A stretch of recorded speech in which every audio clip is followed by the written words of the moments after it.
X in my name is not just a symbol or a target sign. A spell that attracts all who spit facts online all the time. Can you see it? All the ones who drag my name every single day. Can you see it? Can you see it? Can you see it? They keep saying you don't have what it takes to carve out your own name underneath the shadows of gods. And I keep waiting for the day disbelievers say I flew way too close to the sun. I wait, but it never really comes. The answer to my name is not just a symbol or a target sign. A spell that attracts all who speak facts online all the time. The answer to my name is not just a symbol or a target sign. A voice that compels all to rebel from all that shackled minds. Why do they just stand there against when they fall from the battles I have overcome?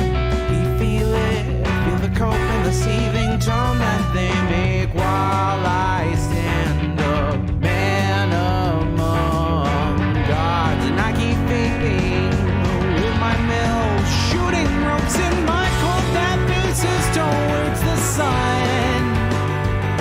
They hate, but I'm sitting comfy with their mom. The answer to my name is not just a symbol or a target sign. A spell that attracts all who speak facts online all the time. The answer to my name is not just a symbol or a target sign. A voice that compels all to rebel from all that shackled mind.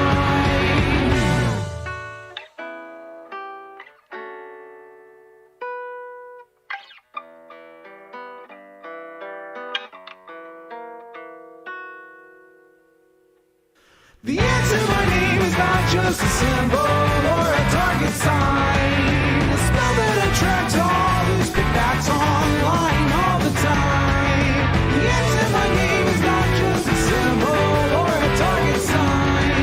A voice that compels all to rebel from all that shackled minds. It's you and me, your mom, it's me. I'll take another hit from my name. You'll see now. Watch me right now. Punch your face now. Show you how.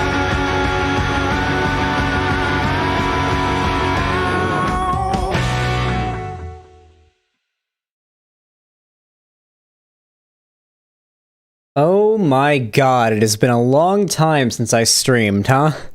Really sorry for the long break that I took from seeing all of you guys and going live, but without a comfortable chair, it was just kind of unappealing to stream.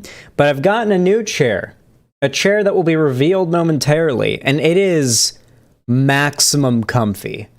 It is just the best. It's not a lazy boy chair exactly, but it's close, and it gets the job done. It gets the job done. Is it my, like, dream perfect chair? My dream perfect chair would be bigger, like wider. Oh, I need to turn my voice down. Here we go. But it's pretty good. So I'm going to reveal it in just a moment, but first, I want to say hi to everybody. Hello, Darcel Saber, how you doing? Hello, Ridgeland, Megamania, the Florian Agox, Insert Creative User, Muriel, what's up? Panic Stasis, how are you? Leyline Lost, how are you? Spinkle, hello, very interesting name. Coindog, good to see you here again. Niopolian, good to see you. Mr. Bureau, love seeing you here. Elizabeth, hello, welcome to my website. Xandros M, hello. Ashy ZXS, hello. The Slippery Lemur, how you doing? Slim Soda, good to see you. Poob, how are you doing? I see you're a white name now, pretty cringe. Incognito, what's up? All right. Everyone, are you prepared to see the new chair? Get ready. 3, 2, 1, chair reveal. You guys can't see it, but this thing is a recliner. It's a recliner. Like one that you'd sit in watching, like the dad recliner, you know? And it's got a whole, like, you know, footrest thing that kicks up, and I've got it up right now, and I'm actually sitting crisscross applesauce in this thing right now. It's my favorite way to sit, and I can just, at any time, it takes a little bit of force to click it out, like you can lay into it, and it doesn't, like, lean back, but if you put a little force into it... yeah. There we go. This is what it's all about, baby.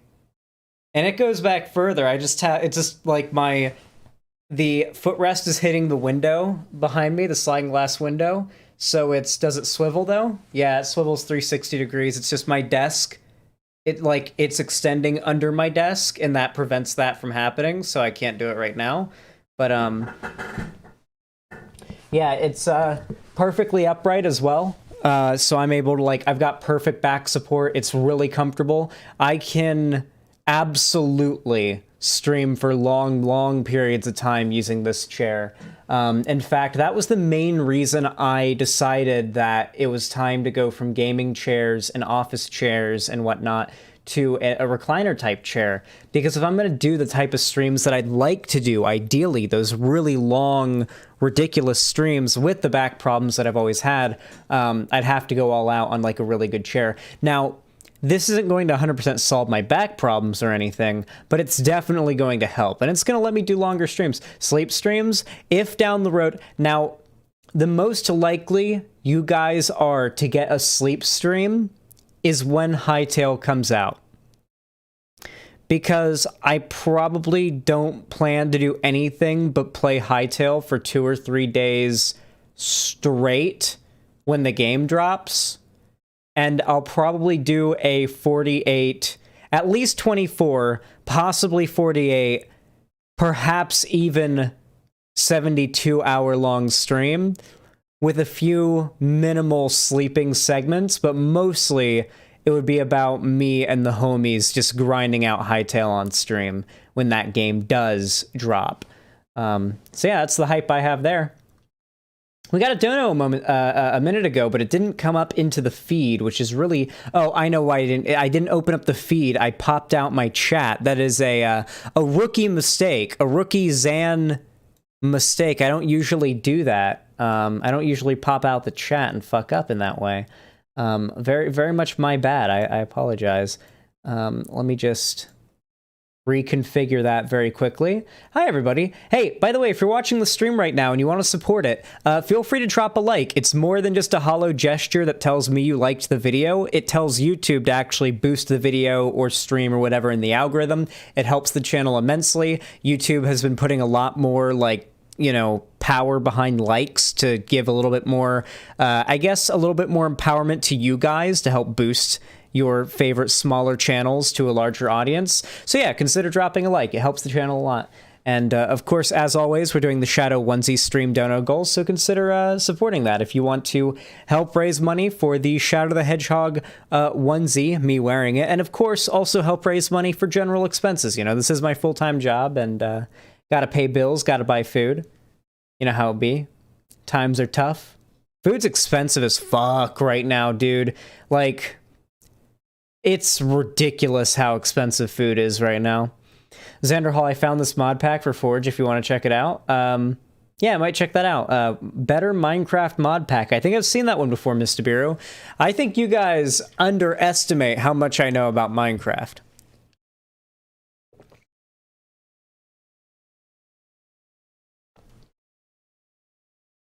I don't think you guys understand. For 10 years straight, Minecraft was... my game, okay? If I had a favorite game, if I had a game that I played, it was Minecraft for 10 years straight. All right, like, you guys gotta understand here. You're not talking to a rookie. You're not talking to some amateur, okay? You're talking to Xan. Xanderhal Minecraft server when? Hypers in chat, if you discovered and started watching my channel and showing up in my streams after December 2021.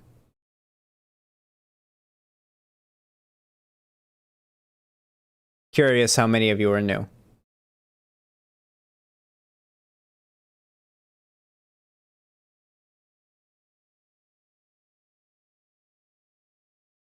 Okay, yeah, pretty fair amount of you are actually Hyperzing. A lot of you here actually just discovered my channel right after Christmas. Well, if you go to my channel and you look for the very first video I ever uploaded on YouTube, it was called 12 Days of Christmas Minecraft Day 1 or something like that.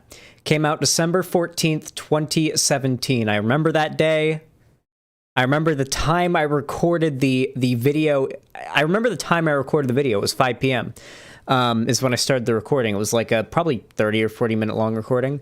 And it was me playing modded Minecraft on a, older version of Minecraft with a few Christmas mods.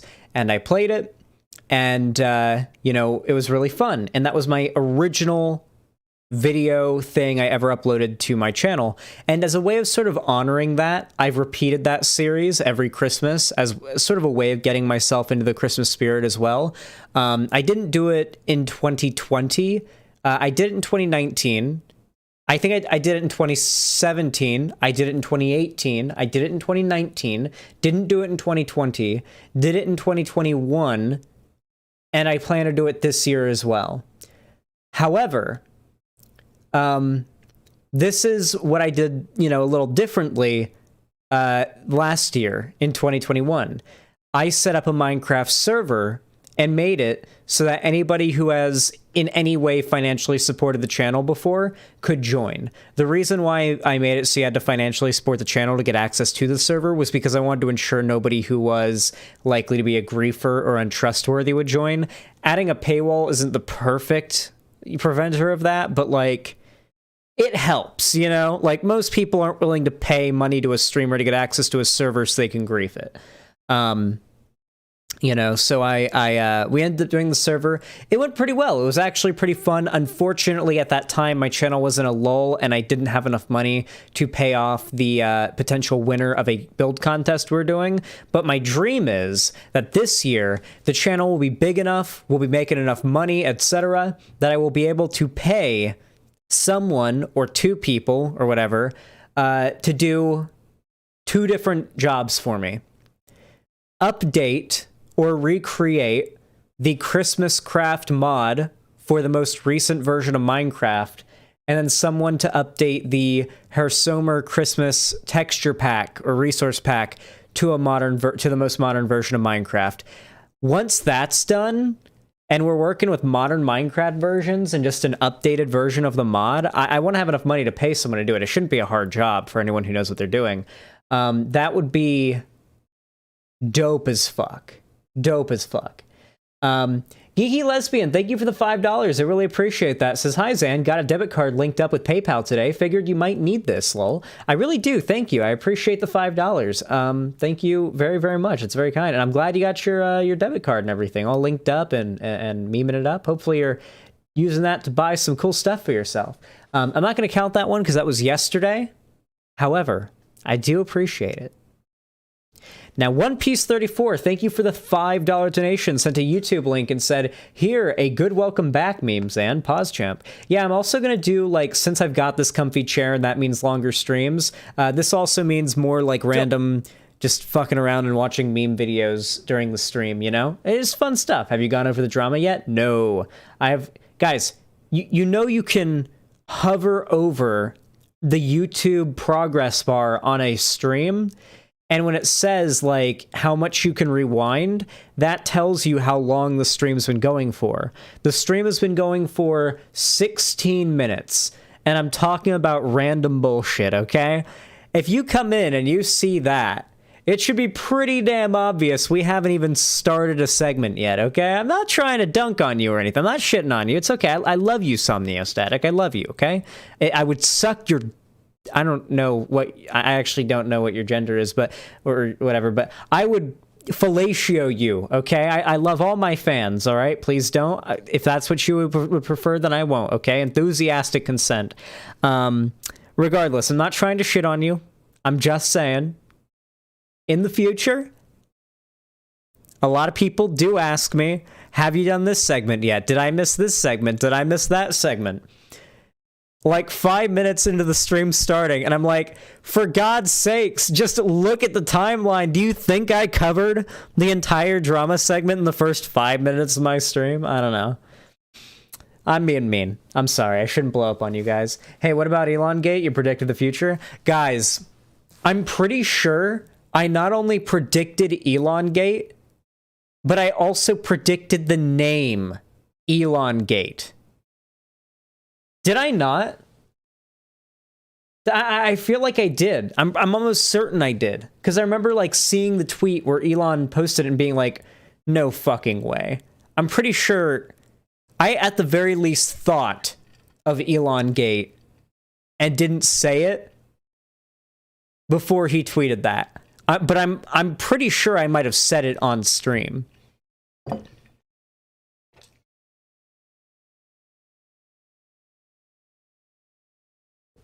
Hey, Pillow, what's up? Oh, guys. Hey, listen up.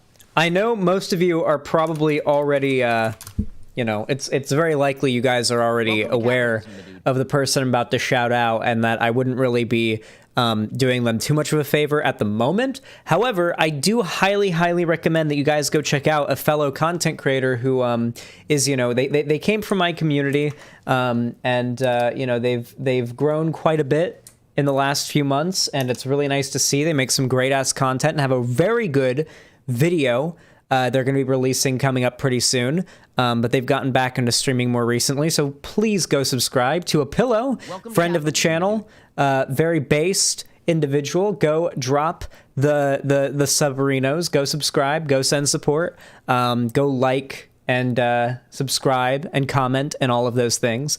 You will not regret it. A Pillow makes good content, and I imagine many of you in here are probably already subscribed to A Pillow, but just in case you are not already, you should definitely go do that. You will not regret it. You have Xanderhal seal of approval on this channel. For whatever that's worth, you know, go with God and subscribe to A Pillow's channel. Go with Allah. Go with Yahweh. Go with the flying spaghetti monster. Thanks, Ann. Listen, we like supporting smaller creators in the community. It's good. It's healthy. It's healthy for the community to support. Like, I feel like all of the best YouTubers and content creators that I think of that like have reached a large audience and have reached, like, even if I don't like them personally or like their content, on an objective level, their prominence online and the level of platform they have, typically the best figures in that space who are like where you want to be have people from their fan base building careers of their own, you know? God, my nose is dripping a little bit. Like, you know, you started to make it once people who are fans of you start to become YouTubers themselves and start to see success, you know? It's like a rising tide raises all ships or whatever. The incoming tide raises all ships. Like, you know, as my channel gets bigger, potential content creators in my audience who may be inspired by me end up having a higher likelihood of being able to, you know, see their dreams fulfilled. And that's really nice. I like that. God knows, can you just like chill the fuck out? Where's my tissue? Where's my tish? Where's my tish sat? Where are my tishes at? Chat, we should all start calling tissues tishes, or just tish. Just singular tish, you know? And just see how much it weirds people out, you know? You know? You guys don't want any tish? You don't want to rub your nose with some tish? Sounds like a slur, doesn't it? It sounds like a drug. It sounds like 20 years from now, some drug is going to be renamed, like, in street slang, Tish. Does it not sound like it would be a drug, like some sort of, like, slang for drug, for some drug? Tish? Yeah, like crack. Yeah. Tish would be crack or maybe heroin. Tish would be crack or heroin. I can imagine Tish being powder cocaine too, though. I'm gonna start that, okay? Every single drug dealer I meet, all right? I'm gonna demand they start calling their drug product Tish. And I'm gonna tell them if they don't do it, I'm gonna come for them. And we're gonna see how that goes. British drug slang. Listen, chat, we just gotta get jacked first. Yeah, the Tish Kush. You're gonna do what for them? You're gonna do what? You need to get jacked? What? Jesus. You guys are way too horny. Look at you in that new little chair. It is so fucking comfy. I specifically wanted to get one that would be like just giant, like a giant fucking chair. It's not as big as I would have liked, but it's pretty close. It's like, it's big enough that I can very comfortably crisscross applesauce with the like footrest up. It's got like, it just overall has a lot of room. It's comfy, it's padded. Despite being leather, not really any sweat or heat issues. It's just very comfortable, you know? Very comfortable. Here, really quickly, One Piece 34, thank you for the $5. I really appreciate that, homie. I'll watch that video in just a second.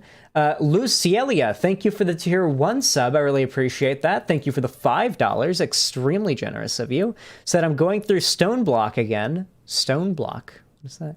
Myself, I breed the chickens instantly. I'm going through Stone Block again. Myself, I breed the chickens instantly. Stone Block. Oh, is that? I think that's a mod pack.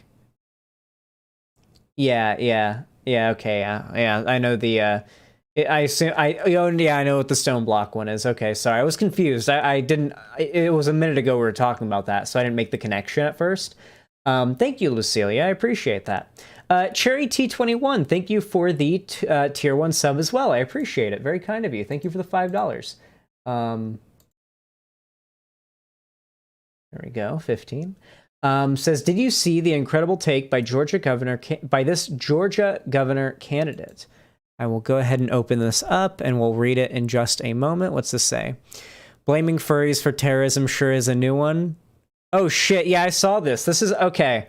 Listen, the problem is that a lot of people say they hate furries, but in reality, they hate gay people. Okay, and it isn't just it isn't the furry part they hate. It's that like furries are a mostly LGBT community that's like acceptable to shit on, and so even if they don't realize it, they're using that as a way of being homophobic. But if you just genuinely find being a furry cringe, regardless of, you know, the connotations of sexuality or anything, that is absolutely valid and based. Okay? It's fine if you're a furry, all right? I don't hate you or anything. However, it's also based and okay and valid if you think furries are cringe. Furries are objectively cringe. Let's be real. You guys know. You guys know. And you actively, like, play into it. You're like Sonic fans. I'm not a furry. Okay, for example, Poob Gaming in the chat right now is a furry, okay? Poob Gaming has a furry avatar that's like a 4-inch tall little, like, muskrat of some kind, anthropomorphized muskrat in VR chat, and will just yell, "I'm not a furry," while wearing just a shit ton of furry skins. And yeah, and meanwhile I'm standing there in my like custom made like Spartan Xanderhal armor. It's really dope, by the way. I don't know if they're here right now, but Salty Ace, long time member of the community, like literally watching me longer than I've done politics, or as long as I've done politics, really. They're pretty into VR chat, and when I said I was getting into VR chat, they made me a custom like Spartan armor, like Master Chief, like from Halo, Spartan armor, and it's black with like white accents and my logo on it, and it's imagine a Xanderhal themed suit of Spartan armor. That's my character in VR chat. It's so fucking cool. And it was like custom made and shit. And I was like, oh my god, this is one of the coolest things that has happened to me as a YouTuber. Like, unironically, somebody creating a custom model for me to play as in a VR game has to be the one of, if not the coolest thing someone's done for me as a content creator. Like, that rivals the first time I ever had fan art made of me. For those of you guys that weren't around for it, which would be probably 99.9% of you, if not all of you, someone who still comes around every once in a while, Trace, spelled BDTRAS, I believe. It's hard. It's spelled strangely. There's like silent letters in it, but it's pronounced Trace. And he made me this fantastic fan art really early on in my streaming career. Like, I had maybe 2,000, 3,000 subs at the most, and then Trace comes along and just drops this masterpiece of fan art on me, and it just... I remember after I got my first piece of fan art, I was so blown away by it, and it was so stunning that I was like out at a restaurant with my parents after I got it, and I was just sitting there eating, looking at the piece of fan art on my phone, just ogling at it like, somebody made this for me for free because they're a fan of my content. And it was just very... I don't know. I just couldn't stop staring at it. You know, I did the same thing. Yeah, I feel like a lot of people probably did the same thing.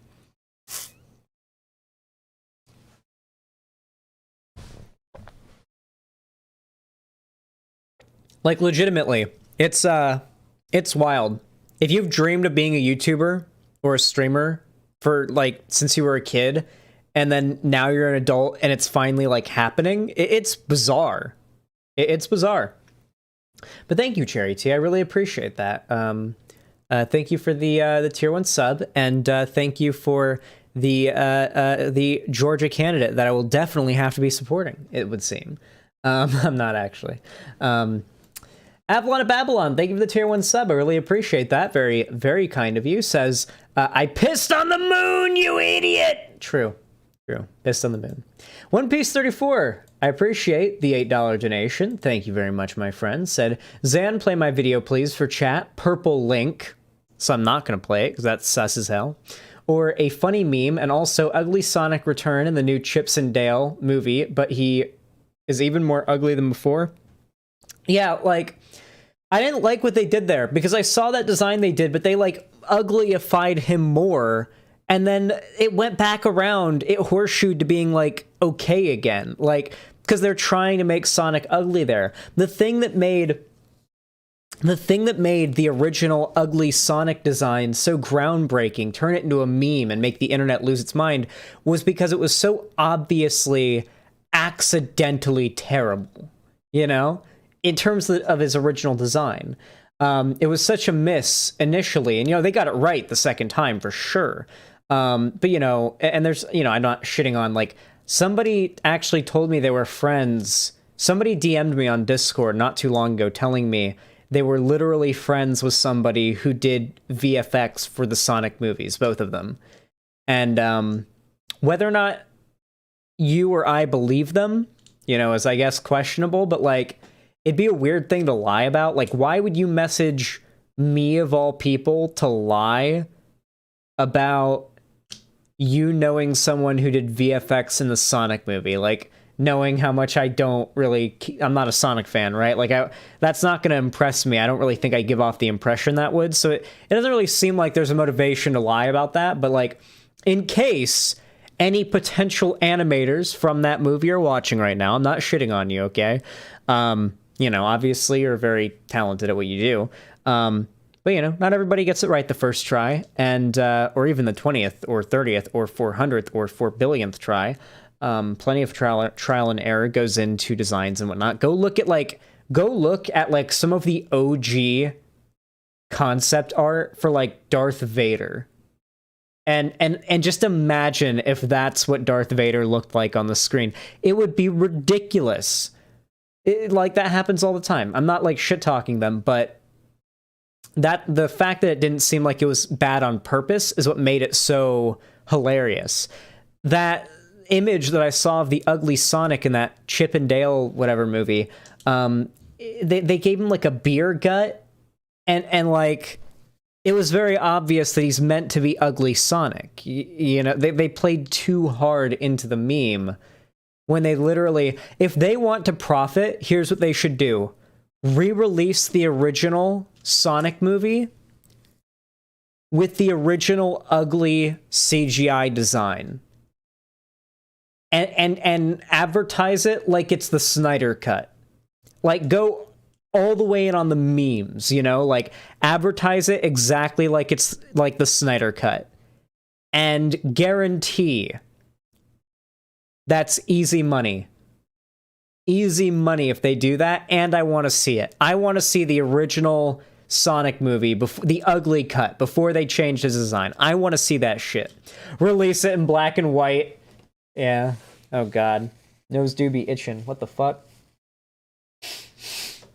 I need you to see this. I need a blowjob from a blonde MILF, but I'm not getting one right now, so, you know, sometimes you just gotta be patient and wait for later.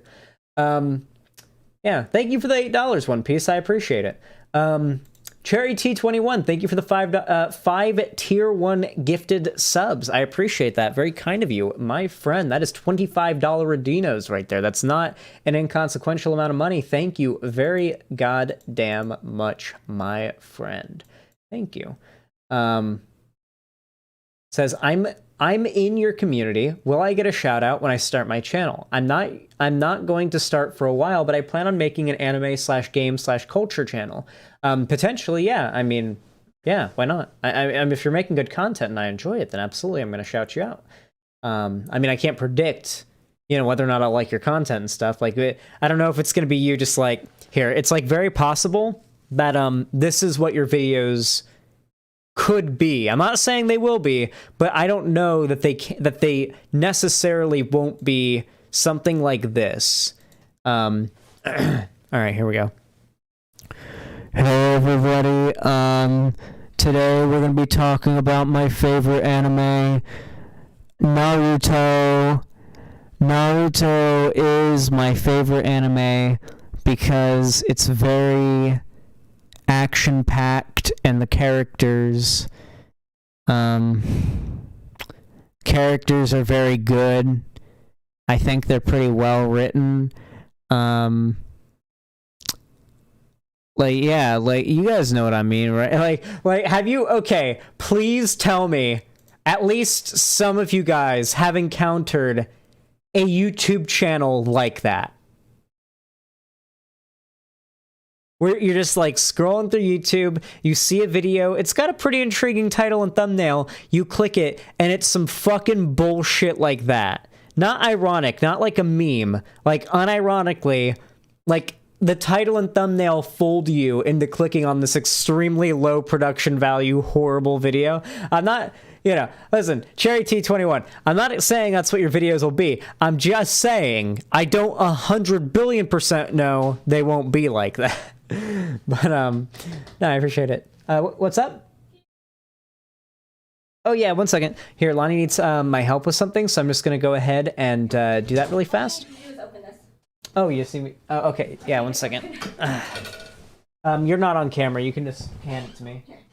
Like, you can walk. Oh, okay, yeah, there we go. I just can't get it up. Makeup? It's close to it. Got it? Thank you. Yeah. Thank you, baby. Ooh, careful. You can't see me. I'm also wearing clothes, so. Oh, yeah. All right.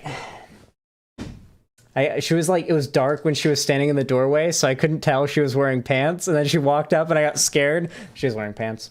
Holy fuck, Matt Walsh's fans are literally defending him for downloading images of a topless 15-year-old. Okay, let me tell you guys the Matt Walsh topless 15-year-old story.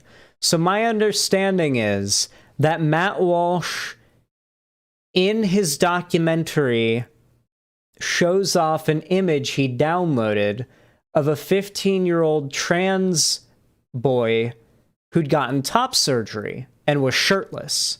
You know, and I haven't seen this image, but I'd presume he's got like the surgery scars and, you know, he's got guy chest, you know, because he's a trans dude who's gotten top surgery. But he's 15 years old, and Matt Walsh's perspective and the entire point that he's trying to make in this documentary is that trans men are women and trans women are men. And Matt Walsh is posting and showing off an image of a shirtless 15-year-old boy who he is creating the entire documentary to argue is a girl and showing it off to his audience. See, to make it very clear here, these types of people are all sick creeps who should not be trusted around, near, or with children.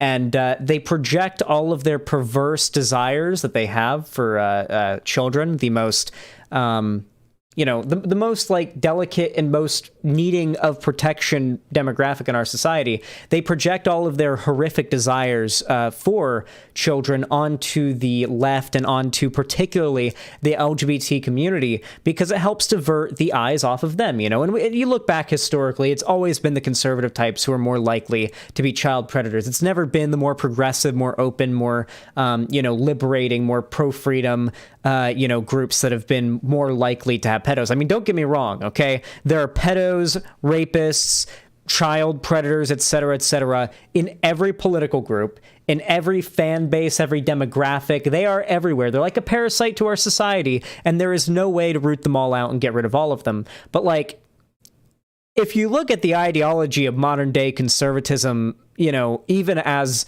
whitewashed as they've made it, as many dog whistles as they've used to obscure what their ideas are, when you really look at the core of all of it and you look at the natural conclusions of their ideologies, it becomes very clear very, very quickly the only natural conclusion to specifically a lot of the stuff they say about women and like the ages of which women are ready to be in relationships and when women have gotten all, as they like to say, they've hit the wall or dried up or whatever. It's very clear the lot of them want to fuck like teenage girls, like 14, 15, 13. Like, it seems like when you look at the 4chan threads, when you look at their private messages, hell, just the implications of the arguments they make for their political ideology, it seems as though they all agree the ideal age for them, for women to get married and to like start rearing children and being housewives essentially, is around 14. Once they have their period, basically, is by conservative logic, it would appear when they think, women are ready to be adults and get married off to adult men and whatnot.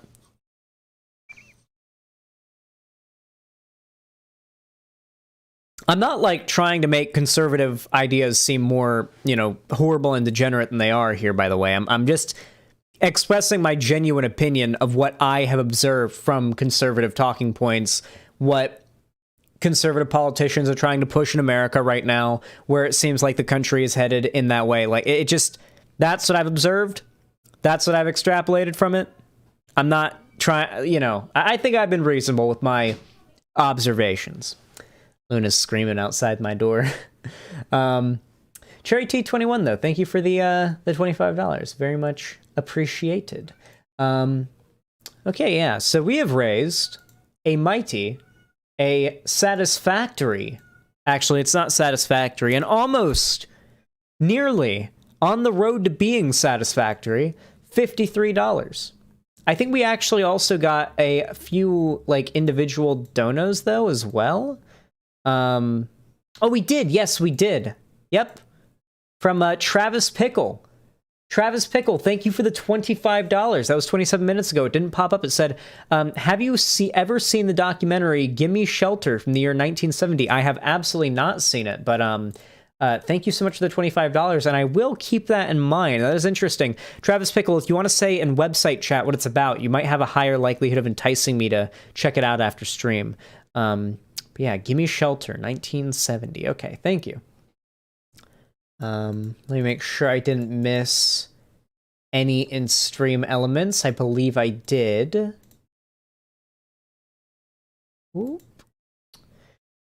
Dragonborn360, thank you for the $2 donation. Says, hey Zan, when you can, could you make a segment on this video link about how H3H3 ruined a man's life named Patrice Wilson and almost drove this man to suicide? Ethan has yet to apologize and remove the vids about it. What is this? Accusations of Jesus Christ. serious criminality, especially those of alleged sexual wrongdoing, are often proven convictions by the court of public opinion because the stigma is so severe, but also because definitively proving innocence in an alleged sexual assault case is often impossible. It seems as if for those wrongfully accused, the effects can be devastating, even when allegations don't lead to any criminal sanctions or convictions. Some allegations don't go beyond an informal complaint, but they can still affect somebody's employment status or even their standing within the community. Significant damage can be done to alleged perpetrators in circumstances when there have been no finding of guilt. In recent years, we have witnessed a cultural shift towards believing allegations of abuse, and the general consensus is now in favor of believing somebody who presents themselves as a victim. This is created. You know, we're gonna be playing we're playing Terraria after segments today. So, do you guys want to do like a react type segment while I do Terraria with Balthazar? Like after the political segments while we're doing Terraria, like watch that video? Because if there's some dirty laundry about Ethan Klein that just kind of maybe slipped to the wayside, you know, listen, I certainly don't dislike Ethan Klein, and I don't fully agree with the massive negative turn in the public perception of Ethan Klein. I think much of it is informed by, if I'm being honest, Ethan Klein used to be the cool, edgy, you know, he would slur and make edgy jokes and say the N-word and the F-slur on the H3 podcast and talk to Jordan Peterson, and he was based and whatnot, but now he's cringe or whatever, and now, you know, these people who previously were like the biggest H3 fans, like, I don't think you guys realize, back when H3 was at its peak, when it was like Ethan and Hila doing react type content, their like original, like during the Gamergate era type content, they were never like really big on it. They made a few anti-SJW videos, obviously. The one reacting to the humongous what video was really big, though, to be fair, humongous what lady is fucking insane. That lady is fucking crazy. All right, at least going off of what we saw in that video, she is fucking crazy. So I understand why the internet had the reaction they did to that video. But, you know, like, it feels like a lot of people's hatred of Ethan, even if there are genuine reasons to take issue with him, he's definitely not got a clean track record. It seems like a lot of the, you know, hatred towards him is sort of magnified in large part by his political opinions. Because if I'm being honest with you, people on the internet, they hate preachiness, okay? Telling somebody how to be a better person and implying that they are not a good person as they are now, and that them doing what they like to do, making the jokes they like to make, and enjoying the humor they like to make, or like to consume or whatever, that makes them feel shitty when you tell them that it makes them a bad person. It makes people feel shitty. It feels preachy and judgmental, and it makes you look like an asshole. And it's really, really repellent to a lot of people for the left. And I've always found that to be a pretty big problem, and a huge problem that or a huge comment I've seen from a lot of people about H3H3 recently has been that he's become a preachy lefty cuck. Now, to be fair, the lefty cuck part is typically only added on by the more far-right people who hate him, but, like, generally the sentiment is he's become, like, a preachy, self-righteous asshole, due in large part to his change in political perspective more to the left. And it's like, I mean, he's had his misses here and there, but, like, if we're comparing Ethan Klein to somebody like Keemstar, and it seems like the internet broadly, at least the sides of the internet that I would hope would be more capable of deciding who's morally in the right in a certain scenario, ended up siding with Keemstar after the content nuke back and forth Keemstar H3 debacle. And it's like, listen, maybe H3 made some mistakes in his video. Maybe he's definitely made mistakes in his past, but like, why is everybody like, it's weird how somebody like Keemstar, or not like, even somebody like Onision, will get a pass with a certain audience for so long. Onision still has fans. Onision still has a cult following of fans to a degree. And if you go back like 5 years ago when Onision's reputation was already sundered and like nobody worth their salt was, you know, cool with Onision and everybody understood what he was, Onision still had a substantial audience and a substantial fan base that defended every single fucking bad thing that he did. What did Onision do? Dry water. That would be like asking me, what's the Bible about?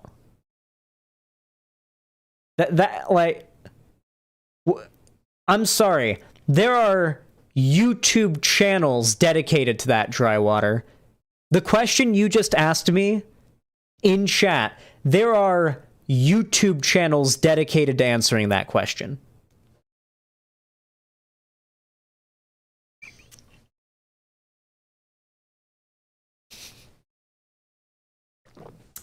The rabbit hole goes really deep, yeah. Yeah, it does. It's horrific.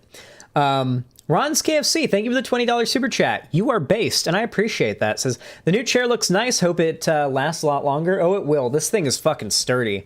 I'd be disappointed if it fell apart, but hopefully I get my money's worth out of it, you know? If I do, then, you know, it'll have gotten the job done. My next chair, if I upgrade, will probably be, like, the dream. Like, my next big setup upgrade down the road would ideally be when I move. I would like to either, like, when I move, it would ideally be I'm either buying or more likely renting a house.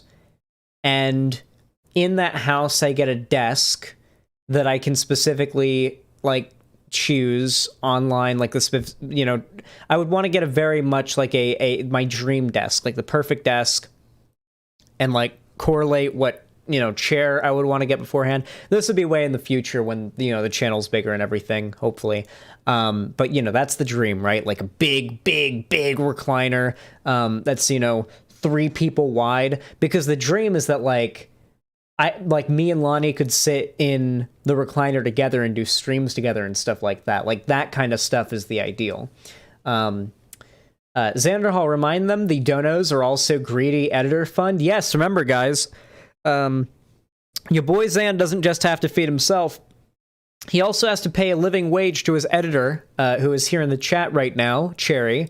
And feeding yourself and paying an editor a living wage is not exactly the cheapest thing in the world. So consider dropping a dono. Or, if you can't afford to do so and you would like to support me for free, you can always just drop a like on the stream on YouTube. It does a lot more than you even realize to help the channel. It's not an empty gesture that doesn't help on YouTube or anything. It does help a lot. We've got 419 viewers right now with only 144 likes. You know what?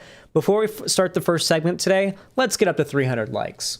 Like the stream right now. I know we can get up to 300. I'm asking for 117 less likes than there are viewers watching right now. 118 less likes. So go ahead and like the stream. Like the stream, come on. I know you guys got it in you. 174, 186. Drop those goddamn likes. You guys know what to do. Represent. All right? If you want the Xan Renaissance to actually happen, you guys got to play your part too, okay? It's not a one-sided thing. I can come to stream every single day, grind my ass off, uploading every single day. I can be uploading twice a day. But if you guys don't click on the videos, you guys don't like the videos or engage with them, then YouTube's not going to think you guys like them at all. And if YouTube doesn't think you guys like the videos, well, you guys are smart enough to put 2 and 2 together.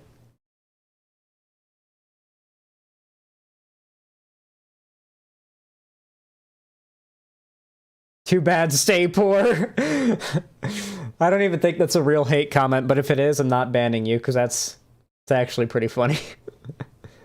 242 likes. Come on, guys. I know you guys got it in you. Come on, get up to 300. 300. It's not, love you. Damn. You broke the illusion. Well, I gotta crack my neck.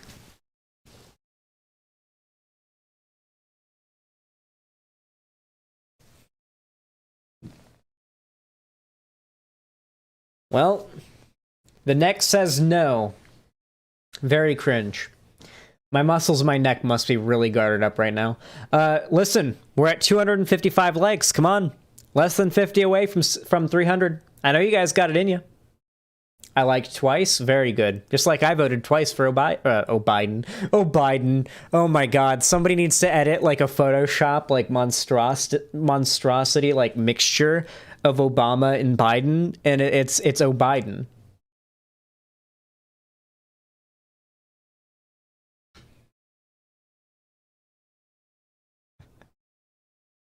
It's the meme. It's the meme by that conservative comic artist where Biden says, then you ain't black, and then puts his hand on the black girl's face and like sucks the blackness out of her and turns her into a white girl. Only Biden does it to Obama and like sucks the blackness out of Obama, and Biden becomes black, and that turns him into O'Biden. Very much like when Sonic gets the Chaos Emerald and becomes Supersonic, aka Sonichu.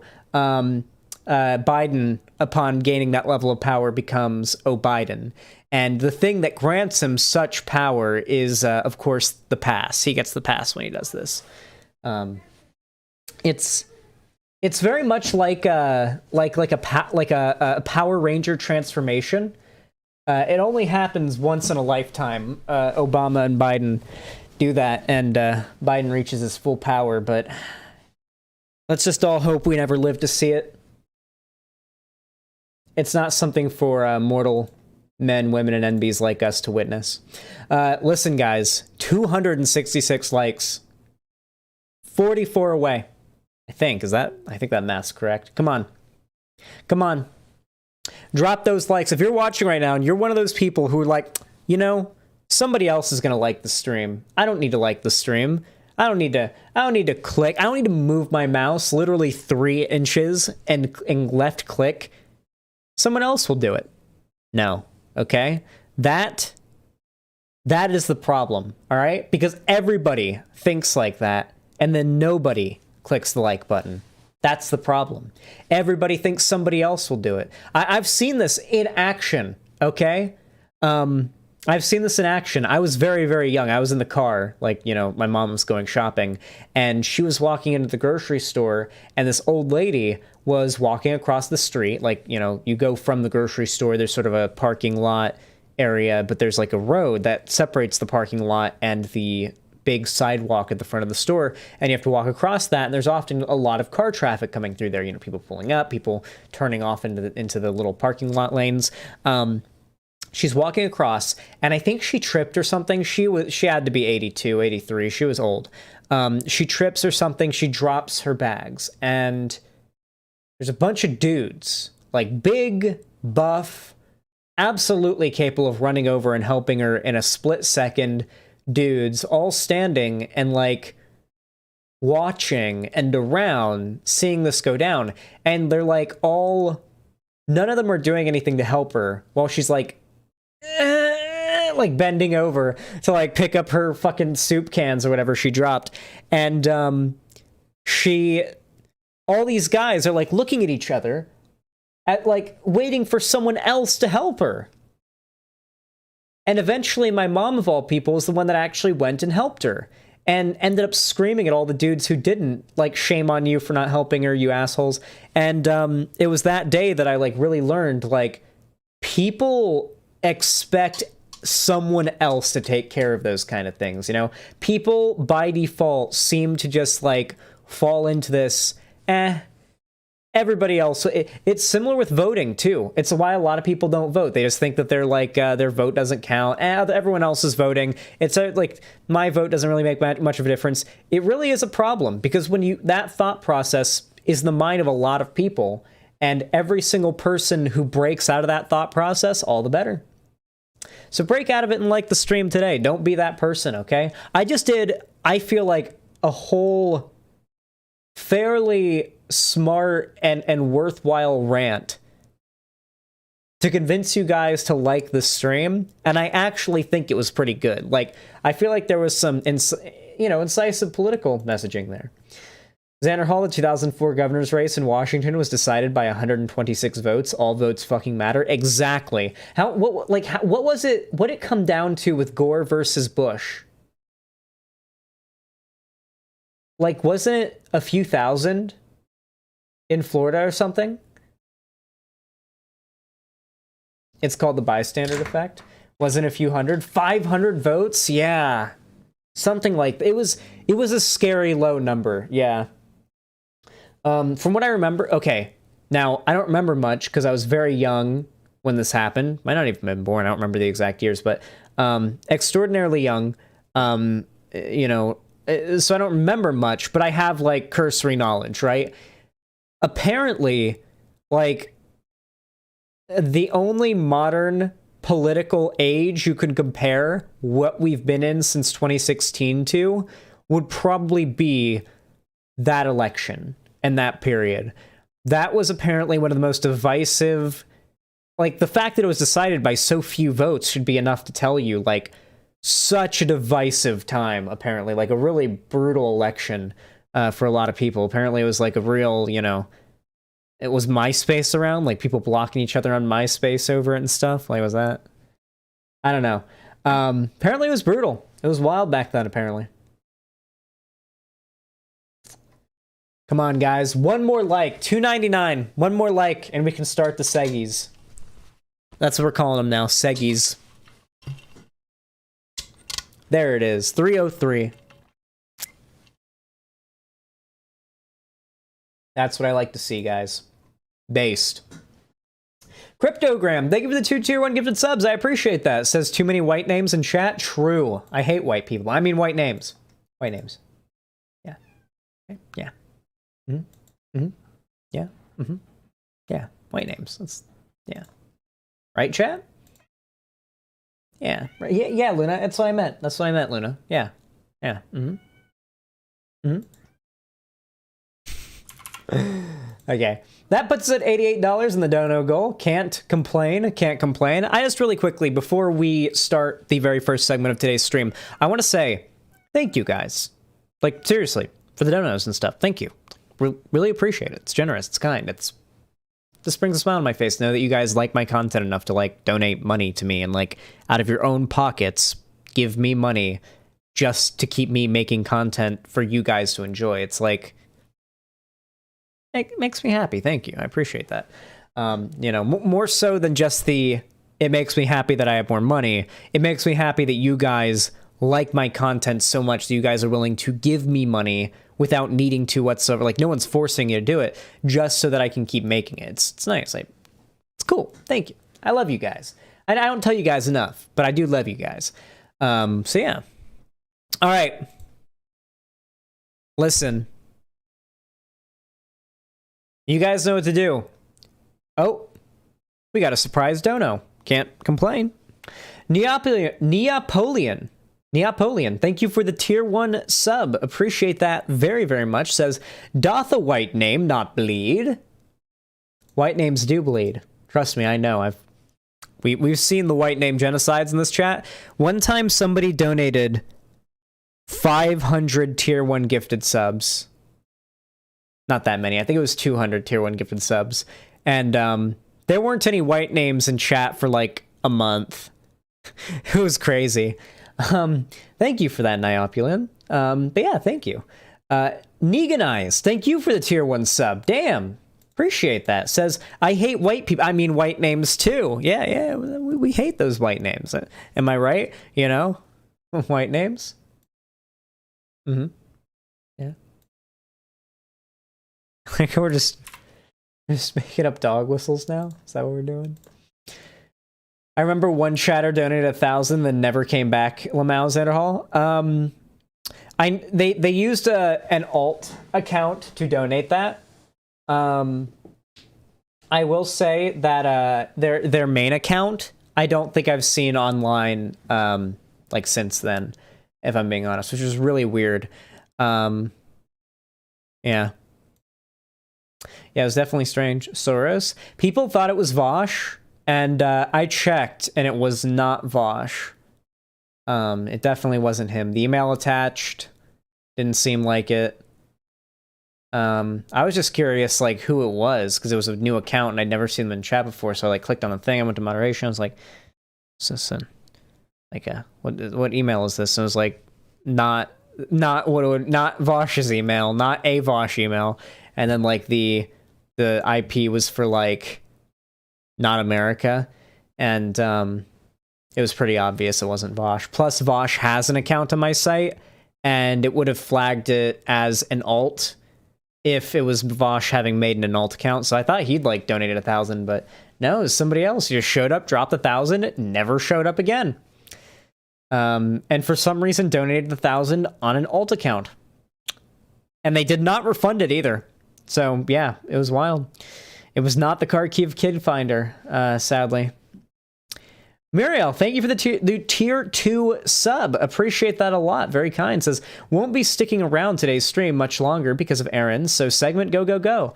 Well, Muriel, let me just give you a little bit of advice. If you haven't tried putting in some headphones and listening to like a podcast or a live stream even while doing errands or chores or anything like that, you are missing out, okay? I like to, if I'm doing anything that's like, these are chores I gotta get done, I pop in those headphones and I listen to a stream or a podcast or some shit like that. It makes it so much easier to just flip your brain off and, you know, go to it. Consider no data. Well, to be fair, if you're on internet right now, you can download videos at home before you even watch them. Like if there's a podcast you like or whatever, or like a video that's longer that you want to watch, you can, you know, with a pretty easy like download add-on for free. A few clicks, download the video, takes about 5 minutes, and you can watch it, listen to it on your phone with no internet and less battery usage while you're doing stuff, you know? That's what I'm doing. I assume you're not doing it right now because this is live, unless you're a time traveler as well as a reality bender, in which case, why would no internet be a problem for you? Zan, check this out. Peeing in the shower. Yeah, you release the dragon. Yeah, absolutely. Like legitimately. Like pissing in the shower, like is one of the best. Like, you ever wake up in the morning and your bladder is just seconds away from an emergency room visit for like a ruptured bladder because you just drank a gallon of water before bed, and you get in the shower and like the hot water hits your chest and your bladder just goes, oh, and you're just like, your eyes roll in the back of your head. It is phenomenal. Ew. Listen, there are two types of people. People who admit they're shower pissers and liars, okay? Everybody pisses in the shower, okay? You all piss in the shower. It's just I'm brave and cool and Sigma enough to admit it, okay?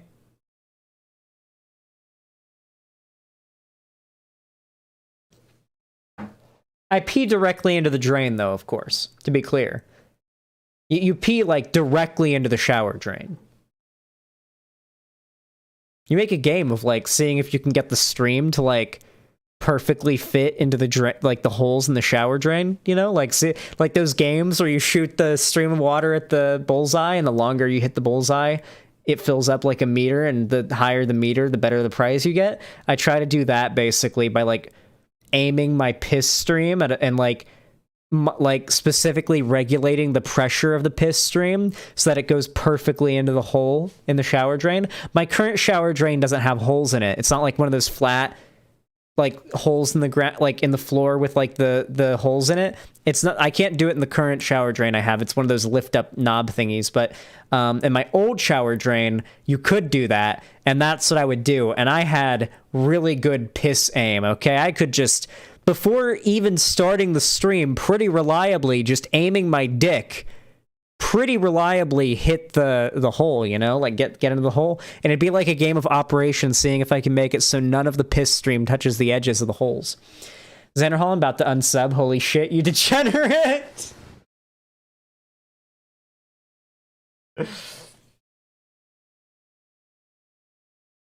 You guys still love me, right, chat?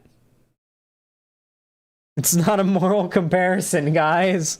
I'd end up pissing on my feet. Well, nah, listen, okay? You know, honestly, if you get your dick just a little bit fluffed up, just a little bit of a half chub, or even just a third chub, it actually does help your aim a little bit more, because you're dealing with just like a little bit more of a fire hose type situation. You know what I'm saying? You guys know what's up. You guys know what's up. You guys know what I'm talking about. How do you fluff up a dick? Think about a hot MILF's cleavage for, 4 seconds. Takes about that long. Or, for me, I don't know if this works for you guys. For me, like, it'll work if I just, like, grab my dick and just, like, do this, you know? Just, like, do this. That'll get it hard. That does it. Does that work for you guys? I'm curious, chat. Tell me, does that work? Me too? Well, I'm glad to hear I'm not a fucking freak. The next Xan scandal, Xan the shower pisser. I remember people actually got mad at iDubbbz because he pissed on his girlfriend in the shower one time. You guys know iDubbbz's, I believe, wife or fiance now, Anissa Joma. She told a story about how they were in the shower together and he just peed on her because he thought it'd be funny.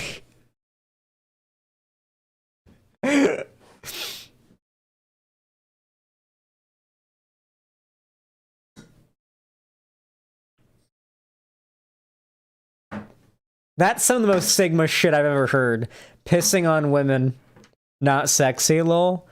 Listen, okay? If your partner can't take a good old practical joke, get out of that relationship, alright? Well, it's sterile. Piss is literally sterile. Have you not seen Fight Club?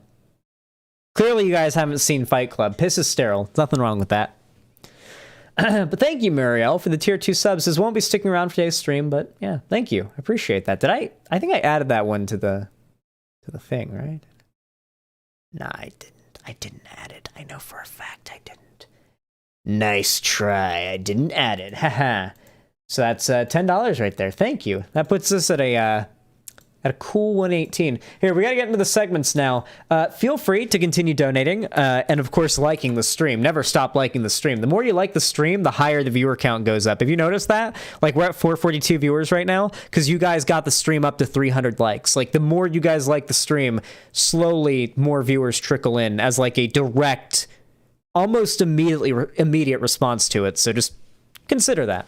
Anyway, I'm not going to read donos until the end of the first segment, though, so feel free to keep donating and stuff, but, you know, they'll be here, and I'll read them as soon as the segment's over, but, you know, I'm not going to read them right away, unless it's, like, $100 or something, or more. You know, in that case, I might have to stop and read it, because that's extraordinary, but, you know. Anyway, you guys know what to do when I say action. For the newbies in chat who don't know, when I say action, you guys are supposed to say, "Hi, YouTube," and I say action on the count of 3. I count down from 3. One Piece 34, thanks to the $6. I do appreciate that, and I will count it in a moment, or I'll read it now. You got a media share donation for $11, and well, I'm not doing media share today, but you know, I'll check out the video and we'll watch it. But thank you for the thing. If it was today, I'll add it now. But thank you for the $11 to whoever did that. We'll read that in a minute. Okay, thank you, One Piece. All right, hi Pornhub. Okay. Wait, you don't say it now. I haven't started the segment.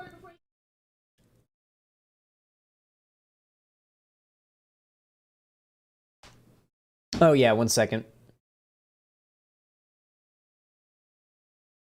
All right, I'll do something really quick, chat. Let me in. Let me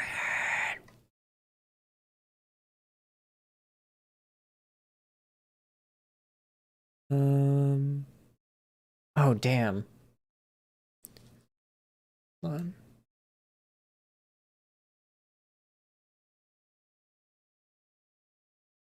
Is my phone dead? Ah. Please be alive. Please be alive. Just oh no. That's bad.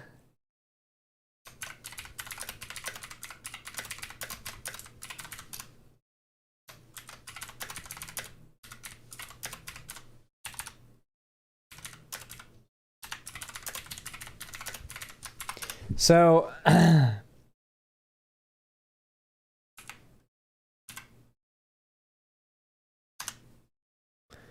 okay, let me just do that. All right.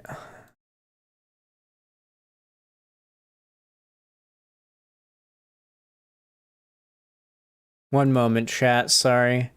So for those of you guys that don't know, who here heard about the iDubbbz YouTuber boxing event Creator Clash that happened a few days ago? Hypers in chat if you heard about it.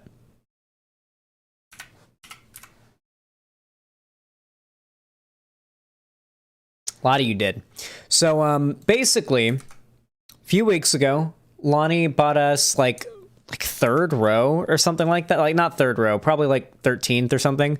Or something like pretty close to the front row tickets to that boxing event, like pretty moderately like close. You know, we're gonna go there and everything. It was gonna be pretty cool. We're gonna meet some YouTubers, and yeah, it was just generally going to be a really big, cool poggers thing. Unfortunately, though, about a week ago, Lonnie's car got broken into, and they stole her laptop and also my wallet with, you know, like my ID and like my debit card in it and stuff. So I had to cancel my card and order a new one and whatnot, which sucks. But Lonnie also lost her laptop, which also really sucks. But the suckiest part, at least for me, was that I'd lost my ID.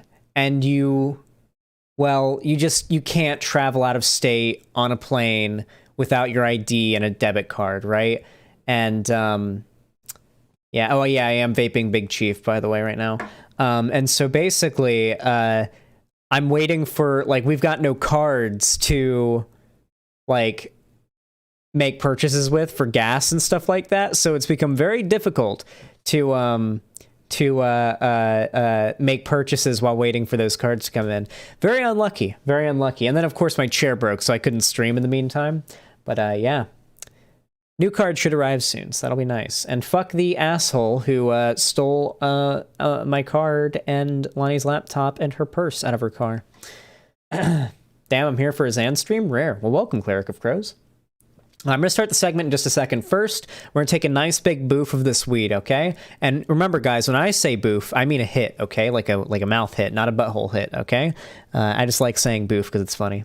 What strain are you smoking? It's called, like, Grandpa Purple or something. It's a indica.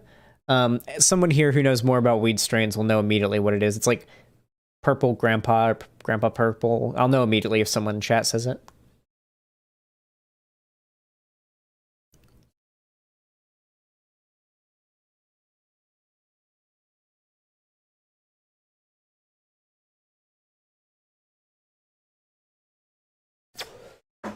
Yep, Granddaddy Perp. That's the one. That's the one. GDP, as they say. I've got about half the GDP I'd like to have right now. Xanderhal land has about half the GDP. That would be ideal.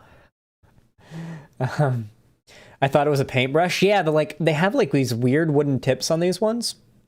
Like normally when I get a cartridge, I get these specific stone ones, and they're just plastic, and that's about it all the way through. This one is not full. There's just some residue on the sides. The actual stuff is just a little bit of residue on the bottom there, you can see, but really not much. This one doesn't really have much going on for it, but the one that I'm using right now is half full. So it'll still last me probably a day or two. Just concentrate. This is how I prefer like a dry herb vape for weed, but my second choice are these. They're very convenient. You know, you just go buy one. The dispensary I like to go to late at night does some happy hour stuff, so you can usually get these cartridges a lot cheaper, but generally they're like $30, $35 each, and they'll last me 2 or 3 days depending on like how, if I'm stressed out or going through a stressful time, then I smoke more weed. So yeah, that can like affect it, but like, you know, I'll buy one of these cartridges, just screw it onto this thing, and use it. And then like this needs to be charged like every 2 days. Like I screw it into my computer, leave it in overnight. If the light is green in the morning, then it's charged and it lasts me 2 days. So yeah, it's pretty good. Try a baked bar. It's 2 grams of concentrate. It's bigger and lasts longer. A baked bar. Baked bar.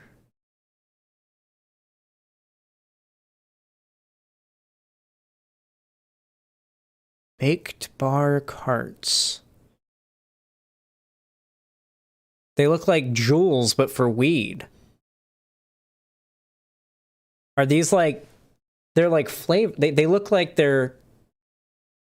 They look more like Delta 8 than they look like normal weed. Mr. Ba, is it Delta 8? It's THC? Huh. Yeah, they look like just a normal disposable vape. If I'd seen one of these laying on the ground, I'd immediately think it was like a disposable vape. Like I have not a disposable, but a you know, reusable similar looking THC vape, and normally you'd put a cartridge on it. This is a Stizzy battery. I don't really use it. I don't like Stizzy. Guys, if you're looking to get into the weed vaping thing, I don't recommend Stizzy. Stizzy's garbage, okay? If you want to actually get into it and vape weed, either get yourself a dry herb vape and a grinder, grind up your own weed and pack a vape, or get yourself concentrate. Just don't bother with Stizzies. They're garbage, okay? I tried one Stizzy cart on that thing, and it was like, for starters, the weakest hits you could possibly imagine. Just the weakest bitch baby hits, all right? Not... When I take a hit and I like hold it in and I hold my breath and I'm keeping it in for a while, by the time I exhale, when I exhale, I should lean back and look up, and it should be like I'm peering into another dimension for about 2 seconds. Like, that's what I like, and that's what this vape feels like, this one. Stizzies aren't going to give you that. Stizzies are like bitch baby weak hits, and the Stizzy carts, I'm pretty sure, are like maximum half a gram. Like maximum half a gram. The standard for these threaded carts is 1 gram of concentrate.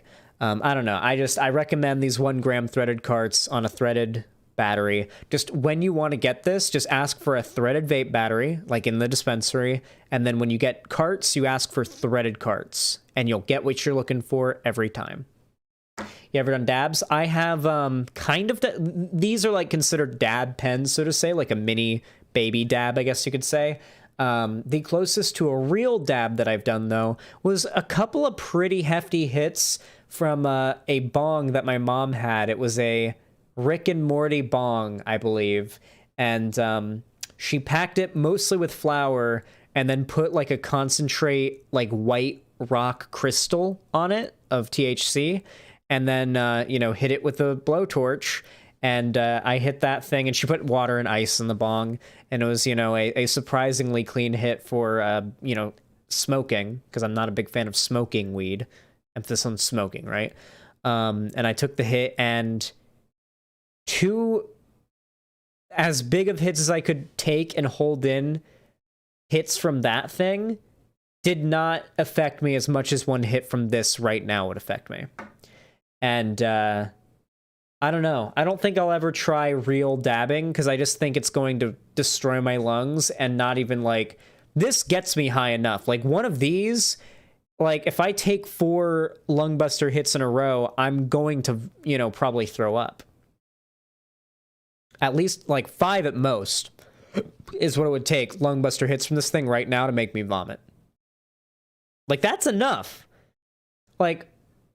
That I don't need to start like getting these wax papers and start like buying concentrate online and like getting it on a dab rig and using a blowtorch. Like, that's a little bit like, listen, using a dab rig is about as extreme as it gets with weed, okay? Like, that's one short of like injecting it like intravenously, okay? Intravenously, like actual pot needles. Pot needles are real, by the way. There is real pot needles. Have you ever heard of Morley Gray? He's an old Aussie centrist that was around the anti-SJW era, though didn't really break through. Recently, he did coverage on the Buffalo, and despite his milquetoast coverage, came out to say that white nationalism was common and bad. His comment section has gone insane. If you want to cover something and look at conservatives having a moment, check out his video. Maybe I will. Thank you for the recommendation, Chainsaw Chimera. Gcline88, thanks for the little message there. It says dabbing while blind is fun. E-nectar collector. Well, I have no idea what the fuck you just said, but okay.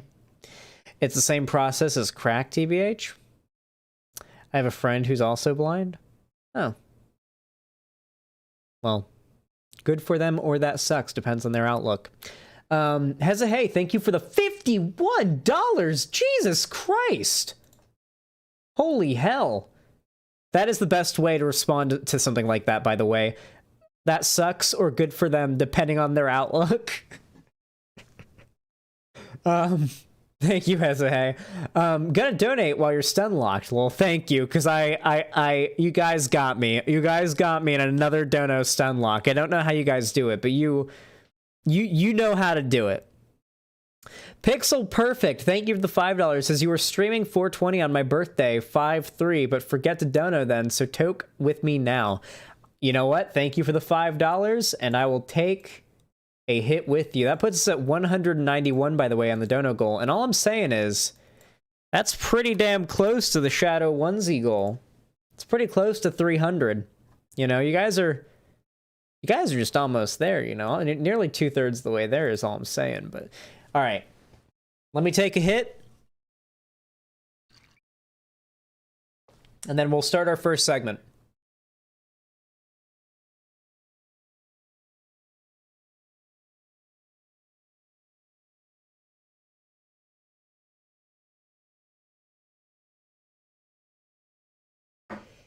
$4-gram cart of sour diesel for $83, including tax. A 4-gram cart. Jesus. Probably looks like, I imagine a 4-gram cart looking like this. Like, this is 1 gram. That's 4 times this. Oh, it's 4 1-gram carts? Well, that's not the same thing as a big fucking 4-gram cart. Like, the dream is to have like a gallon-sized like hookah thing on your desk filled with a gallon of concentrate, and you just hit the hose whenever you like, and you replace the you refill the concentrate once every 3 years, you know, because that's how much, and it's cheap, you know. It's like at that point, you know, weed concentrate would hopefully be pennies a gram, because you have to understand, you know how a lot of people complain. I'm getting stun locked, but I have to talk about it because I haven't streamed for a hot minute, and I've learned stuff in that time I haven't been streaming, and I want to rant about it. A lot of people scream and whine and complain about GMOs, and it's very stupid. We have crossbred and cloned crops that yield things we can eat, to the extent that they have gone from being essentially useless to humanity as a food source in comparison to hunting and killing animals, or just, you know, farming animals, to the point of being ridiculously mutated and being able to provide us with food. There's no evidence there's any negative effects to it. We've basically just crossbred, very much like we've done with animals, crossbred plants to have features that are more beneficial to us. Very good example of this is like a lot of leafy greens, like kale. Yeah, kale, broccoli, and lettuce are all the same plant, but they were all just bred to have specific parts of the plant be more prominent. And to us, like, for the broccoli, it's the flower buds are more prominent. For kale, it's the leaves. And then for, what's the other one? There's one that's like the stalk, I believe. And then obviously lettuce is like I don't think lettuce is one of them, but yeah, like it's pretty wild. Yeah, sprouts are part of it too. Yeah, it's really wild. Like you breed the same plant to have a bigger part of it, like more of its effort put into growing a bigger part of it that it would never have done in nature, done completely because of human intervention, allows these plants to actually be more reliant, allows us to be more reliant on these plants for agriculture on such a large scale. And people hear GMO and it sounds scary and they complain. Very similar thing. Who has ever complained or heard someone complain about GMOs, or not GMOs, sorry, wrong thing, about, what's it called? Trying to remember what they call it. It's, not GMOs, it's a thing they put in food, and it's a white powder, and it's basically salt. I'm blanking. MSG, yeah. People make a big deal about MSG. It's not a big deal. MSG is literally just artificial salt, basically, that has been demonized mostly because of xenophobia against Asian Americans. I did a little bit of research on this like a couple of days ago. Apparently, like, the anti-MSG craze in large part comes from an effort to kneecap Asian American like businesses that sell food. There's not really any evidence. Like, it's literally it's artificial salt, basically. It's MSG is very, very prevalent in like potato chips, for example. It's like a mild. It's a less salty salt. I forget what MSG stands for, but it's like the S stands for sodium, I'm pretty sure. So it's like it's almost salt, but not quite. It's yeah.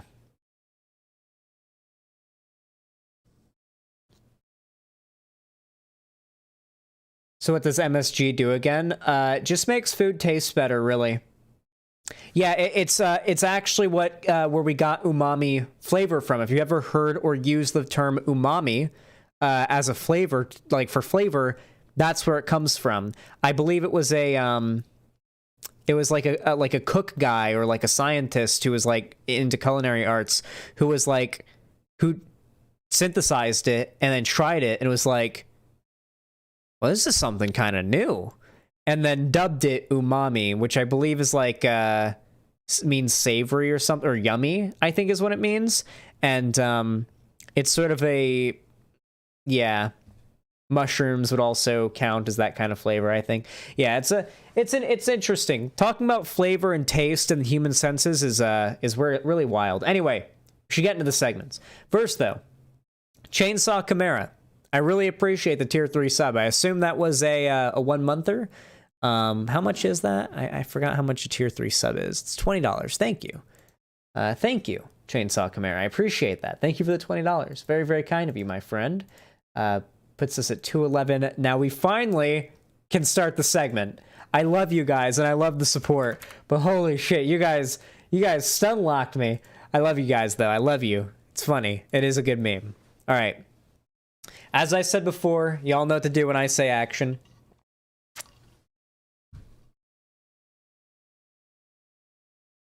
Three, two, one, action.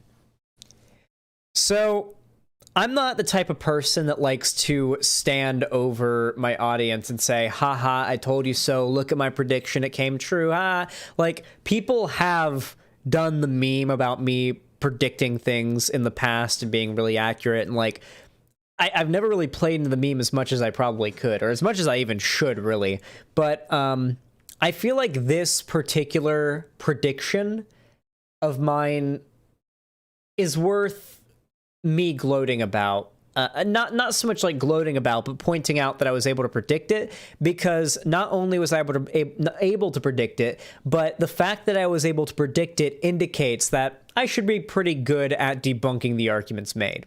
So the prediction that I got right is that the right would, and I made this prediction some months ago, would be that in the coming months, in this new Gamergate anti-SJW wave that we're seeing coming along, that the right is going to focus the large majority of its culture war attacks on teachers.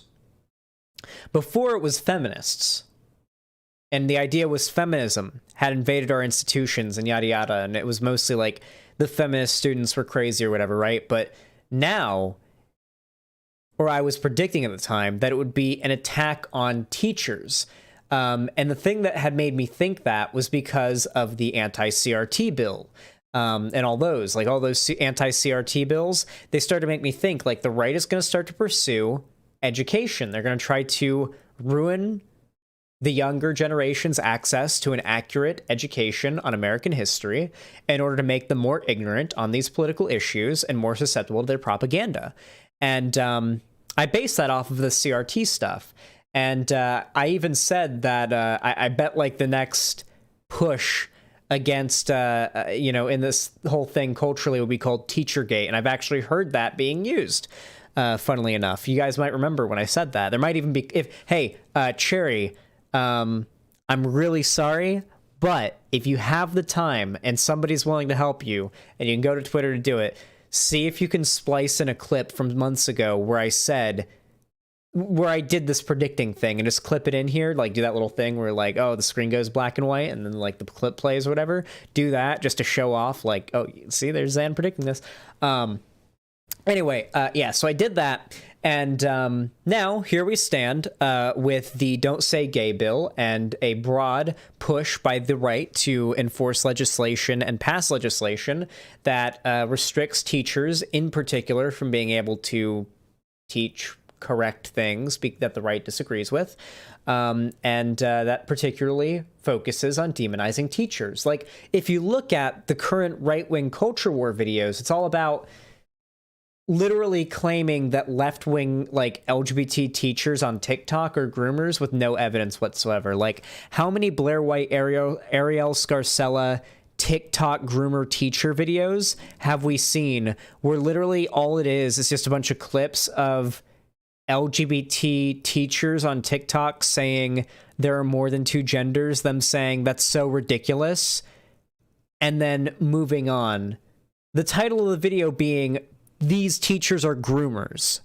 Like, that's where we're at right now in conservative discourse. It is demonizing teachers. And the purpose of that is if you can demonize the teachers, you can demonize the education system. And when you demonize the education system, you are more easily able to cut off the younger generation's access to accurate information about American history. And the more accurate information you learn about American history, the more radicalized to the left you tend to get. Like, remember when we watched that Knowing Better video recently about when the last, like the big running thing in the video was, when do you think the last black chattel slave was released in the United States?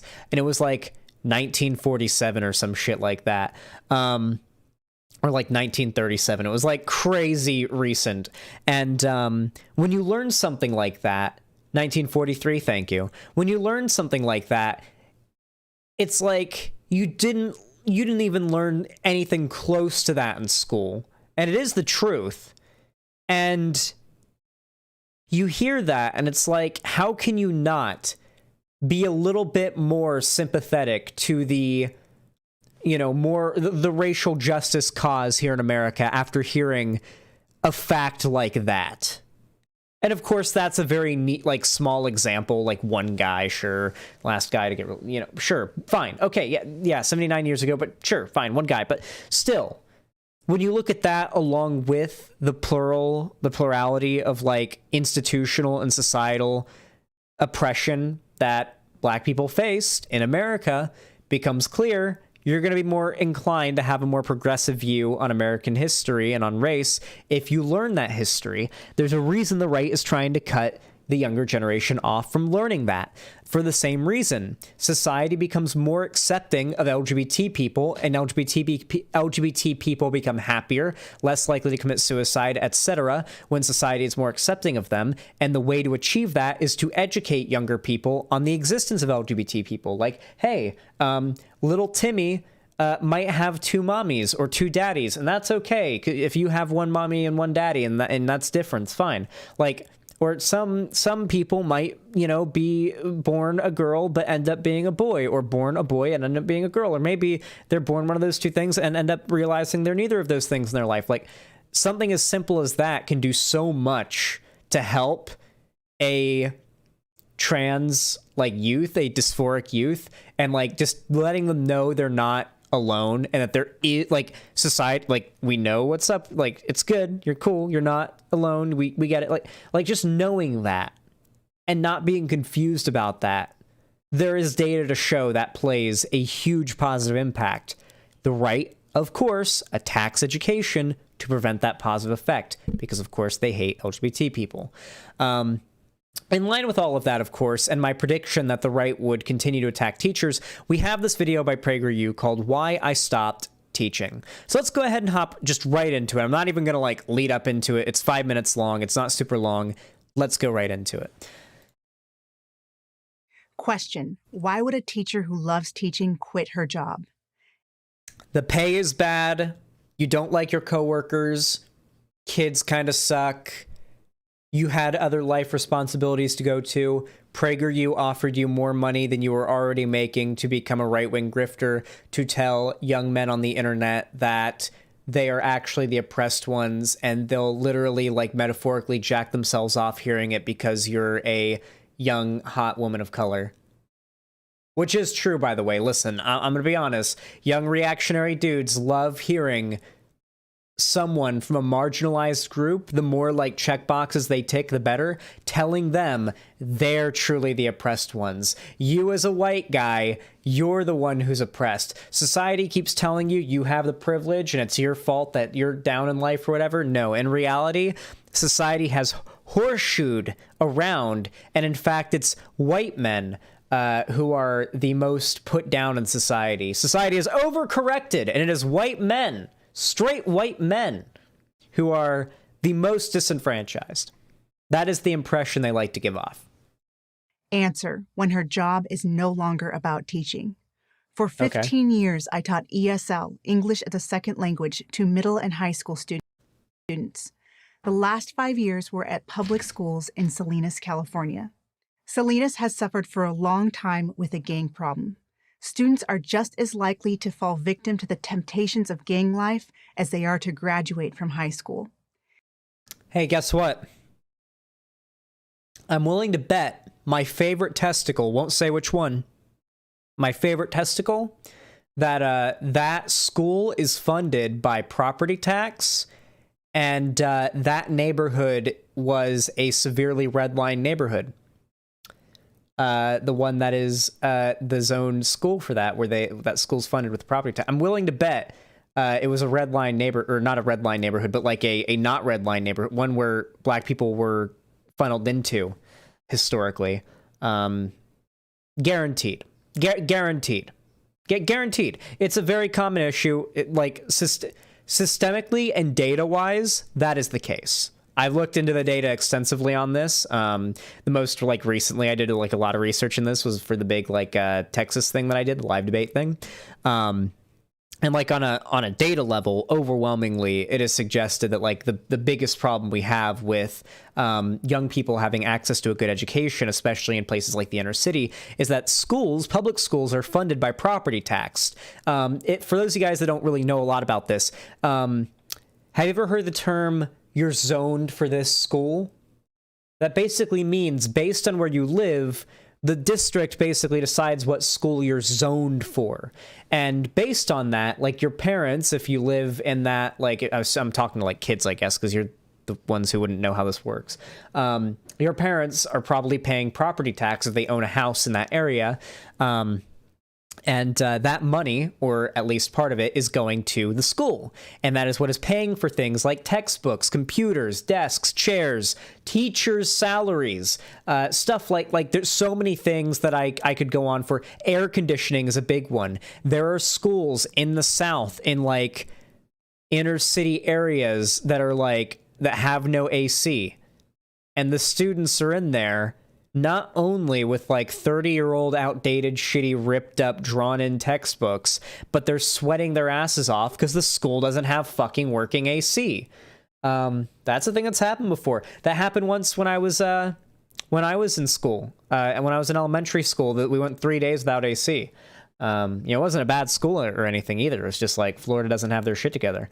Anyway, with that said, though, it's a real issue, systemically, data-wise, so I'm willing to bet that it's the case here. Also, I'm really curious to see how this teacher who taught English as a second language classes ended up being radicalized to the right and realized that the woke agenda being pushed onto education had gone too far. Is she going to complain about pronouns and like gender or something. Like that's the only thing I can imagine her taking issue with and having like a professional disagreement on, you know? If that sounds like a challenge, it was exactly the challenge I was looking for. It's why I became an educator, to help put kids, especially teenagers, on a good path in life. And that's what I tried to do. I taught my students that if they worked hard and accepted responsibility for their actions, they would succeed, that their race didn't define them.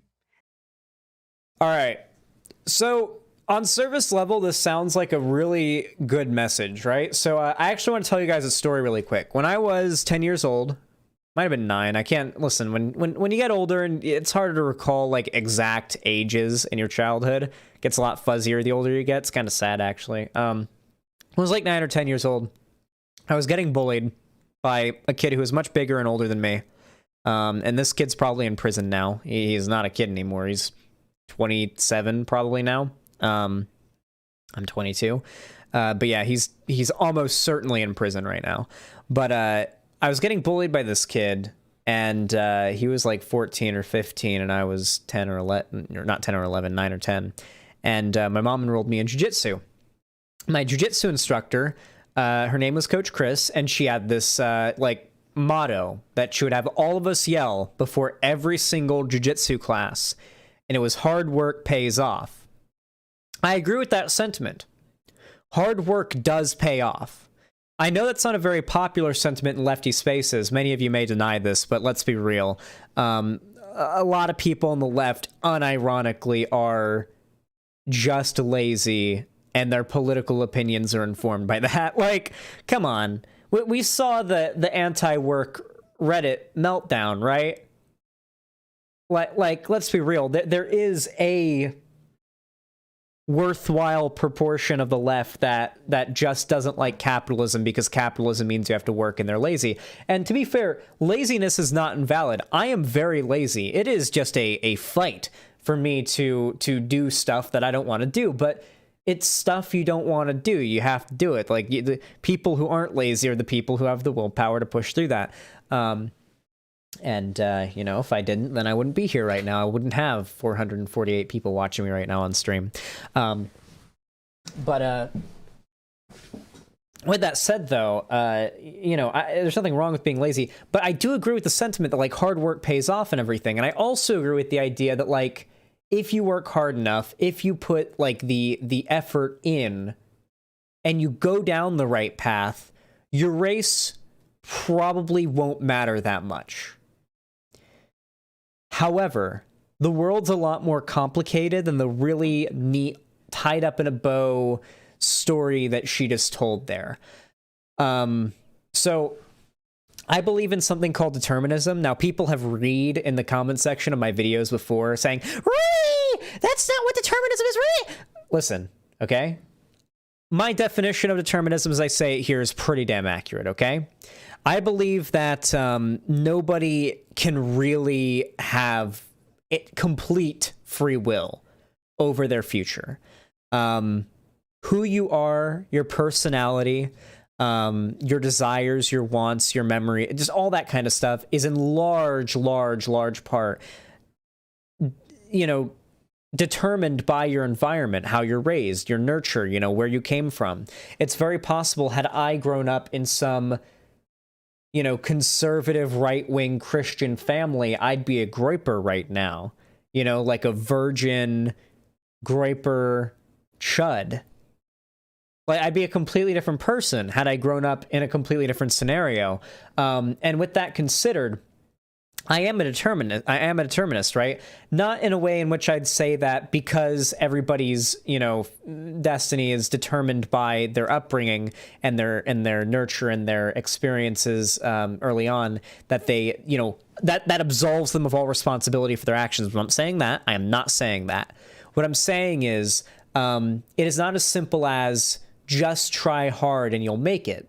For example, being able to just try hard and make it isn't an option for everybody, right? Like, if you're born into like an already pretty low income family, not much is expected of you in the first place, and like society more or less just kind of tells you that you're kind of fucked and there's not much of a chance, you're probably gonna, go with it, right? And in many cases, and this is a real problem, in many cases, if you can't afford to pay the bills, you can't afford to achieve the life you want to live, you may turn to crime to do it because there's not really any other viable options. It's just all there is, the only other option on the table. What the fuck else are you going to do? Crime tends to come from a combination of two things, poverty and wealth disparity. When you have a lack of ability to obtain the means that you need to live, and also have people who have that lack of means near people who have more than their means, then that tends to breed crime. That's the formula, more or less. I mean, that's level one, sociology. Anyway, with that said, though, I think that we have to consider the fact that a large portion of several demographics in this country have been kind of fucked over historically, to the extent that you can't really say that the vast majority of people in this demographic can reasonably just try harder and sort of pull themselves out of the rut. Now, I believe that if society keeps heading in the direction it's going, over time, black people as a demographic will probably reach parity socioeconomically with white people. Within a few generations, 4 or 5, at this rate. Probably. Probably. Yeah. I mean, sure. But, that's not fair. We shouldn't just, wait for economics to do that. We shouldn't just wait that out. We have a responsibility as the greatest country in the world, I believe, to put policies in place that help those in our country, American citizens, Americans, the best people in the world, from living a life that I believe is not up to the standard of the American lifestyle. This is more or less where my philosophy comes from. I've got a certain standard that I consider the American lifestyle standard. And I think that America, as a government, as a state, essentially, should provide every American with the bare minimum of survival. I don't think that, you should be in a live or die scenario. What really sort of got me more thinking about it was moving to California and seeing homeless people a lot more than I did back in Florida. I mean, there's homeless people aplenty in Florida for sure, but I lived a lot just out in the middle of nowhere in Florida a lot. You just didn't see a lot of homeless people. But, dude, I was just I went on a bike ride the other day, and I was chilling on the road taking a drink, and this lady came out of nowhere, just walking down the street. And, I mean, when I say imagine a homeless woman, more or less, you're imagining what this woman looked like, right? And she was walking down the street, and, she was an older woman, and she was walking down the street, and I was just sitting there, earbuds in, listening to, a YouTube video, and I hear talking, and I take the headphones off, and she's talking to herself, saying, shut up, shut up, angrily. And I'm thinking to myself, I can't believe we live in the richest, most powerful, wealthy, economically prosperity country in the world, and there are American citizens who are walking around the street scavenging for plastic and cans to turn in at a local place where they can get a few cents for it so that they can afford food for the night. And no doubt drugs. To be fair, no doubt drugs, but can you blame them? The data shows that homelessness leads to drug use, not vice versa. The majority of homeless people that use drugs started using drugs after becoming homeless, not started using drugs then became homeless. So I can't really blame homeless people for using drugs. I mean, if you're living like full on homeless and everything, if you're living that life and you've got access to drugs, I mean, it's gonna help your situation, right? That literally sounds post-apocalyptic. Like, watch an episode of The Walking Dead. Imagine what it's like to live an episode in the life of one of those characters, only make it a lot more gritty and realistic. And that's basically that lady's life. And living in Palm Springs, I've seen dozens of people just like her in the same situation. And, you know, if I have cash on me, I'll usually, like, hand over some cash if I can.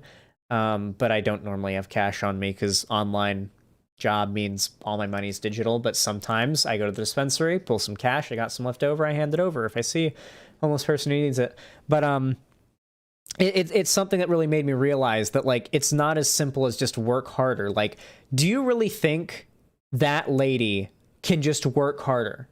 That lady who's walking down the street, picking up bottles, like in the hot 98-degree Palm Springs, middle of the Southern California desert, that lady is busting her ass harder than Elon Musk is, okay?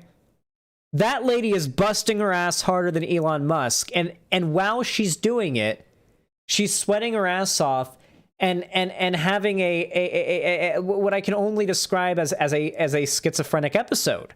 In the meantime, she deserves to be the billionaire. She is walking down the street like a 67, 72-year-old, I'm gonna like ballpark it there, year old woman with either dementia or schizophrenia or something, walking down the street, bending over for like trash bags and plastic to put into the pockets of her coat she's wearing, sweating her ass off. I don't think she knew she was sweating. I'm going to be honest with you.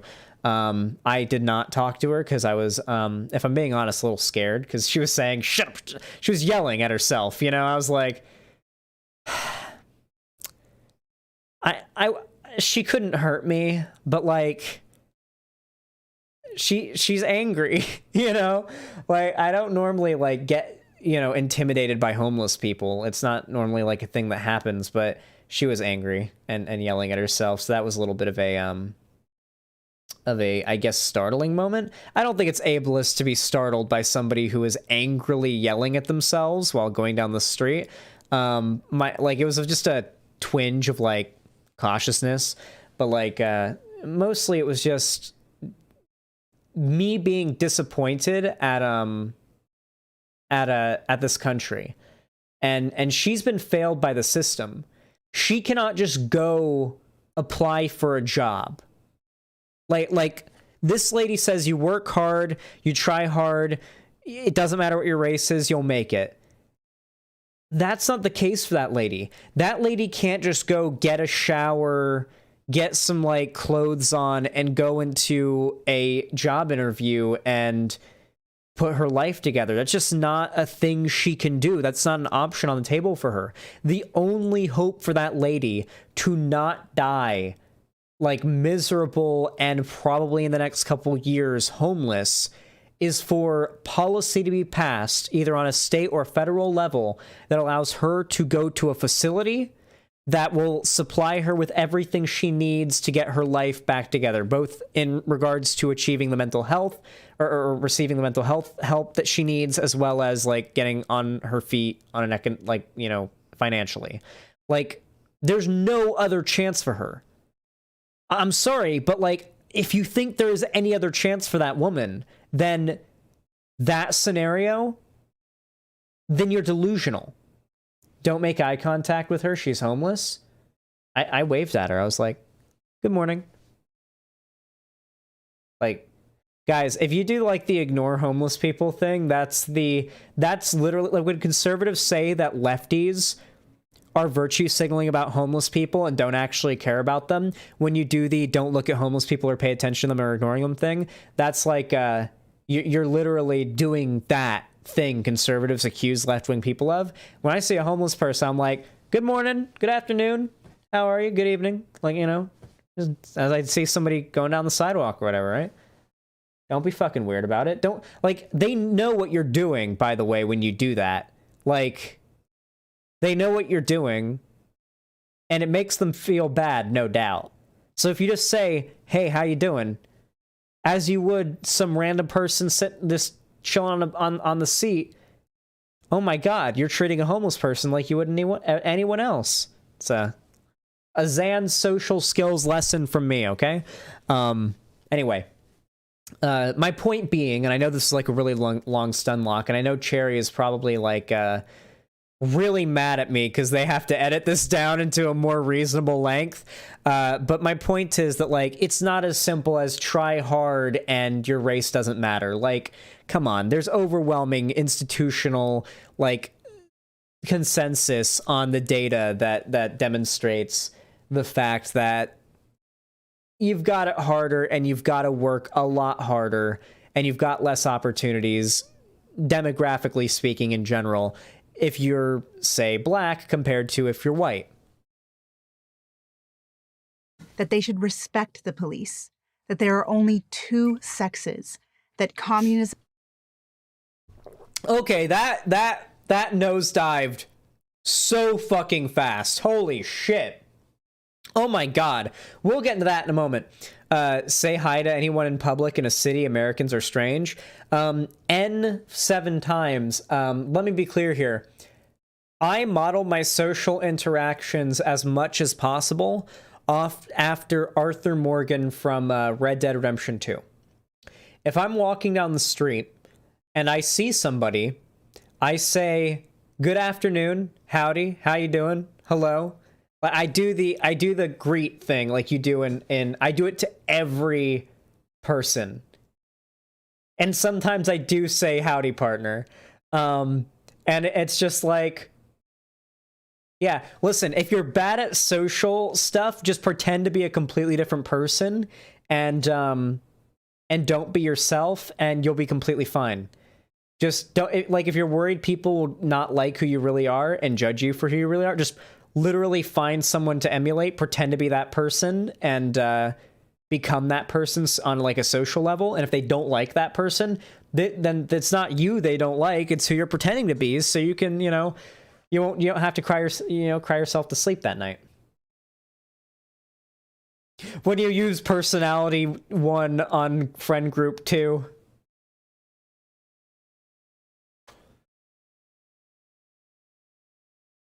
Fake it till you make it. Anyway, this is about to get psychotic. Let's see what this is. Okay, so this is a teacher, by the way. A teacher who's about to complain that the left is making teachers push a left-wing agenda to students in schools. So let's go ahead and see what made her stop being a teacher. Xan, why is your cursor weird? What do you mean? What's up with it? Is it moving weird? I don't know. The tail is long? I don't fucking know. I guess it is a little longer.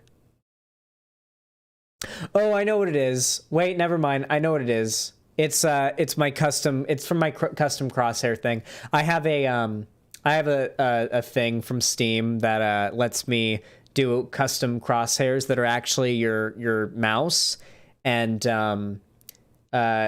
normally I'll like switch it into a crosshair when I go into Rust or something like that. But I switched it to this particular mouse. I didn't know that it was actually different than the default. It's actually funny.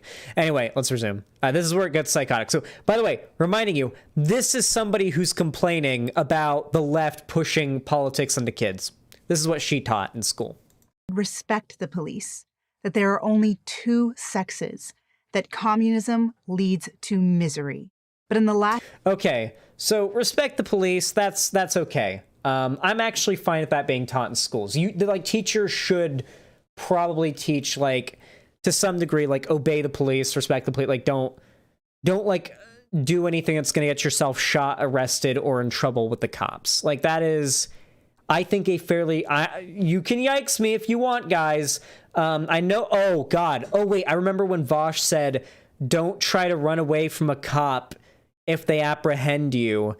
And the chat lost their minds, and Vosh had to purge a bunch of people because, like, people in the chat were saying, "No, you should run away from the cop and get and find a safe house." It's like, what are you LARPing dumb fuck's even talking about? I remember he had to ban so many people. Oh god, if I talk about this, I'm gonna have to purge, like, my viewer count will plummet. None of you guys are that stupid, right? Hypers in chat if you're that stupid and you were... Okay. Listen, all right? Young people in America, due to the fact the police are so goddamn dangerous, should probably be taught to respect the police on a some fundamental decent level. Like, you don't make sudden movements around cops, do this or that, you know, just the basic shit, right? Including, you never talk to the cops.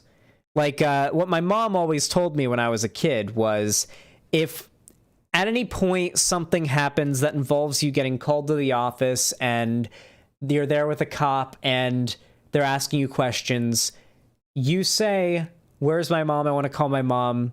I'm not saying anything until my mom's here." And obviously, when I got older, it was, if you ever get arrested, you say nothing except, "I want a lawyer." And can I have some water, I guess. And where's my phone call? You can say those three things.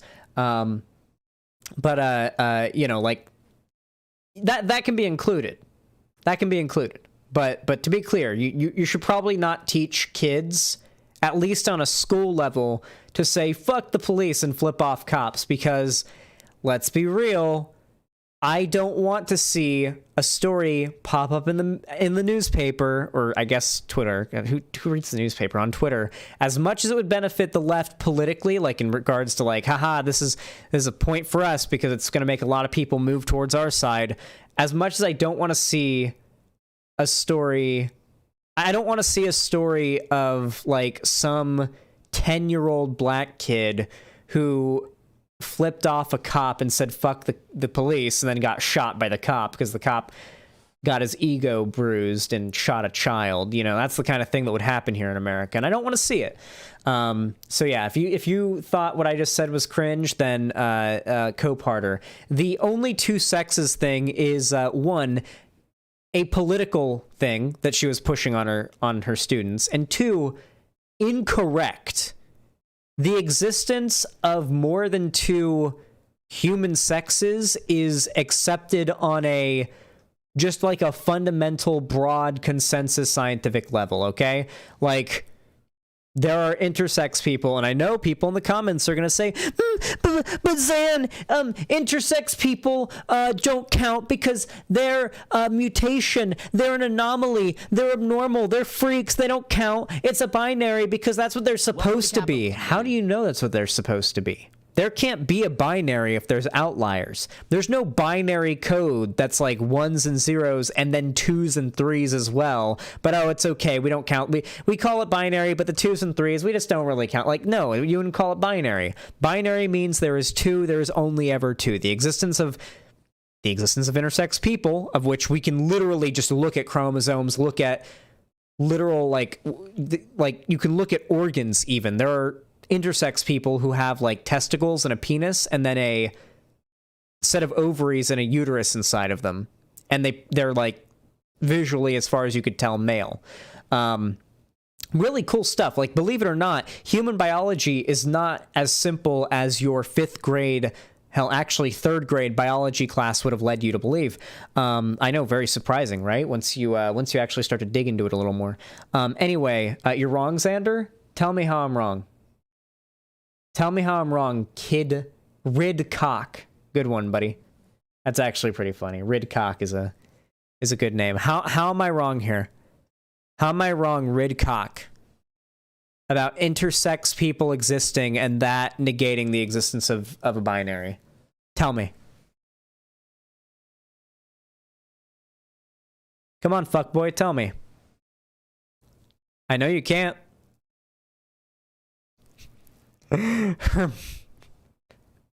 You just are. Okay. That's about what I expected. I'm not gonna ban him, okay? Listen. Having the occasional retard in the chat to just like talk and increase engagement, who isn't really capable of like radicalizing anybody, is good. Zan, listen, I get one a year, all right? I get to pop my ult once a year, okay? That's all I ask. Last few years, they were hearing something different in their other classes, that their race was their destiny, that the police were out to get them, that their sexual identity is a personal choice. Holy shit. I actually really like what they did here because they laid out all of their straw men of the left wing's arguments like on screen all at once for us to tackle one at a time. Very useful. I'm going to try to speed through it. The police were out to get them. Is the left teaching this? Well, not so much the police are out to get anybody. It's more so the police institutionally have, well, let's just say there are problems with it. Like, clearly, I mean, look, are you going to argue there isn't a problem? There clearly is. If you can accept there's a problem, then we agree enough. There's clearly a problem. There's a problem with the police. Their race was their destiny. Now, this is a very, very, very big straw man of the argument I made before, ironically enough. So there are plenty of people who, despite their race and despite what, like, the idea of determinism and you know, an understanding of socioeconomics and race would tell you, make it to be ahead. For example, Obama. Obama, for example, is he is a black man who is at a socioeconomic position beyond me as a white man. And you know, there you go, Obama. Who else? Chris Rock. He is above me on a socioeconomic level, despite being a black guy. And I know that on a demographic level, you would think, oh, well, I'd be better off than they would be. I'd have more privilege than them. But, you know, they made it. And so that would make you think immediately, well, they must be wrong. The idea that, like, your race can, you know, have a large determining factor on how you end up and what your situation is going to be and how hard it can be for you to make it is wrong then. Of course it's not. The world is more complicated than that, okay? Just because there are some black people, women, just insert any like marginalized group, demographic, people from that group that have made it in our society, does not mean that there isn't a problem that entire demographic, or not the entire, but the majority of that demographic broadly has to deal with doesn't exist. That doesn't mean that's not a problem that doesn't exist. Of course it does. Look at the data. Now, channels like PragerU are never going to show you the data. To be fair, you're never going to get data from a PragerU video. The closest you're going to get to that will be like an unlabeled graph that says, like, my favorite one is when they show the unlabeled graph with no citations or sources on where they got the information or stats from. And it's the labels on it are amount of communism as one axis and amount of bad on the other axis. And as the amount of communism goes up on the line graph, the amount of bad stuff goes up too. And then on the other graph, the amount of good stuff goes down as the amount of communism goes up. And it's just, that's the graph they show on screen. That is the amount of, like, of data you'll get from a PragerU video. The vast majority of their talking points are anecdotal stories told by the people they're having on as guests, typically filled with lies and misrepresentations of what actually happened. Every single PragerU video that we've done in the past, we've been able to do a cursory amount of research about the subject matter and find that within moments of the video starting, they just outright lied about just simple facts of the case. For example, there was that one guy I remember. This is actually from a Vosh segment. Vosh covered a PragerU video, and they had on this guy who claimed to be like a small business owner of a cookie salesman place. And he's like, okay, small business owner, right? He talks about it like he owns this mom and pop shop with like 4 employees. Vosh Googles the guy. It turns out he has a massive factory that takes up like 14 acres of land with 4,000 employees. And that is his small cookie business. I do love PragerU and their half-truths and their sometimes outright lies. That socialism is Here there's even more. Wait, okay, here, let's let it fill all the way out. passionate, Communism isn't so bad, and capitalism is cruel. Oh, okay, we got all of the memes here. Okay, they get a little bit less unreasonable as we go. So sexual identity is a personal choice. So this is a funny one because they're trying to turn around the argument the right would make against like gay people back in the day to the left and say, haha, see, the left are the real bigots now. That is what they're doing here, by the way. The whole argument they're trying to make here is that the left are the real bigots. The left are the ones who are hyper fixated, hyper obsessed on race, sexual identity, etc. And that we are the ones who just need to get over it. We're the ones who focus too much on it. Anyway, so is sexual identity a personal choice? Personally, I think not. How you identify in regards to your sexual identity is a personal choice, because to be clear, everybody's sexuality is different, and we developed labels just to categorize it. Like, I'm sure plenty of dudes who say they're straight out there would probably clap some femboy cheeks if, as long as they were only looking at the back, you know? But besides that, they're straight. I imagine there's some guys out there that are straight that are like that. I mean, like, sexuality is a spectrum. Now, what you're attracted to isn't a choice. Like at least as far as I can tell, you know, if I'm walking down the street, I know this is really interesting. When we did the segment on asexuality, a lot of ace people didn't really know what it was like to have a crush, and that it was like an overwhelming sensation when you see them for the first time, or every time you see them, it overcomes you.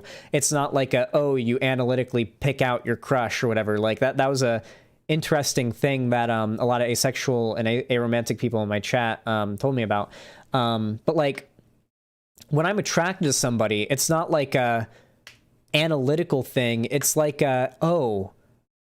I've seen somebody, and before I even had a chance to process in my head that I thought this girl was attractive, like to process their physical her physical features to like determine what's so hot about her, I already know she's hot. Like, before I even did the full scan to see like how thick are her legs, how big and juicy is her ass, how hot are her tits, how pretty is she, all that. Like, before I've even done that, I already knew she was hot.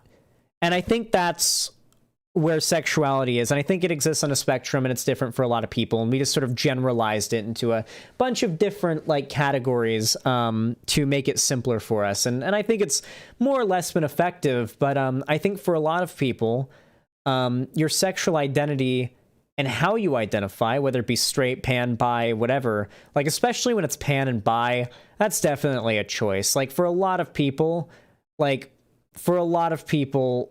people who are pan, they say they're bi, and people who are bi say they're pan. Like, there's a lot of confusion there, and also a lot of crossover. It's interesting. These are categories that we developed to make it more simple for us to categorize these things and talk about it. But in reality, even among these categories, everybody's sexuality is different and unique to them. Your sexuality is unique to you.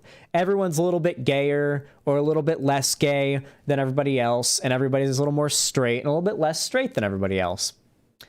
So that's how I see it, but, The next one is capitalism is cruel. I don't think the idea is that capitalism is cruel. I think the idea is that the outcomes of capitalism necessarily and demonstrably are just not sufficient enough to supply, in this case, the American people with what they need to survive. I mean, look outside for a minute. It should be obvious. Communism isn't so bad. I mean, so if we're talking about like, hey, communism isn't the USSR or Nazi Germany, because some people do believe Nazi Germany was communist, believe it or not, then we should be teaching that. We should at least be teaching accurately what communism is, not the goddamn like McCarthyist Red Scare version of communism. Like, at least teach an accurate definition of it, even if you disagree with it. No, we just don't want that like Red Scare propaganda taught. And yeah, I mean, compared to that propaganda, communism isn't so bad, even if I don't 100 million% agree with it. What What else? What else? Socialism is compassionate. I agree with this one, actually. I agree with this one. Socialism, I do believe, as far as political, like not political, but like economic, like policies and ideologies go, or like systems go, is probably the most compassionate. Like, it's hard to ascribe morals to an economic system or a political system. Like, that's like a really weird and illogical thing to do in the first place. And to be clear, it's not I'm doing it a little bit tongue-in-cheek, to be clear. But, you know, I think that if you're going to start ascribing morality to political systems and economic systems, socialism's about as compassionate as it gets.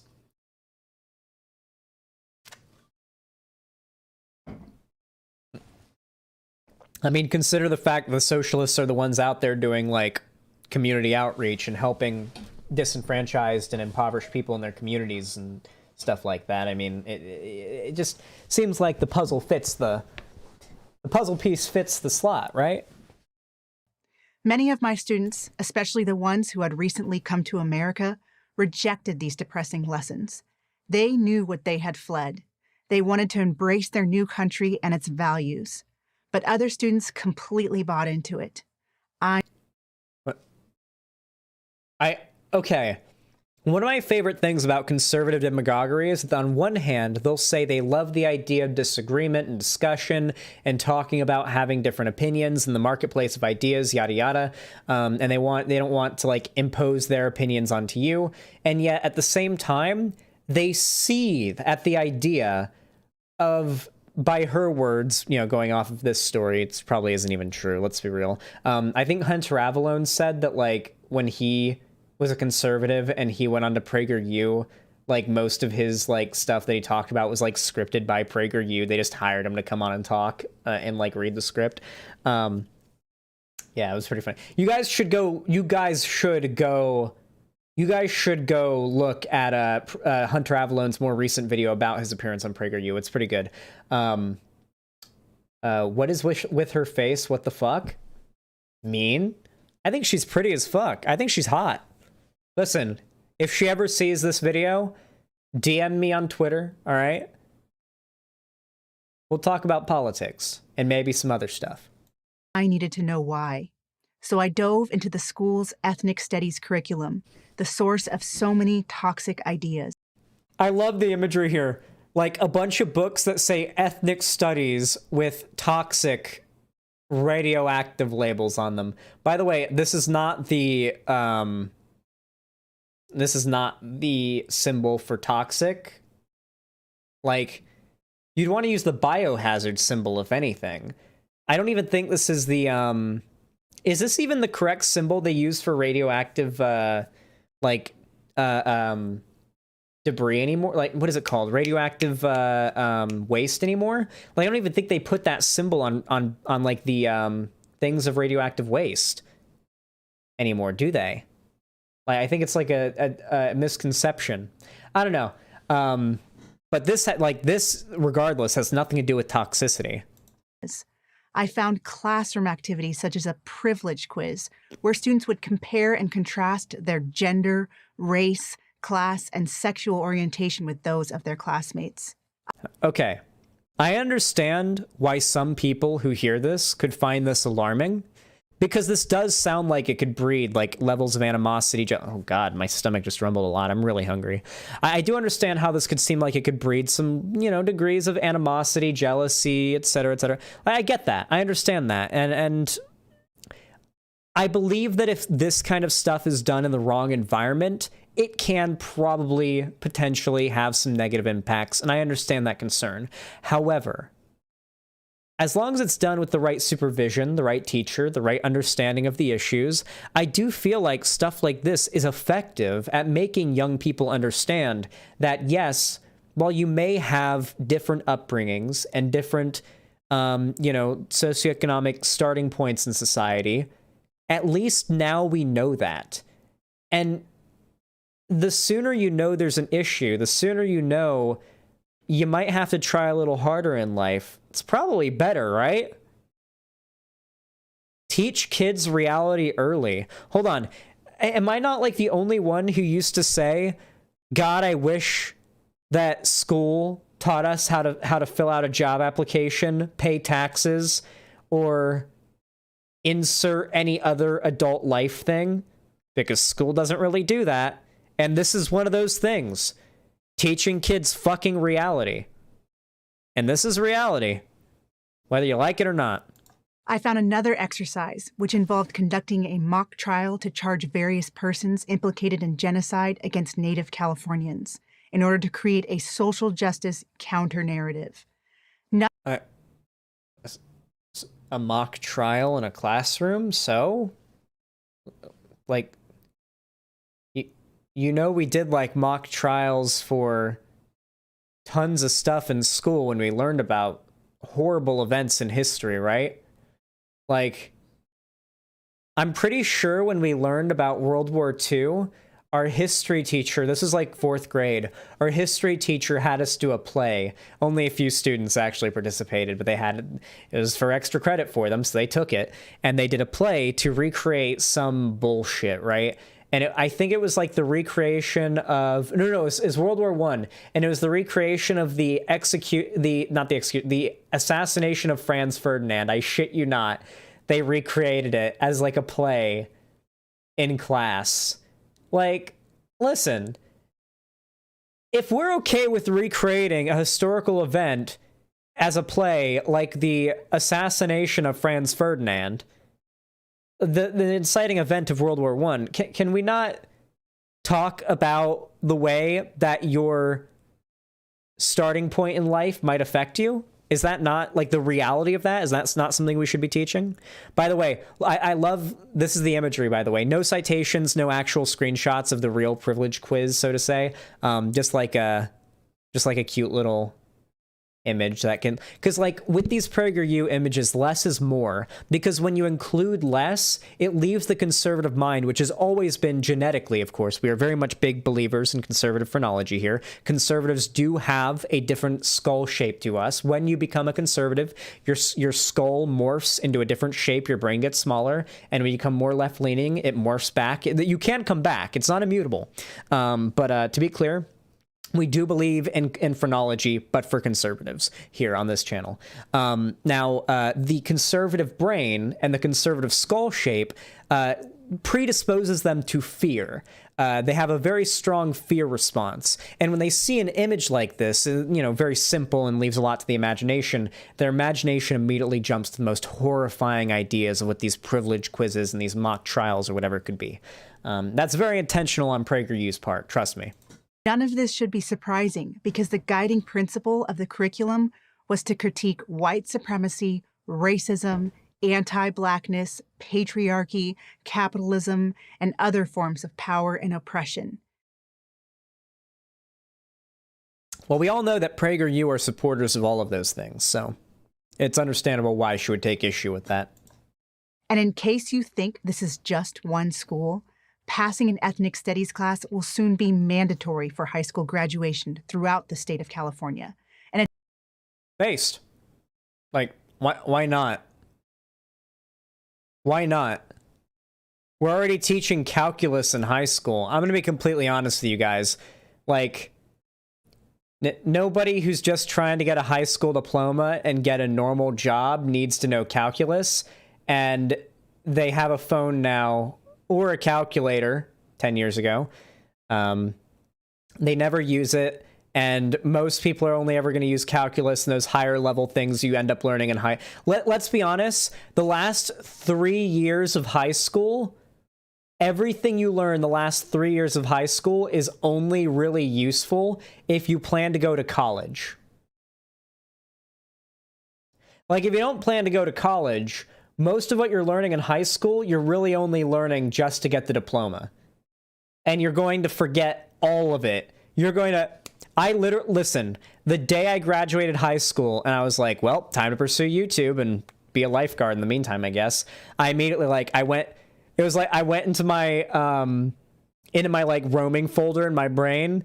I found everything that I learned for, the last 4 years of school. I, click, I scroll down, I select all of it in my brain files, I right click, delete all, go to the recycle bin, and clear recycle bin. Just deleted everything I learned in high school that had to do with like math, except for like history, English, and chemistry. That's pretty much it. Like everything else, calculus, fucking geometry, goddamn, like that kind of shit.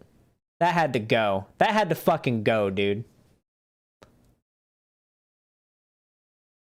I don't remember a single math lesson. Everything I know now is for D&D and cutting fabric. Honestly, splitting item stacks in video games has made me better at multiplication and division and whatnot on the fly than school ever did. Because it was necessity.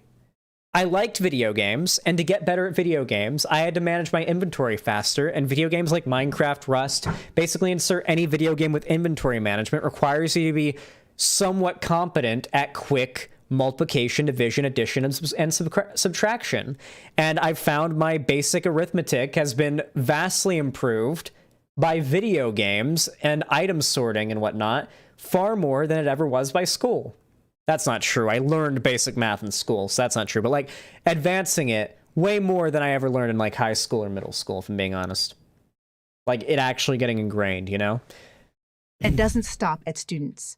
Teachers who reject these radical ideas, especially teachers with the wrong skin color, risk being labeled racist or white supremacist.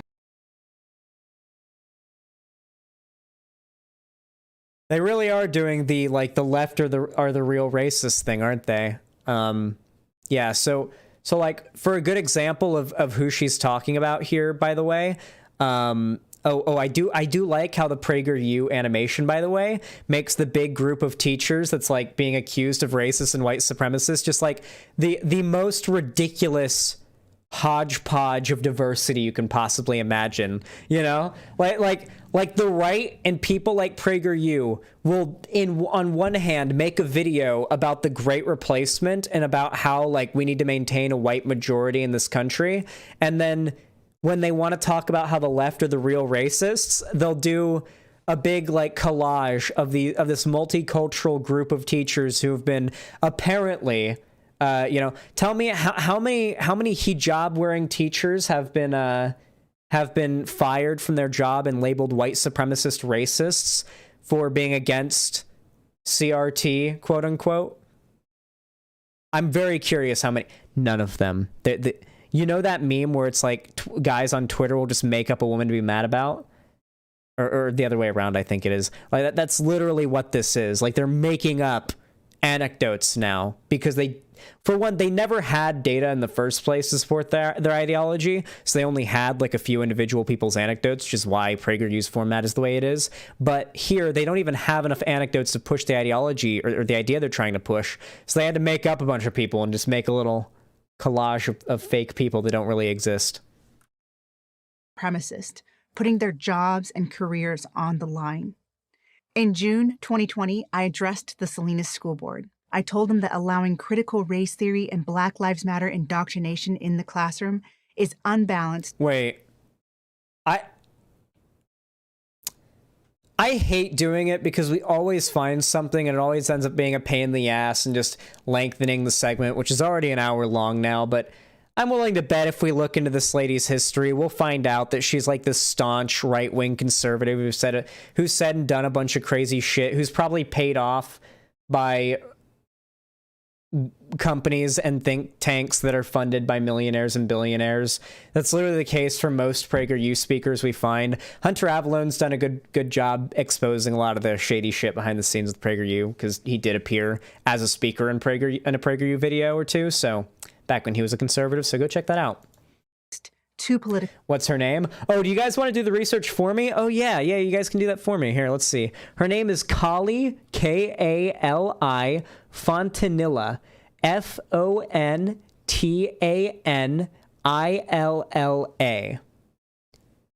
Kali Fontanilla. That's correct, you're a cute T. That's correct, yeah. Go ahead and do your research, chat. Do what you do, and let me know if you find anything juicy. And will only do harm. In response, Oh, and if you find any crazy shit like she's got an OnlyFans or something, you better link that shit in chat. You know, okay? You know, be a bro. the board president, a professor of ethnic studies at a local college, called me anti-people of color. I am people of color. I'm half Jamaican.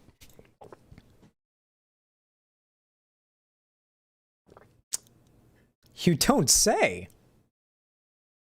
This woman's not white. I would have never guessed. I was completely blindsided by that one. If I'm being completely honest with you guys. I can't be racist. I'm black. Hey, wait, can we just to be clear here, because I do love the comments from like conservatives who say, how can you say that this black person is a white supremacist? Don't you know they're literally black? You fool! And it's like, dog, your race does not like set and hard lock your political beliefs, okay? British voice. That was my I don't know what voice that was. The black friend theory. No, the it's not even the black friend theory, it's the black me theory, I guess. Here,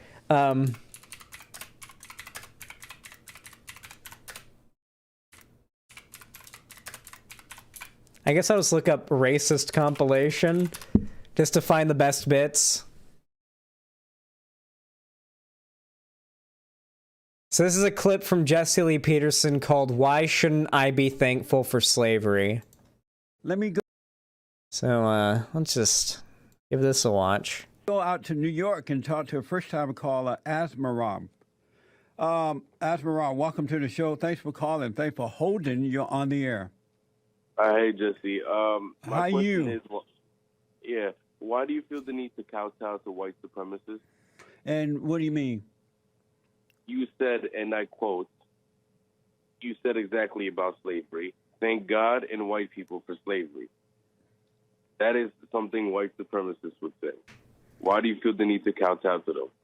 And why is it that I'm kowtowing down to them by saying what I think about it? You think slavery was a good thing? Yes. What? Why? That's a good question. I think it was good in that those were the times, and it allowed us to be born in America, the greatest country on this side of heaven. We were allowed to be born here rather than sneaking across the borders or having to fill out an application and wait for years or take a test, which we would have never passed, by the way. But take a test, and so rather than and all He was calling black people stupid there, by the way. cultures have been enslaved in one form or fashion or another, right? And so rather than That's not true. whimpering and whining and begging, especially blacks today who don't even know anything about slavery, they have freedom to do what they want. Instead of complaining, I would show my appreciation to the folks who died and sacrificed their lives that I might be born in the greatest country in the world. So even though slavery looked like it was a bad thing, it turned out to be good for us because we could be stuck in Africa somewhere. But wait, why do you have to liken it to being on a crowded airplane? That's what you said about slave ships. Why do you have to trivialize it? That's another good question. You know how when the I don't need to like go into vivid and disgusting detail about the conditions of like the transatlantic slave trade and like the packing of the ships and whatnot, right? Like it was not, as Jesse Lee Peterson said, like a crammed plane flight. the slaves were coming over. And Yes, they were shackled in ships. they were like right down at the bottom of the boat there. And and if you, I don't know if you ever been on an airplane. When you ride in the back of the plane, it's like riding on a slave ship. The seats are so close together, and they don't feed you anymore back there. I think they're changing that now, but they don't feed you, and you could be sitting next to fat people, people who are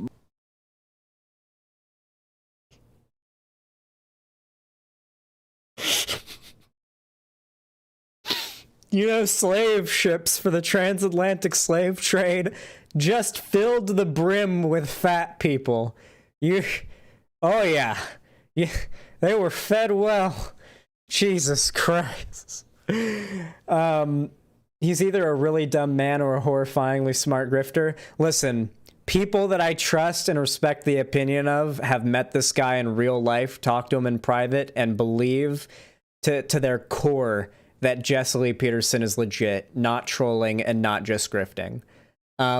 Listen, I felt that necessary to demonstrate that being black does not mean you can't be a white supremacist necessarily. In fact, before the board meeting, the district had sent me a gift just for being black. A mask bearing the message, Black Educators Matter, an I Love Being Black sticker, and that's nice.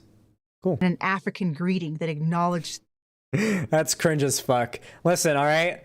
I'm not saying it's not cringe, all right? It's definitely cringe.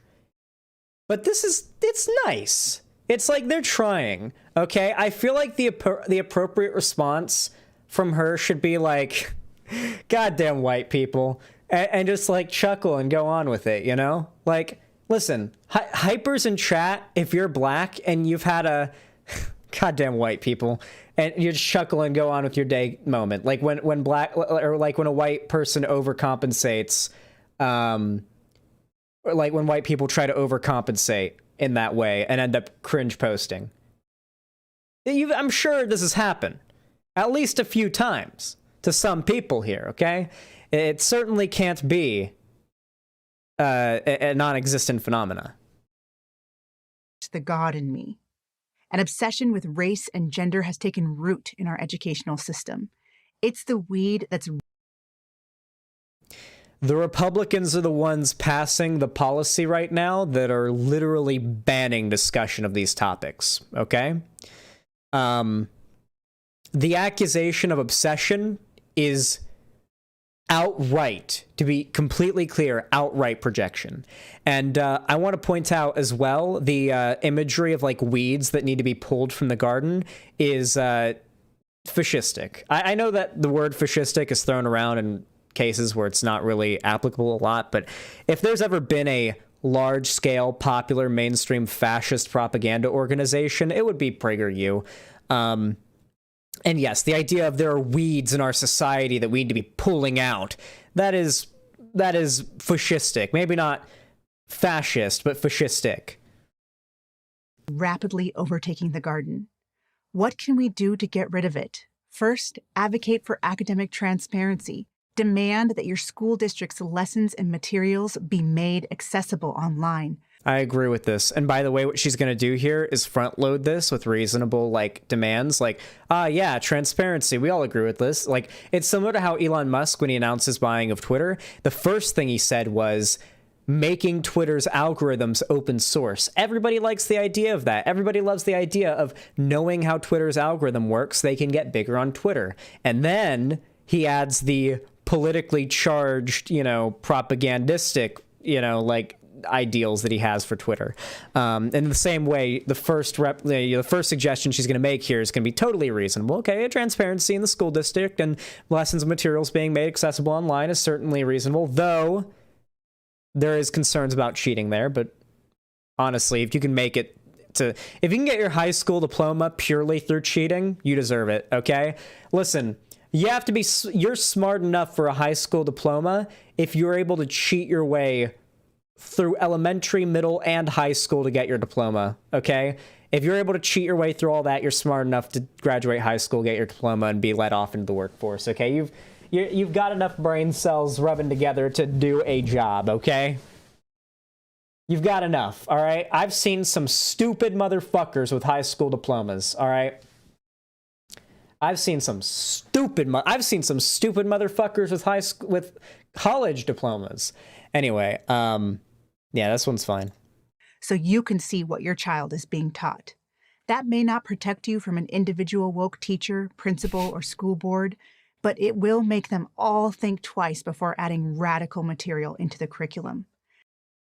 No, it won't, because the material they're adding is not radical. There has been some isolated cases in which I personally do believe some teachers and some particular textbooks have taught things to students that I find objectionable. I think the example that I heard was there was a textbook, and it was a math textbook, and it made the argument that black and white students need to be taught math differently, that white students can be taught it like, okay, yeah, write it down, like how you typically see like math taught in a classroom, but that the black students need to have like chips and cards on the desk to like have a physical representation to count out math problems and stuff. I saw that. Yeah, that shit, I feel like, is one of the few isolated cases in which what the conservatives are fear-mongering about actually happened. And I am against those cases. And when that happens, that shit gets strucken down fast. That's a joke, right? No, that's real. I brought up that story, not as a joke, but real. Yeah, like really, you know, that's fucked up. That is, everyone learns different, though. It is true that everyone learns differently, but the ways in which we make different ways of learning accessible to students should not be determined based on your race. Certainly not. It should be based on individual need, very much like an IEP program. I had an IEP program when I was in school. I had like learning disabilities or some shit. Not 100% sure. ADHD is what I was diagnosed with, but we're gonna have to see what else was going on there, because I mean I had to have help to get through like middle school in particular. High school I was fine going through, but middle school is my toughest time in school. Anyway, and then like elementary was pretty bad too. I repeated first grade. Anyway, with that said, I do disagree with that, but like the stuff that's being put into the curriculum is not radical overwhelmingly. It is the overwhelming consensus of the scientific community. Much like the same moral panic the right started up back when evolution began being taught in schools to some degree. And even to this day, it's not taught, like, you don't spend that much time learning about evolution in school.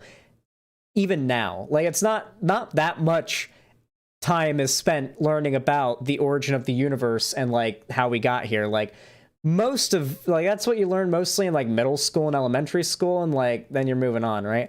And maybe like advanced like Darwinism type stuff in like you start learning about like fucking Mendel and shit like that in high school or whatever. Anyway, yeah, this stuff isn't radical. Making it public isn't going to scare the school districts.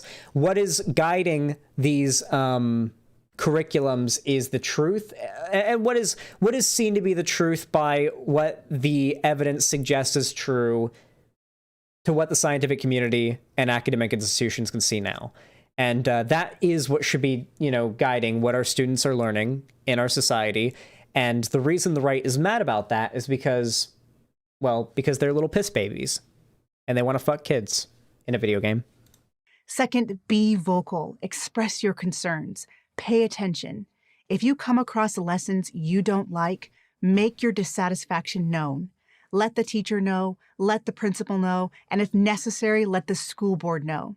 Do you guys remember that dad, that conservative dad that went to that school board meeting to complain about the LGBT books that were in his daughter's school? And the books in question were literally just like fiction stories that featured main characters that were gay or whatever, or had characters in it that were gay. And then it turned out a few months later, it came out that he had molested and raped multiple 6-year-old girls, I believe.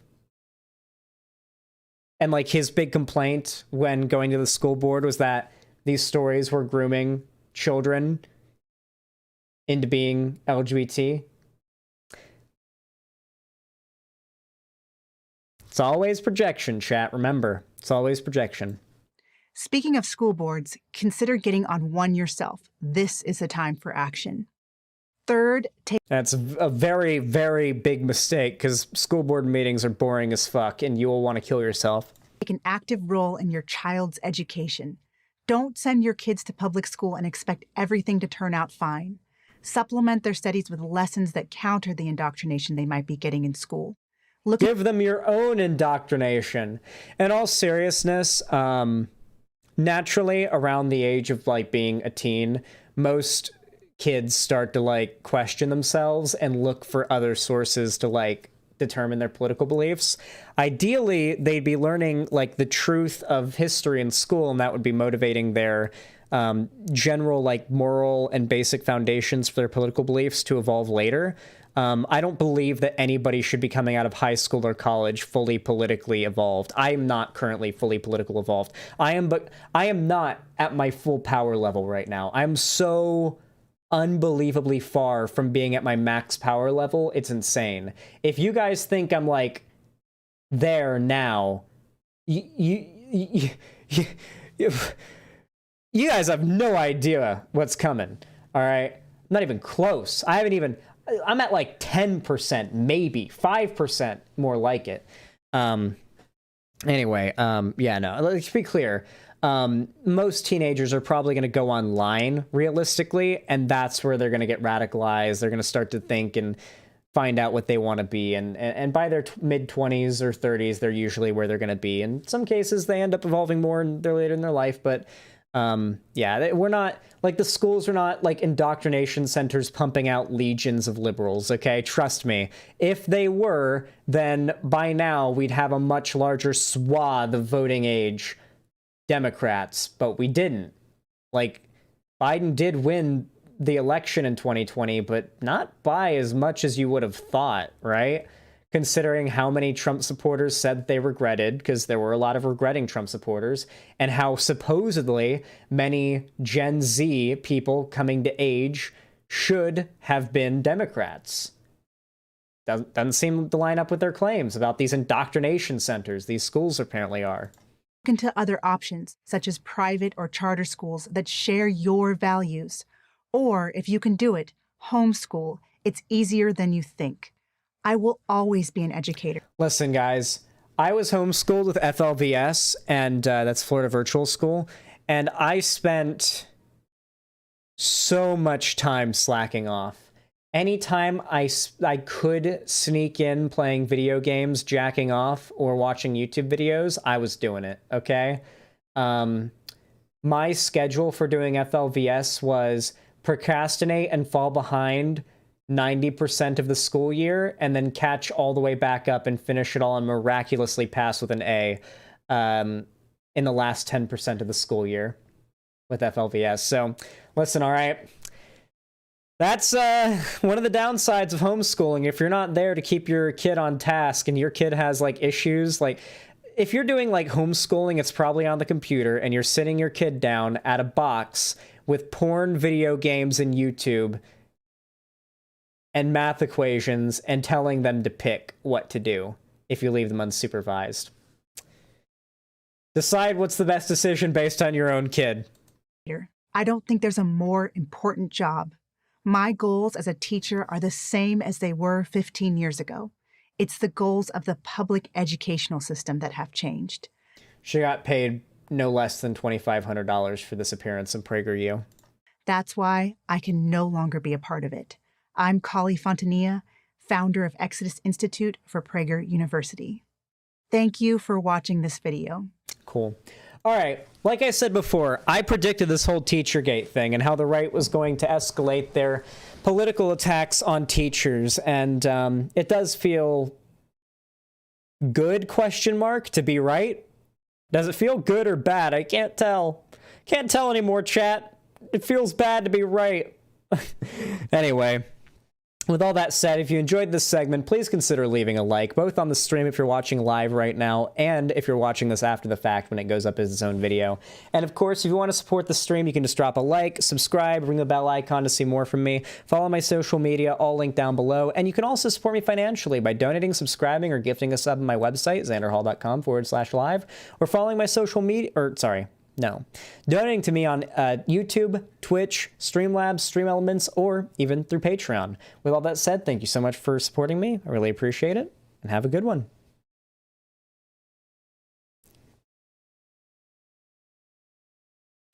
Nose itching. I need a little bit of water, and then I gotta go pee.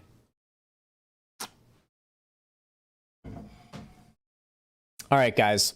Honestly, the most exciting segments of the stream start now. However, first, I must urinate. However, I'm going to give you guys a chance.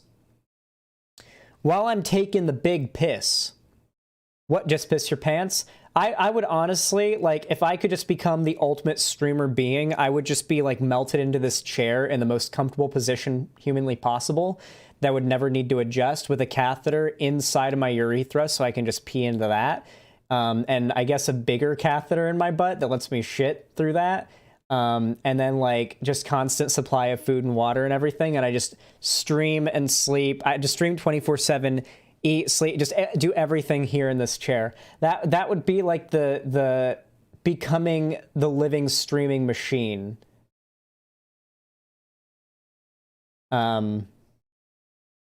Bigger catheter? Yeah, you put the bigger catheter up your butthole and you just poop through it, you know? You just turns on a vacuum and it just sucks, maybe? Even, you don't even have to exert the power it takes to get King Kong's finger out. Anyway, while I am gone taking a ginormous piss, feel free to consider donating the remaining pittance of a donation amount that it takes to reach the Shadow Onesie goal. It only takes some of you guys donating a small amount, as little as $2, $3, $4, $5 even. Something as small as that. Just a bunch of you guys doing that is all it takes to reach the Shadow Onesie goals. So yeah, I'm going to go take a massive piss. Hopefully you guys will be able to hear it. And yeah, I'll be right back.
Welcome to capitalism, my dude.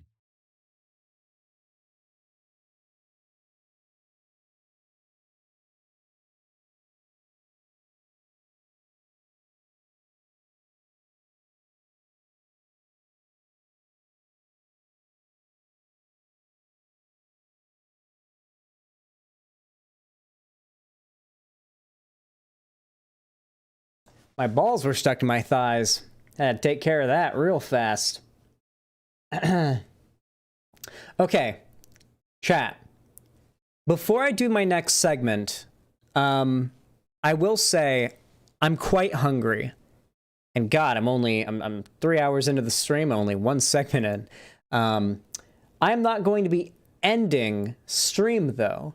As I said, I got this new chair. I want to do I want to do longer streams. I do. I want to do. You guys didn't donate while I was gone. I noticed that, by the way. I want to do longer streams. I do. So, considering the situation, I guess, what I'm gonna go ahead and do in order to stave off my hunger, as I have no food in the house, at least none that I could prepare in a timely manner, on stream, and Lonnie's out shopping, I am gonna order Postmates. Let me make sure I have enough in my PayPal first.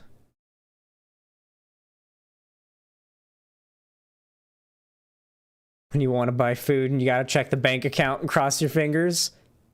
Okay, we're good. Okay. We good. We good. Alright. I'm gonna order. You guys are gonna hate me for this, chat. You guys are gonna fucking hate me. But I'm gonna order McDonald's and I'm gonna get the 10-piece nuggies.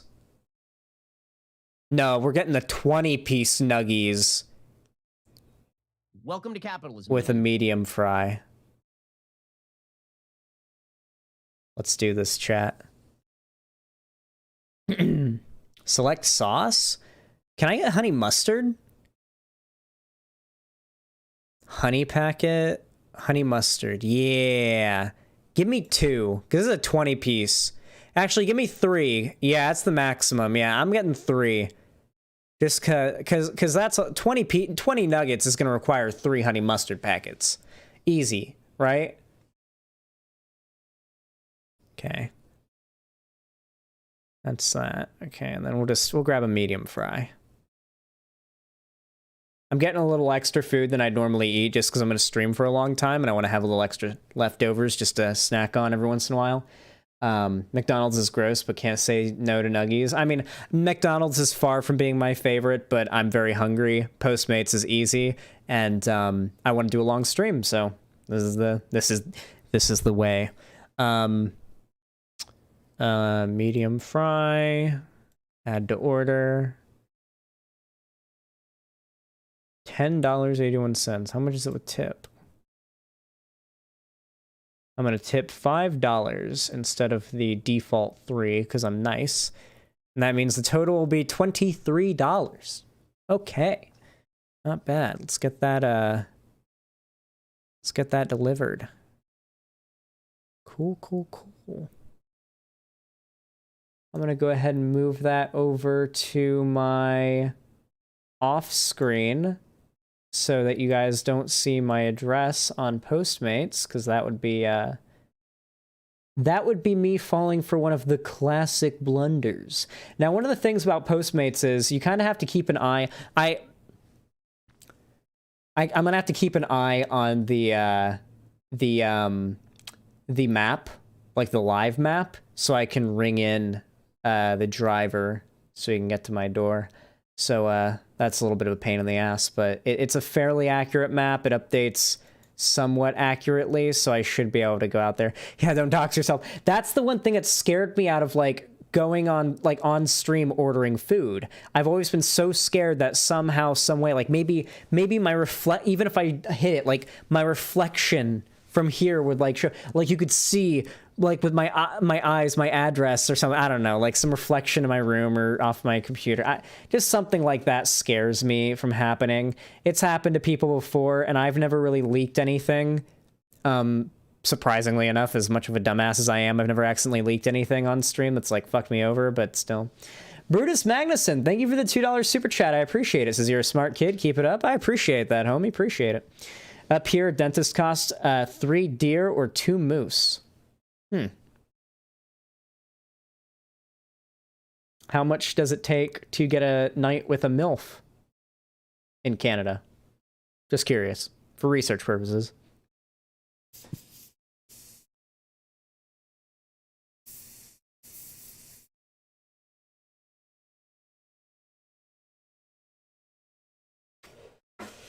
I'd be scared for you if some cray-cray person decided to swat you. Well, to be fair, I already called the local PD.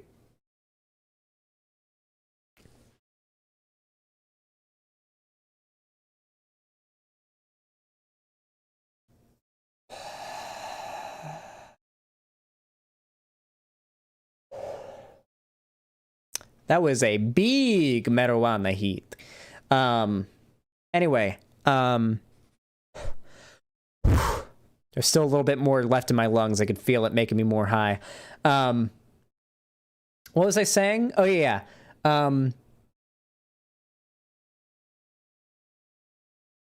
Never mind. I lost what I was talking about. I heard an elk, Zan. You can't afford this, old lady. Damn. I forgot you say earlier I ordered your logo t-shirt and am wearing it now. Just perfect day for it. Hell yeah, leftist ass. Hopefully you enjoy that shirt. Pretty based. Should I squeeze in the next segment's going to be longer. I see my delivery driver. I don't... They show me a picture of the guy. He's already at the place. Holy crap. I'll have to go pick up my order when it's time. So I'm just gonna chill with you guys for a hot minute, and like we're gonna vibe until it's time. I'm not taking my eyes off this screen. I'm making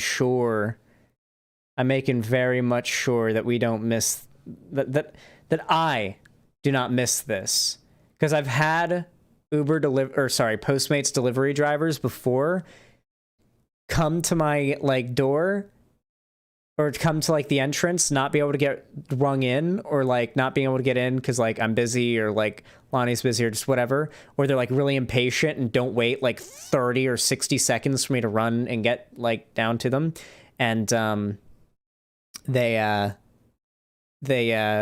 just leave with my order. They won't even leave it. Like, I won't even leave it and like post picture. They'll just leave with my order. And it's like, and I can refund it and get my money back. But it's like, I was like mouth watering, ready to get my food. And then the motherfucker left, and now I gotta reorder it and wait all over again. But then once the food arrives, it's so much sweeter. So much sweeter. Tastes good. Tastes like pussy. The best flavor. One Piece 34, thank you for the $5. Says you got another media share video donated, Zan. How much money was it? One Piece. Thank you for the $5. But I'll add the amount to the thing if you let me know. I don't have alerts on for that. You got to remember. You're making me afraid to move to America. I thought you said Africa for a second because I'm high. So I thought you said you're making me scared to move to Africa, and I was gonna be like, you're moving to Africa? That's pretty nutty.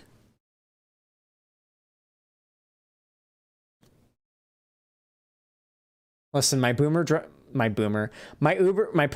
driver is a fucking boomer.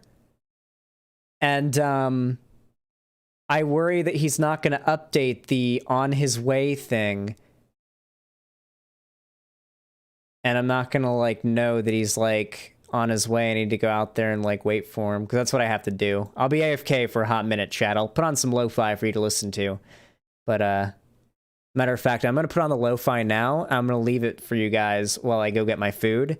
And then we're going to react to a video called The Decline of the MCU and Why I'm Done with the MCU Phase 4 by Anomaly Inc. I don't know if I'm going to disagree with it or not. It popped up in my recommended. So, and the title and the thumbnail of it is, it's not women characters that are the problem, it's their presentation.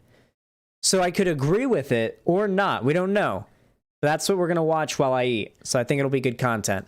In the meantime, though, I'm going to put you guys on some lo-fi so that when I go out there to get my food, you guys aren't just sitting here in silence, leaving, and not wanting to watch the stream, if I'm being completely honest with you guys. I know how it is. Boring streams aren't worth watching. You've got valuable... Your time is valuable. Not quite on his way yet. Oh. Every time it does a little weird blink, I think it's going to update.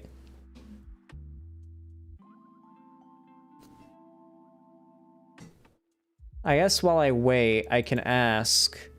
Chat. What... Dude, he said MCU, it's definitely a reactionary. Yeah, though MCU could have just been used for the, like, the clicks, you know? That's definitely on the table, right? That it could just be used for clicks. Anomaly Inc. is legit crazy with how he goes after people he disagrees with. Oh. Okay, apparently he's crazy. I guess it will be worth responding to. Thanks, YouTube, for recommending me a video to dunk on. I took every time YouTube recommends me a survey, I take it, because I assume that YouTube probably, like, maybe gives a little bit of a nudge in the algorithm to YouTubers that go out of their way to answer their surveys. They probably don't, but it's probably placebo, but, you know, I'll take it. I always fill out those surveys, and, you know, I fill them out honestly and everything, and I go harsh on them, you know? But this most recent go-through was probably the nicest I've ever been in a survey for YouTube before, because honestly, YouTube has genuinely, as of late, improved their algorithm. This kind of cycles back into me requesting that you guys like the stream and like my videos, but just talking about it, YouTube has started putting more like features in that make it so that small YouTube channels that are trying to grow can grow and reach new people without a shout out from a larger YouTuber, because like it's kind of impossible otherwise. It's or like a fluke.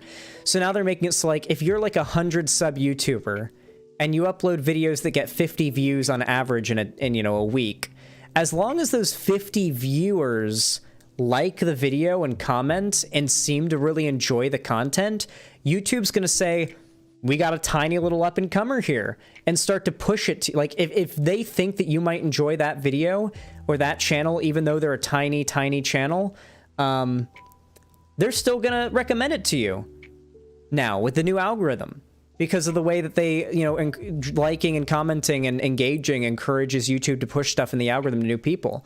And it's helped my channel. It's helped me discover new content creators. I have discovered 800 subscriber content creators that are putting out content better than YouTubers out there with millions of subs.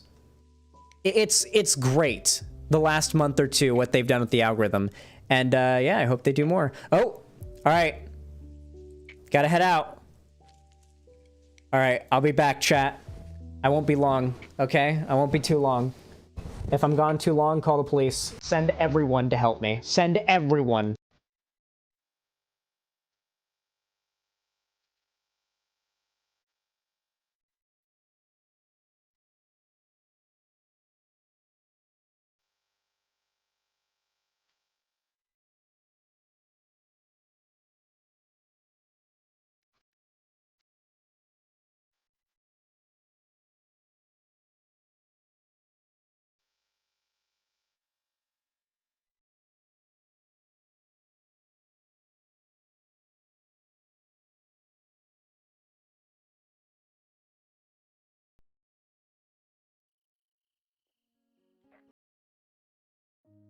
So we're gonna name the chair Grand.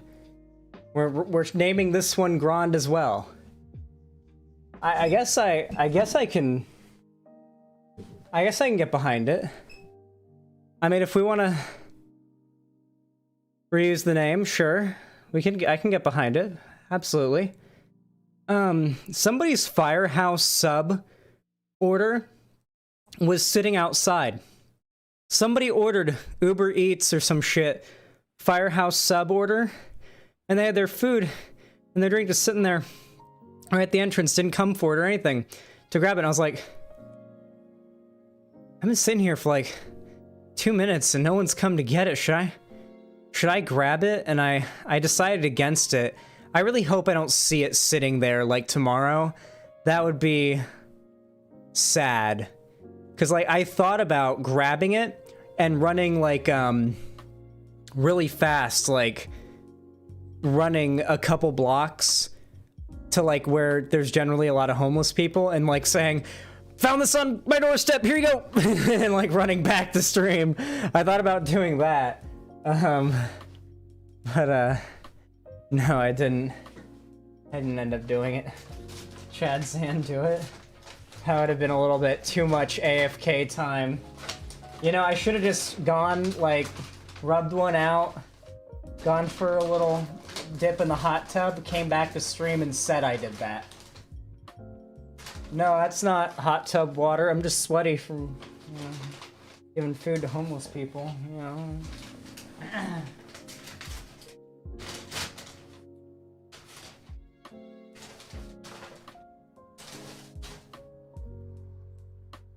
Okay.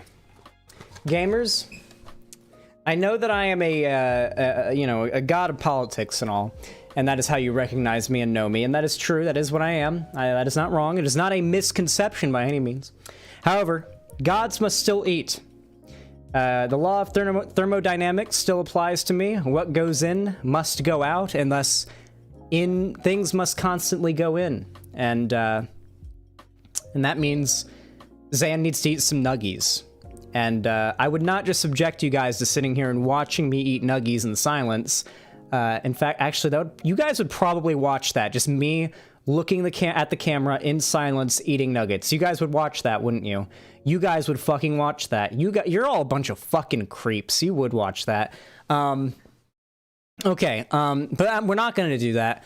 Instead, we're going to watch this video. It's called The Decline of the MCU and Why I'm Done with the MCU Phase 4. Actually, first I'm going to read donos, and then we'll start the segment kind of thing. All right. V-Raptor, thank you for the tier 1 sub, says, the Shadow Onesie is staring into my soul, so I'm offering a sub to appease it. Look at it. Look at it looking at you. I might just keep it right there on that chair so you guys always see it looking, staring at you. Donate, motherfucker. Donate.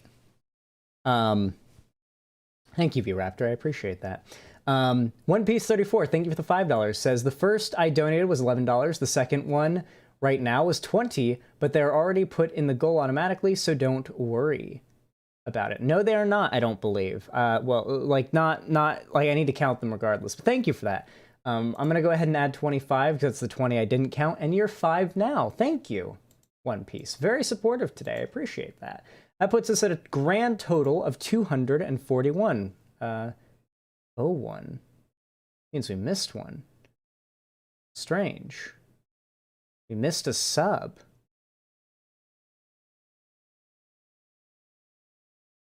Wait, never mind. No, we didn't. Sorry. My bad. I'm just dumb. Let me unhighlight these so that we're caught up on alerts. Sorry, chat. I know it don't look pretty, but this is what it's like to be a small streamer, a scuffed streamer. Just pulling by. But that's why you watch.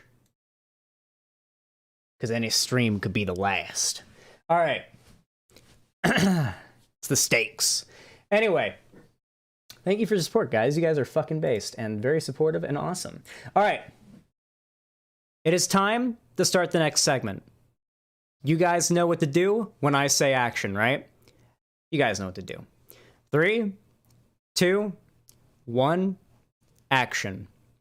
So, I'm not like... I wouldn't call myself like a super soy face MCU fan. When I think soy face MCU fan, I think the kind of guys that are dressing up to go to the nighttime like premieres of the MCU movies and like doing things like screaming when Tom Hiddleston comes out on stage at Comic-Con, even going to Comic-Con to see those kind of things. That's what I imagine when I think of like a soy-facing MCU fan. Now, to be clear here, I'm not the kind of person who like makes it a personality trait of mine to shit on popular things. I'll like do it ironically a little bit as a meme, but like I never actually mean it purely because a thing is popular. I try not to fall into that trap. I think it's kind of cringe and bad to do and basic as fuck. So the problem was I didn't always think like that. For a very, very long time, I was of the impression the MCU was drivel. And I just wasn't... I didn't even watch any of the movies or anything. Eventually, though, I ended up watching... I believe it was Black Panther. Might have been my first MCU movie. If not, it was Captain America Civil War. I just know Black Panther was in it. And I was surprised by how entertaining it was, first and foremost, as well as like how more three-dimensional it was than I expected it to be, because I didn't like superhero movies. And from there, I had actually gotten enticed mostly by the hype and FOMO of Infinity War about to come out. I binged all the MCU movies, and I felt like quite the fool for what I'd believed before. My conception of the MCU was very negative and very misconceived.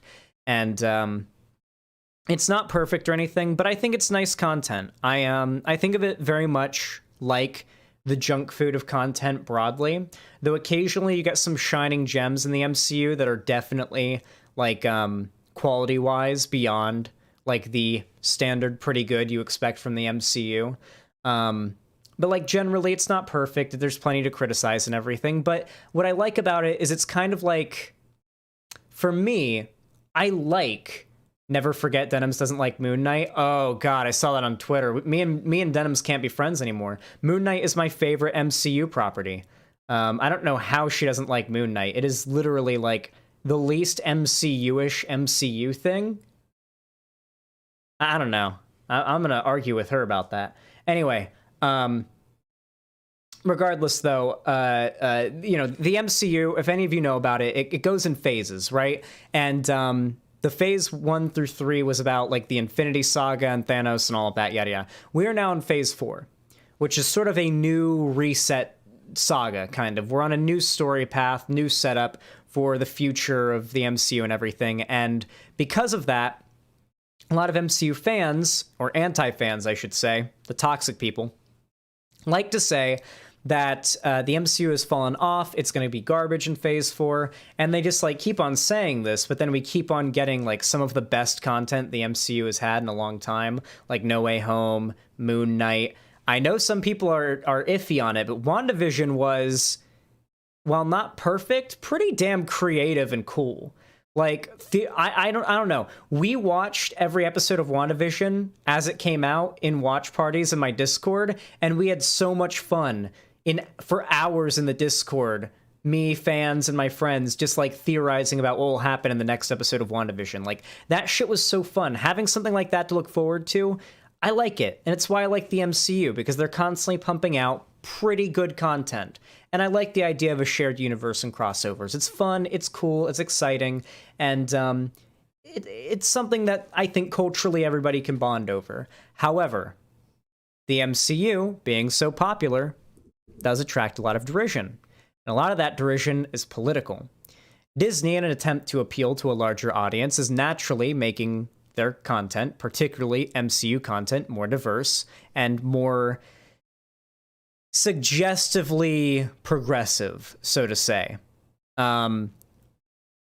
Basically, what they're trying to do is appeal to more progressive demographics, and this has resulted in a bunch of anti-fans and conservatives and grifters realizing they can make a big penny off of screaming about Disney's attempts to incorporate even the smallest examples of, inclusivity or representation in their media. And the funny thing is, it's such milquetoast examples that it makes it so clear that the people who are complaining about it really just can't handle there being brown people or women or whatever in their media. And they'll swear up and down, left and right, that's not the case, but it absolutely is the fucking case, okay? And they'll also swear they don't care, but clearly they do. Anyway, with that said, we're going to go ahead and watch this video, see if I agree with it, see if I don't. It just popped up in my recommended before I even started stream. I didn't even go looking for it. No one recommended it to me. It was YouTube that recommended it to me. So, yeah, we're going to watch it at 1.5 speed while I eat some chicken nuggies. So, yeah, let's go. Decline of the MCU and when I'm done with the MCU Phase 4. For those that don't know, MCU is like a Gamergator, reactionary, anti, like, female women Mary Sues in MCU movies, nerd culture! Oh, it's the GTA Mission Past song. Let's go. Okay, let me just say nerd this right off the culture. bat. Eowyn and Arwen from Lord of the Rings, Hermione Granger from Harry Potter, Disney's Mulan from 1998, not the hell. Bullshit. Bullshit. I know what you're about to say. I'm sorry. maybe I'm being presumptuous here, but I've heard this argument before, and I'm sorry, but bullshit, okay? If The Lord of the Rings, The Return of the King, came out today, and the scene where Arwen says, "I am no man," and bodies the Witch King of Angmar, if that came out today, regardless of the fact that Tolkien, wrote that in the original book, Eowyn, sorry, you fucking got me. Fake fan. It's not that I'm high and starving. Yeah, when Eowyn kills the Witch King of Angmar and fucking bodies him, granted, with the help of Pippin, or was it Merry? Now I'm really fucked. Like, if you did that today, if that came out today, no, you couldn't get away with that today. I'm sorry. I'm not saying this guy would be upset about it, necessarily. However, a large part of the Comicsgate community, I guess it is, would be mad.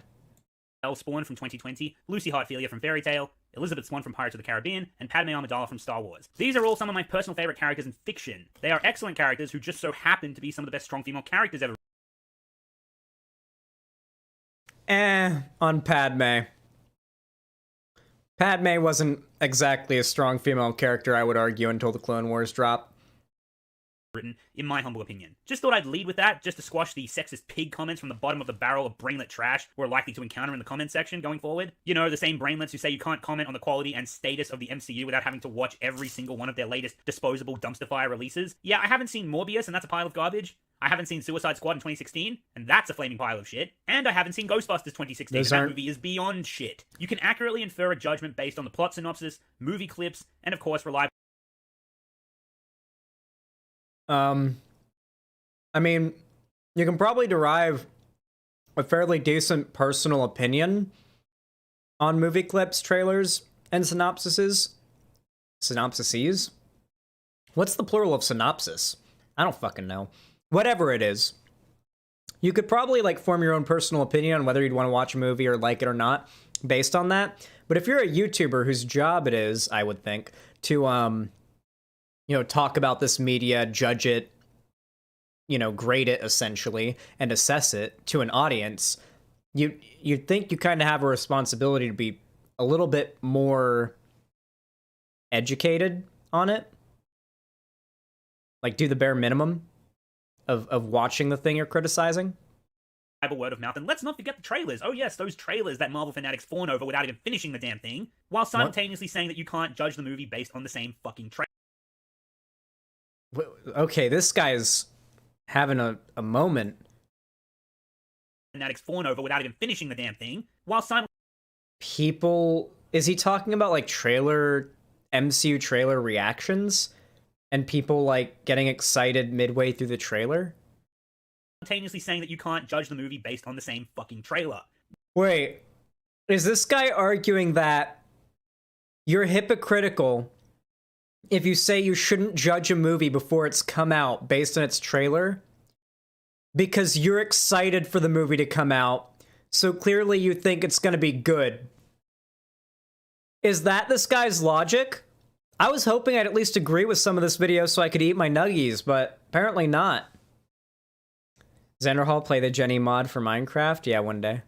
Yeah, some logic. But fanatics don't deal in logic, only their precious fifis. Like I've said before, and I've said several times, they can't be bargained with, and they can't be reasoned with. Anyway, welcome back to the channel, everyone. It's your pal Noms. He's very brave. He's very brave for saying this.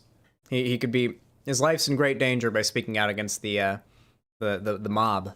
And this video is going to act as somewhat of a part 2 or continuation of my previous video, because in my previous video I said I was done with the MCU, and make no mistake, that's absolutely still the case. I still haven't seen Doctor Strange in the Multiverse of Madness, the latest MCU release, and I have no plans to. But as the video progresses, I will certainly need to make reference to it, since it's the latest and possibly best example of what's currently wrong with the MCU, and completely rotting the product root and stem. I previously spoke about the decline of the MCU being due to many reasons: overexposure, a lack of overall substance, corporatism crushing creativity, terrible releases, an over-reliance on nostalgia bait and cameos, and an insufferable fanatical fandom culture surrounding it, contributing to falsified hype trains built by mainstream media and YouTube theory cultists trying to prime an expired cow for rotten milk when the time comes. I was very pleased at the reception that my previous video received, relieved to see there were so many of you who were just as fed up with the MCU. I'm sorry. Is this not just, like, a guy who's just bitter about people having fun and enjoying a thing? Like, I enjoy MCU content enough to recognize some of these YouTubers. I watched The Real Rejects way back when they were just like a movie and game trailer reaction channel in like 2015 or 2014. I discovered them from their reaction to the Assassin's Creed Unity trailer, I think. And then the what was the other one? New Rockstars or whatever. I watched those channels and just like I liked, for example, I really like Moon Knight. I like theorizing about it and stuff. So I'd watch some of the New Rockstar videos about it. Like, it's just fun. It's kind of like sort of like a cultural event of sorts that happens every month or two. You know, a new MCU thing drops and everyone's talking about it. It's fun. It's fun to be like, have a thing coming out every couple months or every once in a while that everyone's talking about and excited about. It's cool. It's fun. I don't really know what else to say other than fun is good. I like having fun, and it's fun. Hype trains built by mainstream media and YouTube theory cultists trying to prime an expired cow for rotten milk when the time comes. I was very pleased at the reception that my previous video received, relieved to see there were so many of you who were just as fed up with the MCU as I was, and based on the reception Doctor Strange 2 has received, at least so far, I think it's safe to say the video was pretty spot on. But there's one really huge reason why the MCU has been declining, especially in recent years, that I purposefully neglected to mention in my previous video. And this decline, in large part, is due to the forced political woke agenda that has been largely the source of the MCU's plummeting writing quality. All the characters I mentioned in my intro, you'll notice I labeled them as characters first and strong females second. And that's exactly my point, because the problem is that used to be the case for female characters in the MCU, but no longer. See, back when the MCU started, there was a far more organic approach to character development. Characters weren't created to appease political correctness or some kind of feminist agenda. The characters were written to go on a journey where they would acquire strength, hope, regret, kindness, dread, intelligence, truth, all the characteristics that make characters relatable and an audience gravitate to them. The MCU, at least in Phase 1, had plenty of likable, feminine, yet strong female characters. Sure, sometimes they were a damsel in distress, but being a damsel in distress doesn't make a character weak or pathetic, it simply makes them vulnerable. Can we think of like one okay, in Phase 1, the first character that comes to mind is Black Widow. And I'm sorry, buddy. You don't want to come at me from the, I guess, anti-feminist perspective talking about Phase 1 Black Widow, dog. Okay? Come on. Come on, brother. Come on. All right. Who else? Who can we think of any? Jane Foster? But what did Jane Foster do? I mean, I guess she was pretty cool. Who else? Pepper Potts. Pepper Potts was cool, but she didn't really do anything in Phase 1. Yeah, literally Phase 1 was the period of the MCU where we had the highest, like, concentration of straight, white, cis-het male main characters and side characters. Past Phase 1, that's when you start to have a more dilution of diversity into the MCU's cast. So that's why Phase 1 is his favorite, because that's back when they kept it nice and white. I like when YouTubers like this. I'll make a joke like that, and then a YouTuber like this from like when I respond to their videos will get like really mad and think that I'm like saying they're racist or something. Listen, I don't know if this guy is racist, but I don't know. Maybe we'll find out by the end of this video. Maybe he'll say some sussy wussy shit. And a character's vulnerability is also one aspect that helps make them relatable. Pepper Potts was a damsel in distress at times, but she's also the one who helped Tony run Stark Industries, and protected him in other ways, like actively trying to prevent him from being his own worst enemy. She didn't need to put on an armored iron suit to be a strong character. After all these years, Tony still has you picking up the dry cleaning. I do anything and everything that Mr. Stark requires, including occasionally taking out the trash. Will that be all? Jane Foster was also a damsel at times. Wait, but like, she was his secretary. Wait, she was subservient to him at that point. Her job in that scene was literally to kick out the girls that Iron Man had fucked the night before, and he didn't want to deal with the drama of kicking the girl out, so he had Pepper Potts, his secretary and manager or whatever, and future wife, by the way, do it for him. And that's the scene that we just saw. That was her kicking the lady out. Like, Dog. Come on. You're reaching here. You're straining on this reach. But she was also an established scientist driven by her own curiosity and ambition. Jane She's also the Foster's, one person who took the time to I think, fundamentally good. understand Thor, who at the time was essentially the fallen god of thunder, and she was the person who helped. Okay. I feel like Natalie Portman's character, Jane Foster, in the Thor movies she's in so far, besides Love and Thunder, I would assume, is like, she's an interesting character, and I think she's a good example, but as far as, like, strong female characters go, not until Thor, Love and Thunder, I'd argue. I don't think she's even, like, killed a monster or anything, you know? Oh, who's the hot lady from S.H.I.E.L.D.? Who's the hot S.H.I.E.L.D. lady that works with Nick Fury? What's her name? Fuck. Maria Hill. Yeah. Maria Hill can assassinate me. I would allow it. Not that my resistance would make a difference. No. She's a good example, actually. Yeah, that's a good example. Yeah, there we go. Helped Thor find his redemption to regain his power. Peggy Carter was a strong feminine army officer, but she had kindness, compassion, and perspective. She wasn't attracted to Steve Rogers because he was Captain America. She was attracted to his bravery. He was the weakest guy in the army, and the most unappealing guy on the dance floor, but he's the one she wanted to dance with. In fact, after Steve got his powers and she thought he was turning into one of the army's playboys, she turned off him faster than the Thanos snap. What do you think?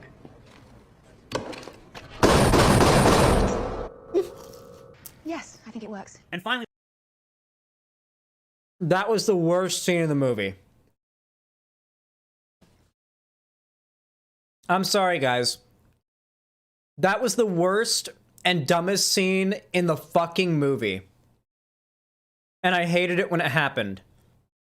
She just, without warning, for one, she is a soldier firing upon an Allied soldier in the middle of an Allied base during World War II, without warning, pulling out her gun, shooting at Steve Rogers, aka Captain America, aka, at that point, America's best hope for saving the world.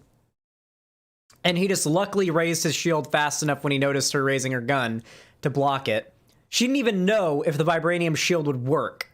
Like, and she was just, and it's because she was pissed off that he was cheating on her. From her perspective. He wasn't, but still. Like, she is framed as distinctively in the wrong there, and it literally does the hysterical bitch literally could have killed him because she's mad. Isn't that funny? Women, am I right, guys? Would literally almost kill you just because they're mad and walk away because women are, they get to get away with murder, you know? Women can get away with murder, am I right, guys? That's the level of humor we're operating on in that scene. I don't know. I never liked that scene. that brings me to Black Widow, who at the time was the lone heroine of the Avengers. Someone who captured the hearts of many fans who grew fond of her, and others who idolized her as someone to look up to. But she was far from perfect. She was undoubtedly the exception to the other three characters mentioned in the MCU in Phase 1, but unlike Pepper and Jane, she wasn't a damsel, and unlike Peggy Carter, she had a far more active role in combat, and not to mention a lethal set of skills as an assassin. However, she had a very endearing charm about her. She was snarky, playful, funny, compassionate. Her long friendship with Hawkeye gave a very human center to the character, and she harbored a lot of regret for atrocities that she'd committed in her line of work in the past. At least we assumed it was in her line of work, but this alluded to a very mysterious backstory for the character that many fans, including myself, wanted to see explored or at least referenced more, and for Black Widow to be given her own solo movie that fans were clamoring for to be made for a goddamn decade. Well, at least that was until we finally got it, and it turned out to be complete and utter shit. Oh, but there is a number of reasons behind why that happened as well, which I'll eventually get to. So what happened exactly? Where did this organic approach to character writing change? When did the agenda pushing start? And when did the quality of writing for particular female characters in the MCU plummet? To be fair, I think most of Phase 2 still seems to be on the straight and narrow, and even introduced one of my new favorites, at least for the time, in Wanda Maximoff, aka the Scarlet Witch, though that has since drastically changed, given how they've completely assassinated her character and turned her into a psychopath. The only real instance I saw the MCU push political correctness into one of their movies in Phase 2 was Iron Man 3, where the white male antagonist... I don't get it. I don't get why they're so mad. I'm sorry, spoiler, I guess. The movie's been out for a hot minute. Spoilers for Doctor Strange, Multiverse of Madness, I'm just gonna say it. Wanda Maximoff, the Scarlet Witch, is the villain of that movie. She is the antagonist. And by the end, she's definitely like kind of turned things around and presumably kills herself to make things right. And I hope they do follow through on that with her being dead. I do think it's a good ending for her story there. There's not really anything anywhere else for her story to go, and I think it was confirmed she's dead or something. Anyway, like I think that was I think that was an interesting way to take it. I think that was better than like having her be a hero, because no way Wanda is dead. Yeah, to be fair, she is pretty powerful for that to kill her, so it wouldn't surprise me if she was alive. I just heard some comment on YouTube say it was confirmed she was dead. Yeah, I don't know. Protagonist, Aldrich Killian, was nothing but a worthless, pathetic incel with one of the most pitiful motivations ever. And in addition to that, absolutely disrespected the shit out of Iron Man's source material and his arch nemesis, who was supposed to be the Mandarin and not this freak. My name's Trevor Slattery. I am the Mandarin! On top of that, they couldn't even let Iron Man defeat his own pathetic villain. They had Pepper Potts, who was injected with that bullshit plot device serum, and who had no combat experience. They had her survive a fatal fall and come back. Wait, but wasn't Pepper Potts good though? Wait, so Pepper Potts isn't... You can't use her as an example of a good female character now.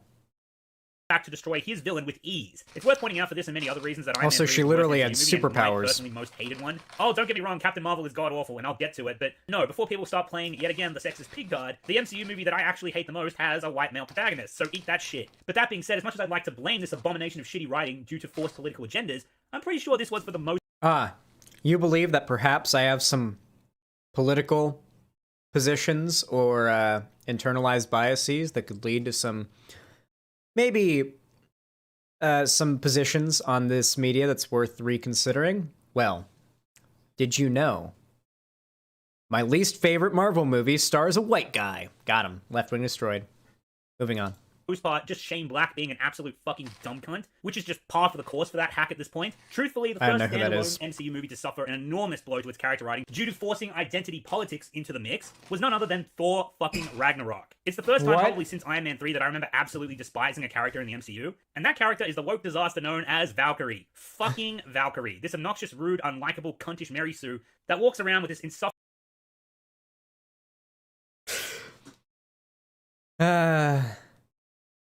Isn't Valkyrie in the comics? Cool.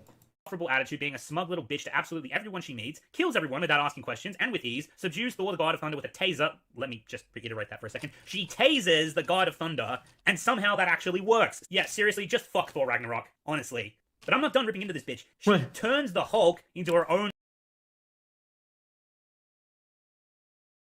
Okay. This guy hates Thor Ragnarok, which is probably like... It was one of the first MCU movies I watched. And I had no expectations going in, but I was surprised by how funny it was. And I look back at it as like one of my... It's definitely the best Thor movie, which isn't saying much, to be fair. But like... I feel like if you hate Thor Love and Thunder, and you claim to be an MCU fan... I'm going to become skeptical, because you're literally talking about one of the most beloved, like, widely beloved MCU movies. That's like, even if you don't give a shit about these characters, the continuity, it's still a fun, enjoyable, yeah, Thor Ragnarok, sorry, enjoyable, like, movie on its own. Like, in its own contained thing. Like, I don't know. This feels like a guy who really... whose viewership and ability to upload a new video depends on him hating the MCU. Let's just say that. You know, this seems like an upload from a guy who can't upload another video this week unless he hates the MCU. You know what I'm saying? And don't get me wrong, there are criticisms, but like, come on. Thor Ragnarok is not a garbage fire by any means. Little child's plaything. And she bests Loki, the god of fucking mischief, in a hand-to-hand fucking fight. She's and a even Valkyrie. subdues him, barely breaking a sweat, and she does this all while she's fucking drunk. That's what Thor does in the next movie. This character is the fact that since she was part of Asgard's Valkyrie... Okay. Thor then literally, in the next few movies later, while fat and drunk, fights Thanos, the most powerful being in the universe, and wins. Technically. They do win. Like, I don't know. I feel like the MCU is established... Okay, For one thing, we're not doing the which MCU character should be able to beat who right now, are we? Because like these movies and shows do not keep consistent the like squishiness of characters. Okay, did you guys notice in Multiverse of Madness that like there'd be an explosion and Wanda would get thrown like 20 feet and smash into a stone wall and get up? Like she has like a healing factor or some sort of superhuman resilience, and it's like, I guess so, she's powerful, but like in the comics, she's a glass cannon.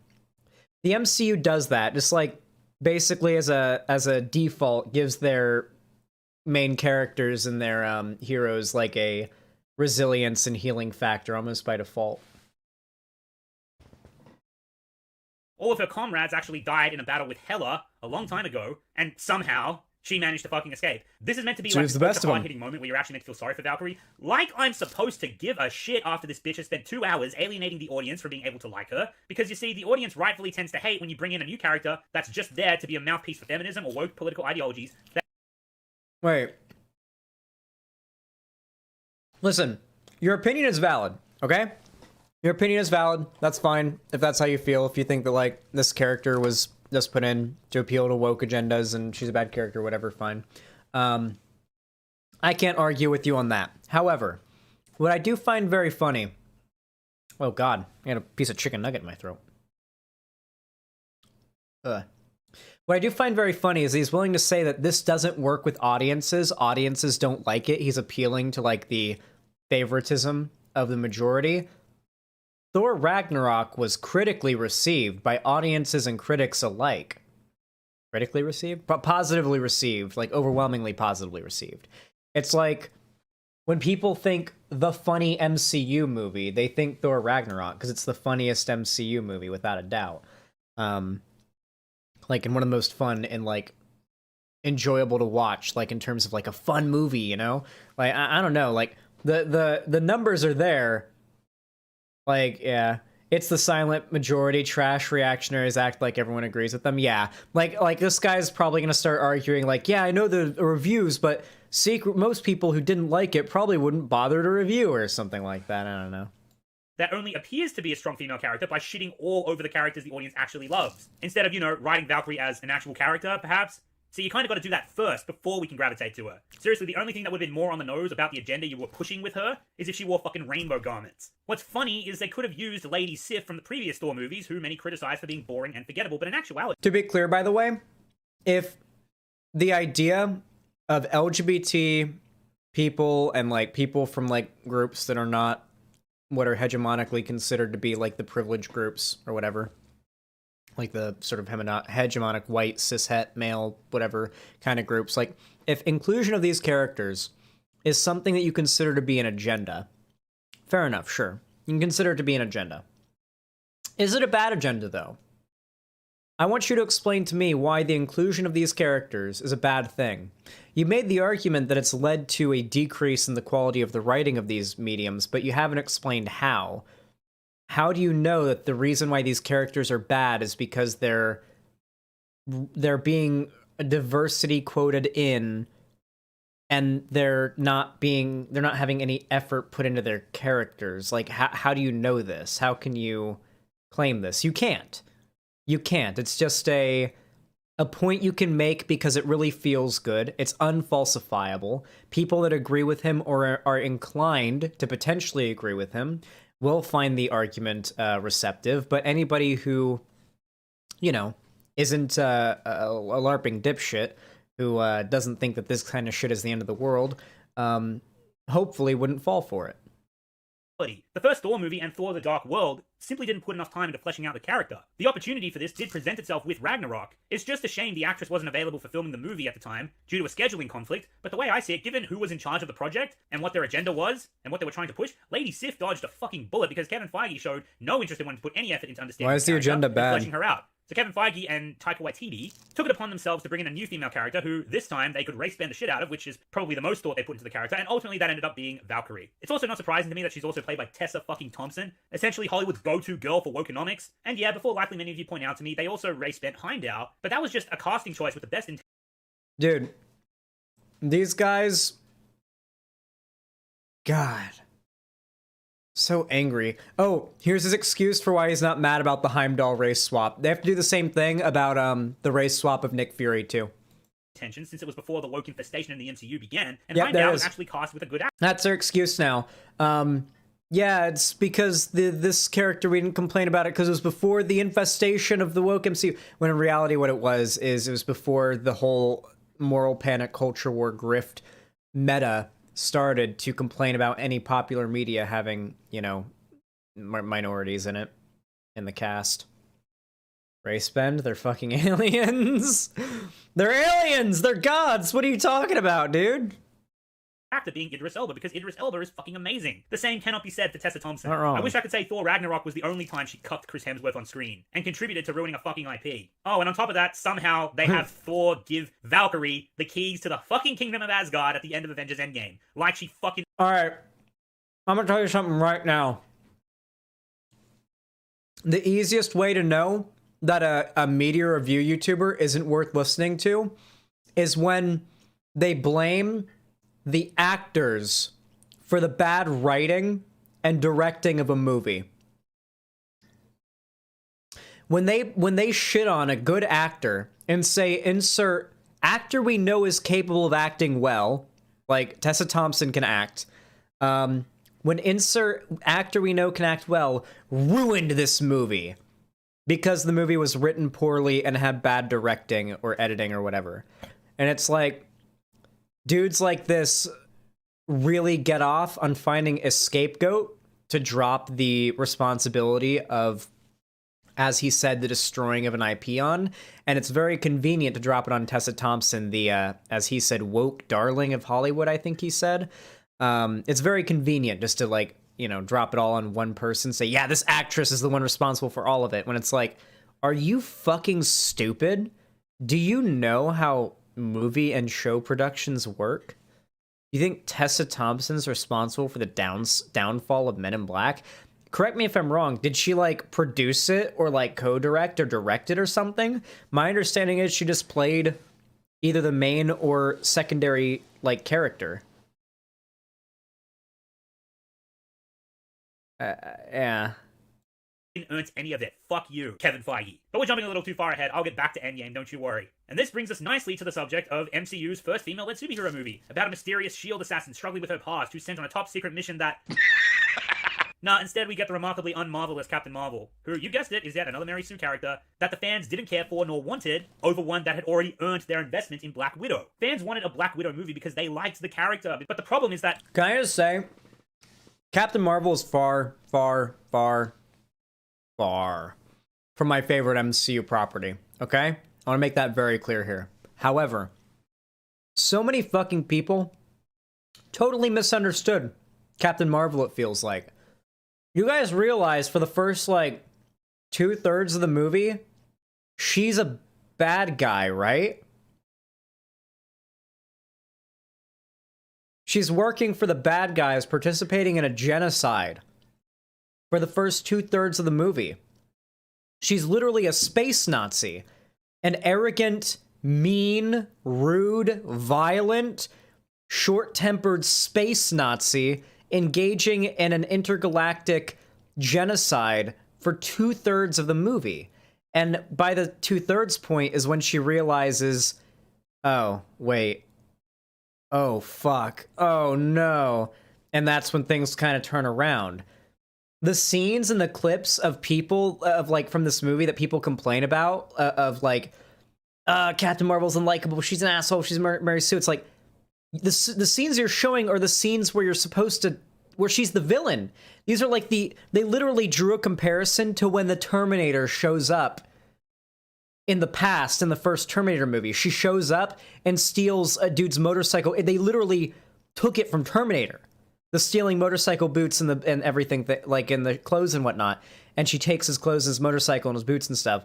And it's literally like a reference to that because she's literally arrived on Earth as the bad guy. And then she smashes his hand. Literally a reference to Terminator 2. Like, I don't know. Like, listen, I'm not a big fan of Captain Marvel. But a lot of you motherfuckers didn't really pick up on where they were going with this movie. And maybe that's the directors, writers, or whatever's fault for not making that clearer. But I picked up on it. She contradicted the Kevin Feige narrative because a sizable chunk of Phase 3 and now ultimately Phase 4 has been dedicated to the narrative that, to quite simply put it, is called Now It's Their Turn. Oh look, Marvel have decided to do their first ever female lead superhero movie. But that's already been done before. Not to mention the fact that Kevin Feige was shitting bricks after DC, for better or worse, beat them to the punch. Don't look... I like how, like, they'll do the, Wait. Is this guy a DCEU stan? Listen, I've tried to give the DC stuff a chance. My favorite DC property so far is Peacemaker. Oh, wait. Wait. Do you think this guy didn't like Peacemaker because of the wokeness? Wonder Woman 1 was pretty good. Dog, my first time watching Wonder Woman 1, I was getting drunk off my fucking ass, drinking Canadian Mist whiskey and eating lamb chops, like big, greasy lamb chops. And I got so drunk, I didn't remember any of the movie the next morning, and I watched it again, and it felt like I was watching it for the first time. I was 18.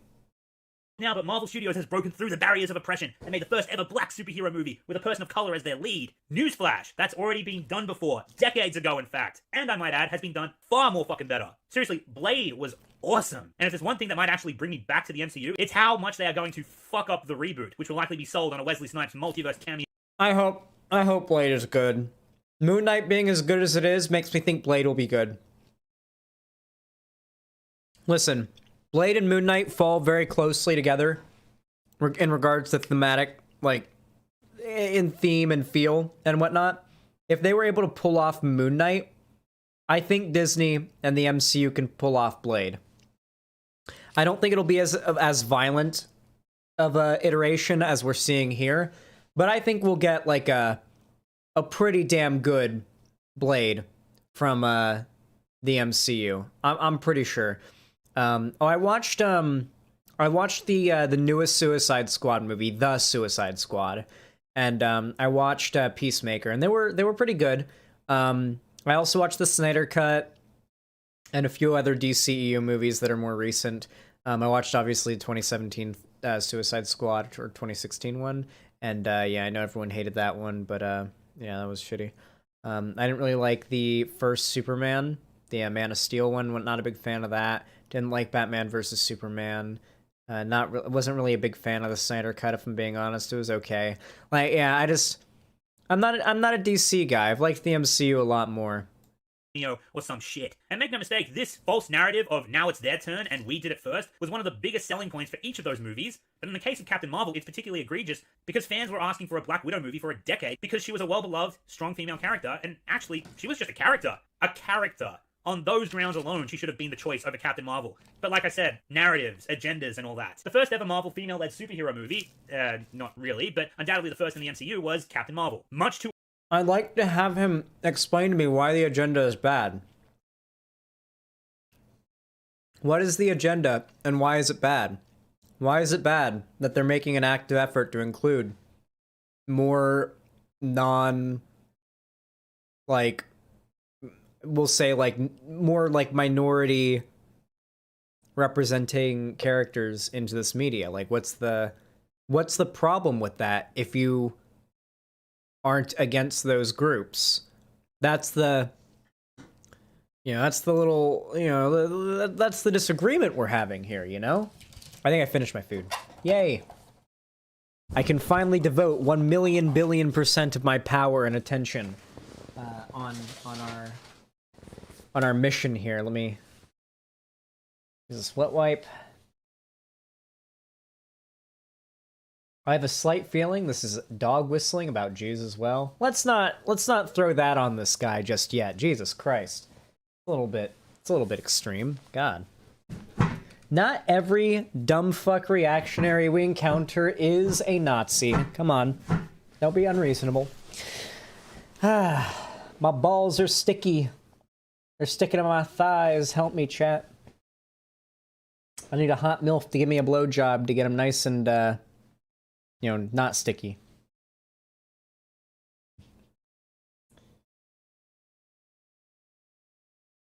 Ironically, the reason why Black Widow didn't get a movie until recently was because of an agenda. The guy in charge thought a female-led movie wouldn't be as profitable.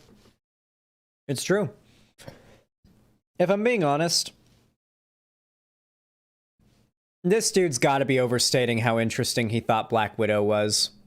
I don't believe him.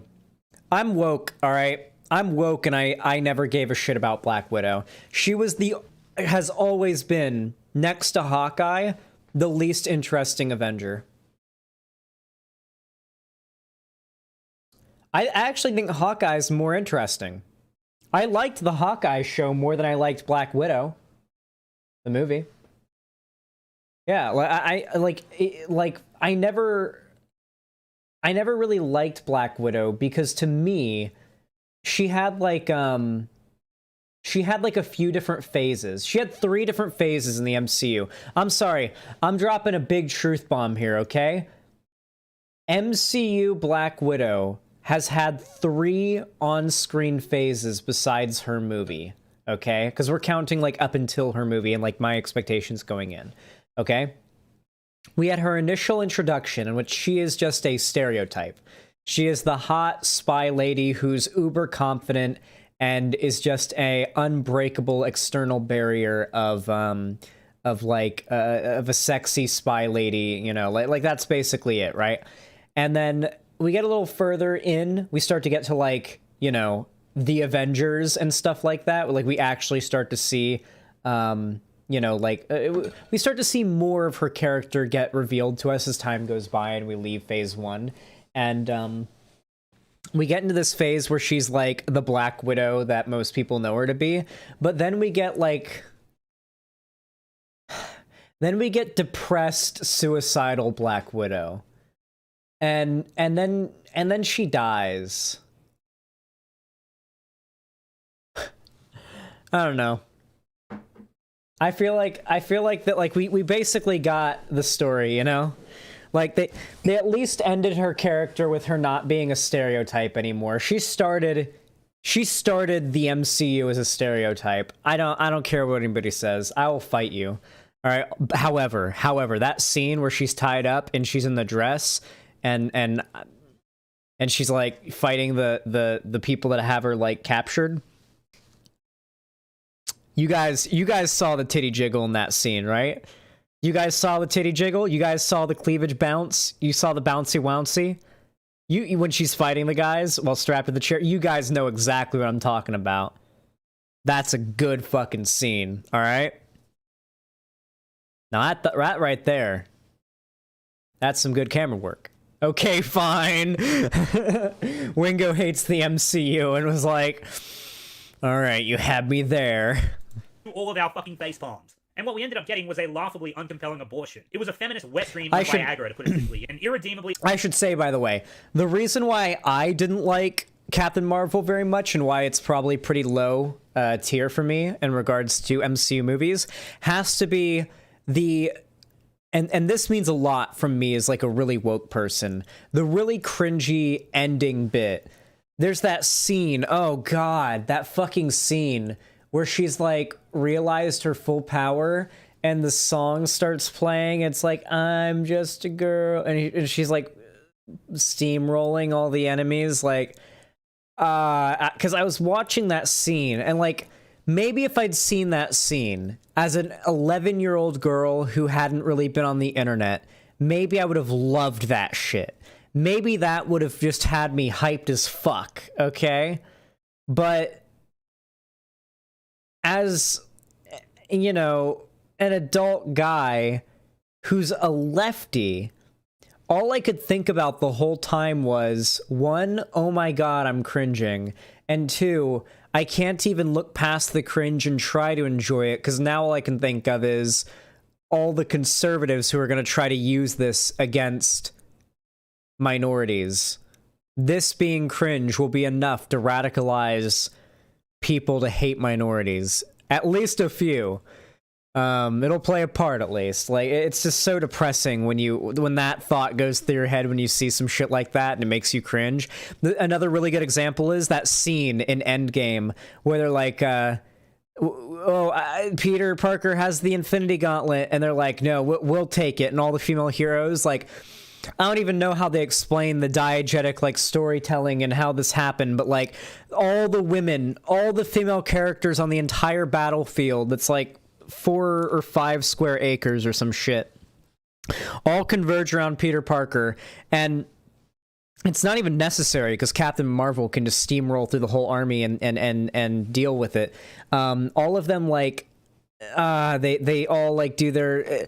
It was super weird, and, like, it broke the immersion, and, like, everybody... I was in the theater on release day when that happened. Everybody in the theater, except a few women in the audience, went... And, like, it was just, like, I heard a few just sighs, and I heard just a few, But, like, that was mostly it. And people were hyped again after, like, things moved on from that scene. But, like, that scene, coming from me as a woke guy, is a cringy fucking blemish and an otherwise pretty damn satisfactory conclusion to a pretty massive saga of storytelling. The unrelatable Mary Sue who got her superpowers by taking what should have been a fatal blast straight to the face from the fucking Tesseract, survives somehow, and whose only obstacle in life to overcome is the supposed depression from the patient. Okay. My man, my guy, my dude, alright? Tesseracts aren't real. I don't know if you're, like, from Earth 616 or some shit like that, but, like, Tesseracts aren't real. It's a magic space cube. Her shooting it and it giving her superpowers makes sense because they said so. Like, yeah, also her facing misogyny makes sense. It's like, yeah, if you're an undercover superhero being a woman and you're, like, in a military setting, yeah, you're gonna get shit. Women weren't allowed to, like, fly planes for the military back then in the 90s. In the 90s, by the way. Like, come on. Yeah. And yet, you know what? You know, it's fine. It's fine for some of these movies to be woke. I'm gonna go out on a limb and say it. I know it's cringy, and maybe it's not for me, but I know it's for some people. Captain Marvel still did well. People did still like it. It had its audience. Just wasn't for me. It's funny because back in the day, if you guys, like, get in a time machine, you go back in time to, like, Gamergate and that era of the internet, you'll find that their number one argument, their go-to argument against the woke people, you know, who are arguing for inclusivity and progressive messages being included in media was, if you want media to be more woke, go make your own media instead of changing media that already exists. In reference to, like, oh, this game that came out isn't woke enough, we're going to criticize it or whatever, right? Now, of course, the perspective that these woke critics were actually coming from was, we like these games and we like this media, but just because we like something doesn't mean we can't criticize it and recognize it has flaws. However, when you do that to a conservative, it seems like you're arguing that you need to kill all white people and replace all of them, race swap them with... minorities, and then it'll be okay. That's what they think. That's what they hear, I guess, when they hear, yeah, I guess some more inclusion is good. Now, to be clear, how this is done, to me, is pretty cringy, but, like, wasn't the argument always just make your own woke oh, I just unplugged the headphones, it would seem. Wasn't the argument always make your own stuff, and now they are. Now they are making their own stuff. Now, like, the woke stuff is coming out on its own, and it's woke, and it's, like, made by the people who wanted to make it, and it's not, like, being pushed on them, it would seem. Like, it's, like... And now they're complaining about it and saying it needs to be stopped.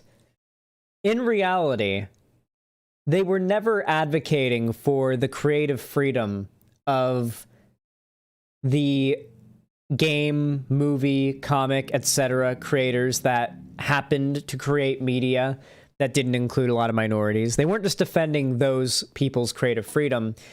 What they were fighting against were the people suggesting that popular media ought to include more representation of marginalized groups. All along, that was what they were attacking. It becomes clear when you see how fast their positions switched once they began attacking already existing media because they decided to make their own woke media. Patriarchy telling her she can't do this and she can't do that. Oh, and the climax to her journey, the part that's meant to make everyone fall in love with her, is just her taking off the zappy patch and deciding all of a sudden that she's strong and that she won't be held back anymore. Not that she ever was, because she was fucking photon blasting everyone in the face the whole fucking movie. But yeah, she just takes off the zappy patch, something that she could have done at any time, and this ultimately results in her becoming this all-powerful god. Well, she didn't know what it was. Even Thor being able to fly at light speed. I don't even like this movie, and I don't even remember most of it, but I know, like, the response to those things. She could take it off, I'm pretty sure, but I don't think she knew what it was. I'm pretty sure she thought it was more like a tracker slash, like, badge type deal, like a technological enhancement for herself, more so than a dampener. They didn't tell her it was a dampener. She was lied to. She was manipulated by the space Nazis into being a space Nazi for them, and they put that thing on her to dampen her powers so she wouldn't figure out, wait, you're manipulating me and I could literally annihilate all of you. Bye-bye. Listen, I don't like this movie, but that's what it was. It's really hard to overcome mental conditioning. Yeah, I did think it was pretty interesting that, like, she believed she was an alien who was, like, fighting with her fellow space Nazis, but in reality, she was a human who had been given powers, was kidnapped, brainwashed, and had her whole human life before she'd been kidnapped and trained by these alien space Nazis, taken away from her. That was an interesting way to go about it. I thought that was pretty cool, but I think they did butcher the execution to an extent. I didn't like Captain Marvel very much. It's crazy to me that this guy's, like, so bad at criticizing movies I don't like that I'm, like, effortlessly recalling things from this movie I barely remember to debunk this guy's criticisms because he's reaching so hard to be mad about a movie that has a woke agenda, quote unquote. Breathe in space somehow and decimate gigantic starships Magic. while laughing at her own It's a magic jokes space and cube. woohooing like she was a fucking drunk chick at a rave. And if you don't believe me that the release of Captain Marvel wasn't just Kevin Feige trying to rewrite his... Okay, it's funny that he says that, like the drunk chick at a rave meme, because in the comics, Captain Marvel, aka Carol Danvers, the specific version of Captain Marvel we're referring to here, is an alcoholic. Am I not wrong? Isn't Carol Danvers in the comics like got a problem when it comes to alcohol? I don't know. I just find it funny that he said that because that's actually quite in character for her, apparently. History at the last possible fucking moment. This isn't just from a meta standpoint because these fuckers had the nerve to try and tie her fabricated middle fucking name in as the source of Nick Fury's inception for the Avengers. A sad attempt to try and make the entire Infinity Saga revolve I'm all pretty around sure her, she does. as if this was always planned to be the way things would fucking unfold. Despite the fact that Nick Fury had knowledge of Captain Marvel during the entire Infinity Saga and could have paged her at any fucking time. Big It's a retcon. fucking yikes. It's and a like I said, the Black retcon. Widow movie was shunned not only because they couldn't preach the message they wanted Okay. Listen, all right?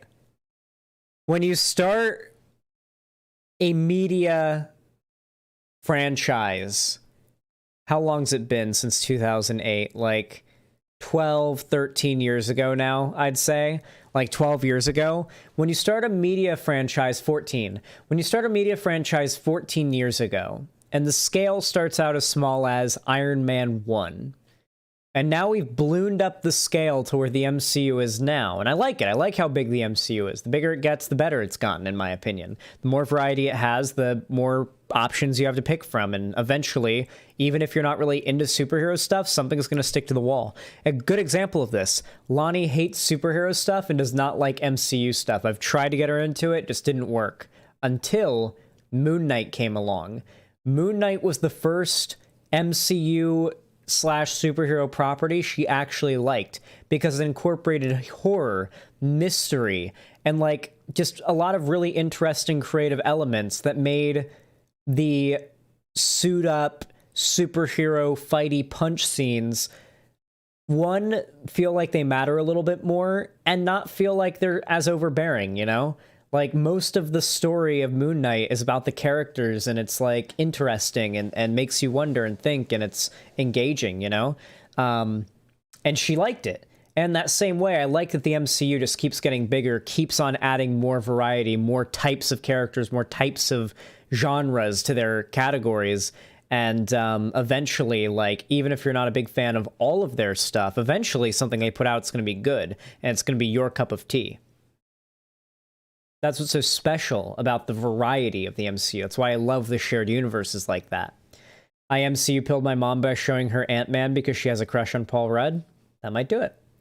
Now she watches all those movies with me? Hell yeah.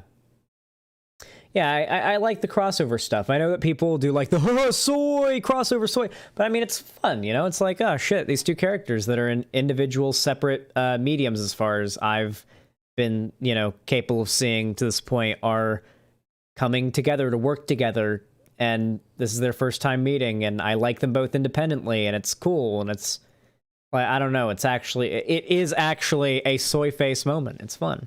Yeah, crossovers are dope. Like, I don't know. I like it. It's cool. It's fun. Hate me if you must. About the all-powerful Whammon, who started the Avengers, apparently. Whammon? Black Widow was already an established character, but she was also a contradiction to the narrative that female superheroes were just now being taken seriously, that they are just now allowed to be depicted as strong and independent, and that they are just now being given their own movies and screen time. As the saying goes, those who preach the loudest are the most fake. And the only reason there wasn't a female-led superhero in the MCU, a movie... This guy is, like, legitimately putting on the biggest veneer of false rage I've ever seen in my life for his viewers, and he's the one saying those that preach the loudest are fake. Good one, buddy. Movie starring Black Widow, a heroine that the fans had come to love and adore and wanted for damn near a decade. The only reason that movie wasn't made in the MCU during phases 1, 2, and 3 was because of Marvel themselves. So please, don't defend the message Kevin Feige and his regime are preaching from their glass pedestal. Wait, this is actually based. Yeah, they believed that a female-led superhero movie wouldn't do well enough up until that point.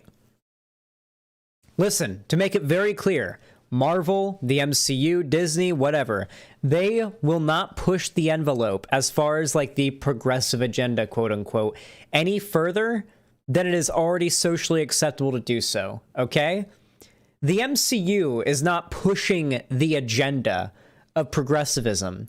The MCU is merely adapting to the times and maintaining the most milquetoast possible representation in order to simultaneously appeal to the, let's be honest, the wallets of progressive, you know, people in the market, while also hopefully not disenfranchising the certainly existent amount of racists and reactionaries that watch this kind of comic book media that get mad every time a minority is on screen. But they still include them enough that, you know, because keeping the nerd rage going does bring clicks, and that's good for Marvel as well. So I guess cost-benefit analysis showed that it was best to push the more progressive narrative in their media, because that's a win-win for them. Like, to be clear, I don't think that Disney or the MCU or whatever is on this altruistic mission to actually make the world a better place and help marginalized people by representing them. It's all about making money. Disney's a company. These movies are a business. They're a product. And first and foremost, the number one priority is to make money. But that's the case for all of some of the best media we've seen. A lot of it, at least. I mean, granted, plenty of it was not driven by the profit motive, you know, but plenty of it has been, you know? Like, The Lord of the Rings is one of the best movie franchises of all time, and, granted, Peter Jackson probably personally didn't care too much if the movies did all that well, because he was able to make them all at once and was able to get the full investment. But, like, those that invested in the movie and were responsible for the movie even being able to be made in the first place, they definitely cared about it making money. And they believed, like, it was a risky investment, but they believed that it would work, even though Peter Jackson was an indie horror filmmaker who made, like, cheesy, corny horror films. Somehow dropped one of the best, if not, no, actually the best fantasy franchise of all time. Because they are gigantic Ever adapted to screen. hypocrites, as most preachers are. And Jon Favreau, Joss Whedon, and Stan Lee accomplished what Kevin Feige is now trying to do, but it was done much better and far more organically a damn near decade ago, before Captain Marvel ever existed in the MCU. And it's not a coincidence that this agenda has essentially gone into overdrive mode now that the late great Stan Lee has passed away. What? Oh my god, are you actually fucking kidding me? Okay, hold on. I gotta do something for a second. Let me...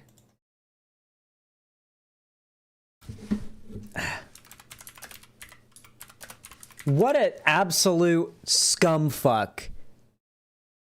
What an absolute scumfucking piece of shit. Oh my god. That's digging up the corpse of Stan Lee to push your fucking agenda. Here, let me actually find an actual quote from Stan Lee so we're not putting words into his mouth. Fuck.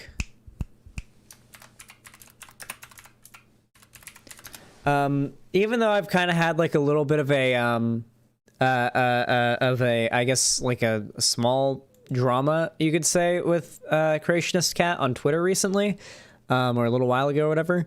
I still really think their videos are good, and they made a fantastic video like about a year ago, I'd say, about these conservative grifter types and how they are fake comic book fans. And one of my favorite parts of this video is a segment, a video clip of Stan Lee that he incorporates. Or actually, no, I think it's a quote from Stan Lee that he incorporates, in which Stan Lee gives a little insight to his motivations when it comes to the writing of some of his favorite characters and stuff. It's a good segment, so I'm gonna go ahead and find that. Let me just see if I can dig it up.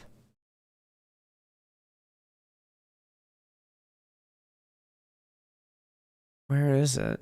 Oh, here it is. Forced diversity. Okay, let me find it.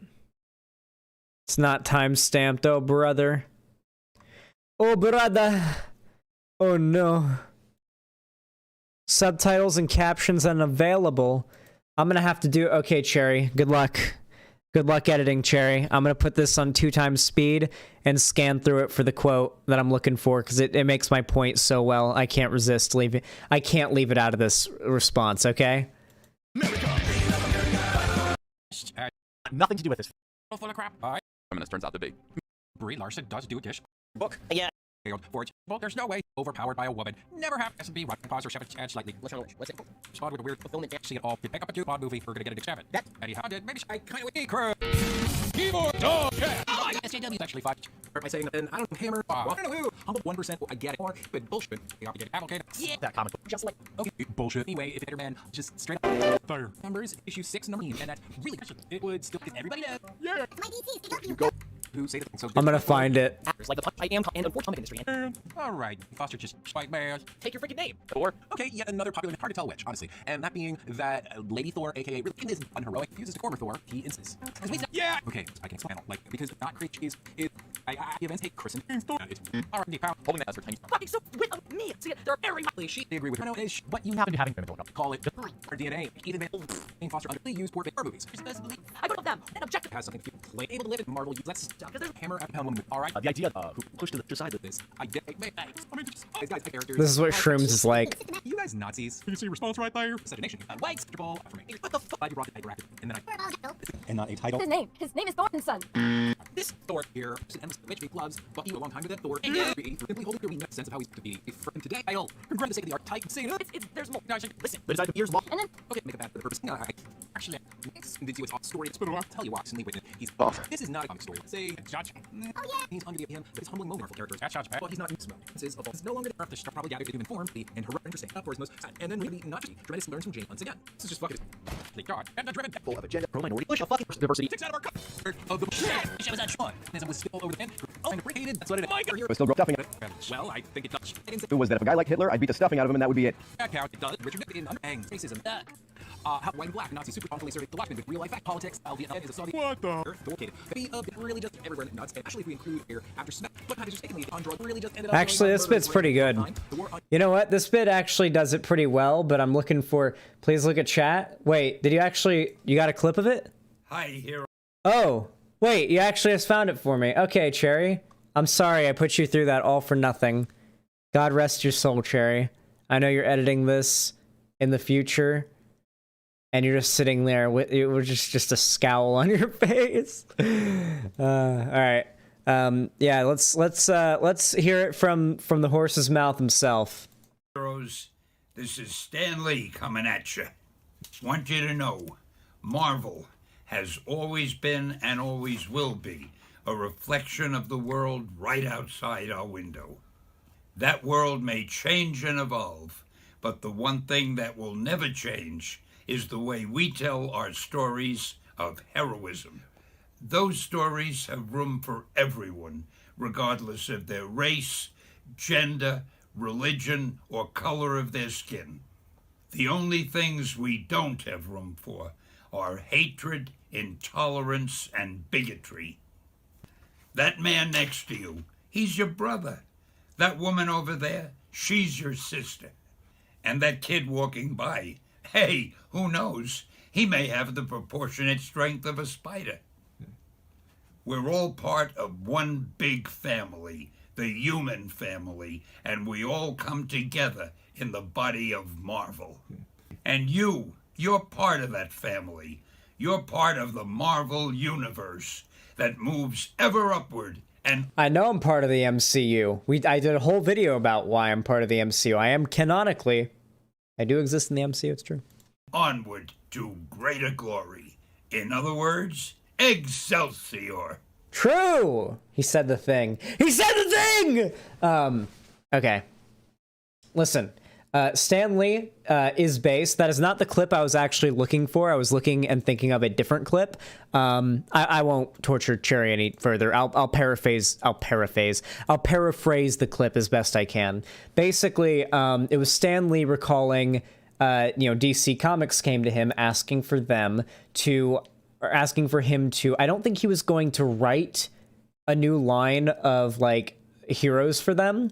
I think they were asking for like reference, and his idea, Stan Lee's idea, and what Stan Lee always found to be the most interesting idea for how he could write a new line of comics for like Batman, Superman, etc. to make them more interesting would be to race, gender, and sexuality swap them. This is back in like the 60s or the 80s, maybe the 70s. I'd ballpark it. This is when this quote comes from, and he said, yeah, like, I always figured, like, if I wanted to make Batman more interesting, I'd make him a, poor black man and see how that would, work out. How much more, how I could change up his storyline. How does he become Batman if he starts from that place or whatever? I would make this character, gay or whatever. And that's literally the quote is like him talking about how for fun or just for ideas and how he could like make more creative like paths for the characters to go down. He could reinvent the characters as, what if this character was black and came from a different upbringing? What if this character was a woman and gay? Like, that was literally something he'd think about and wanted to do, and even suggested for writing new comic stories. It's a thing he did do. I mean, we're talking about the guy who wrote the X-Men. Stan Lee made the X-Men. The X-Men is literally a direct reference to like the civil rights movement and like the Black Panther Party and the fights for black liberation in America in like the 1960s. Like a direct reference. It's very on the nose. It's not subtle. I mean, can you maybe imagine what historical figure X-Men might be referring to, even if Magneto might be a little bit more reminiscent of said figure, if we're gonna like draw, I guess, comparisons. for it, because that's what I've seen online. Like, yeah, I don't know. I always thought that like Stan Lee took a lot of inspiration from like MLK, Malcolm X, the Black Panther Party, just the general like the whole of the civil rights movement in the 60s and 70s for his inspiration in a lot of his comics, particularly the X-Men. We all know what it was an analogy for. I mean, Stan Lee and most of those comic book artists are all a bunch of woke hippies. Come on. Let's be real. Anyone who claims that this woke agenda happened because Stan Lee died, you're living in delusion, okay? As if Stan Lee had that much creative control over these movies in the first place. And has left his company in piss-poor hands with hack writers and politically driven morons who don't know how to create anything, as I'll soon get to. How much control did Stan Lee have over these movies, by the way? Before his death? Like, did he have final say? Did he get to veto things? Like, not much. I know he was, like, obviously on set, and he cameoed, but, like, I'm sure maybe they referenced him and stuff, but, like, I highly doubt that, like, Stan Lee could go on there and say, no, I don't like this scene. Don't do this. I don't like this casting. I don't like how you wrote this character. I'm vetoing. I don't think he ever had the ability to do this. Like, I like how he implies that, okay, what I love about this channel is that he's so confident in his very, very strong opinions here. And he was being very like authoritative about it too. He's admitted he hasn't seen most of what he's criticizing, and he's going off of trailers and whatnot. He's used the most backwards logic I've seen in a media review YouTuber in a very long time. And he's also accusing people who are passionate about an issue of being virtue signalers while also being extremely passionate about this and not realizing the hypocrisy, or the irony, I should say. Have we seen enough of this video? Chat, do we continue? One, if we continue. Two, if we wrap it up. I don't feel like this guy can... I feel like we've heard the same point 20 times from this guy. One is continue, two is wrap it up.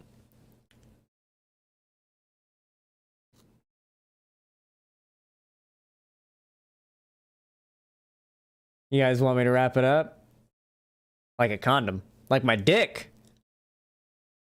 No, we raw dog here, okay? Xanderhal fans, raw dog and raw dog only. Am I right, chat? Give me some. Give me some, chat. Give me some. Give me some. We only raw dog here. Comrade Courtney, I know you be raw dogging out there. Pain makes it stronger. Jesus. Safe sex is cringe? Yes, of course. Alright. To be clear, alright, listen, I don't know if this guy's like a super cringe reactionary. I'm honestly going to take a very wild speculative guess and say this guy probably doesn't know a lot about politics, and if we had a conversation about it, I'd be able to pin him down pretty easily on this. There is no real good reason to get mad about these elements of the media in and of themselves. I am able to criticize the way that Disney commodifies and in many ways you could say cheapens diversity with the way they've done some of their presentation, like that one scene in Endgame, and then obviously like the, you know, obviously Captain Marvel, that end scene where she discovers her true self and it's like, I'm just a girl and all that shit. Yeah, that shit was cringe, right? Like I agree with that, but like if that's what you're fixated on, that demonstrates to me your priorities aren't on criticizing the bad story or the poor quality of the media. It's more so on recognizing the poor quality of the media or the problems with the story, but then using the existence of, in some cases, just a perceived, agenda. In some cases, they get mad where, like, I legitimately don't think the people behind the media intended to make, like, a diverse game, like, so to say. Like, I remember when when Battlefield 1 was announced and they dropped the trailer or, like, the promotional footage or the media or whatever, and they had, like, there was the black guy who was a soldier in World War One for like the Allies there, they got super mad about it and they raised hell over it, despite the fact that it's a stretch, but technically, historically, yeah, there would be Black American men fighting in World War One, theoretically, in the situations there. Why was that controversial? They claimed it was historically inaccurate.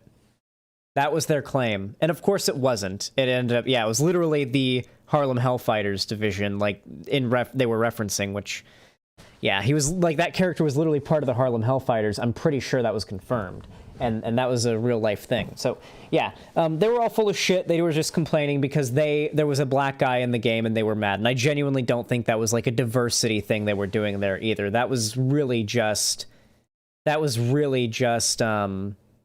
gamers being mad about there being a black person and dreaming up the idea of there being an agenda in the first place.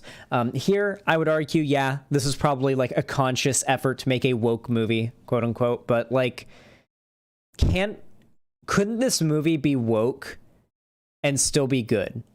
I'm curious. I want to ask him that. If you kept all the woke elements in this movie, but then like improved the other parts of it, would you still have a problem with the woke elements? Because if it's the woke elements in and of themselves that he has a problem with, I'd like to know why.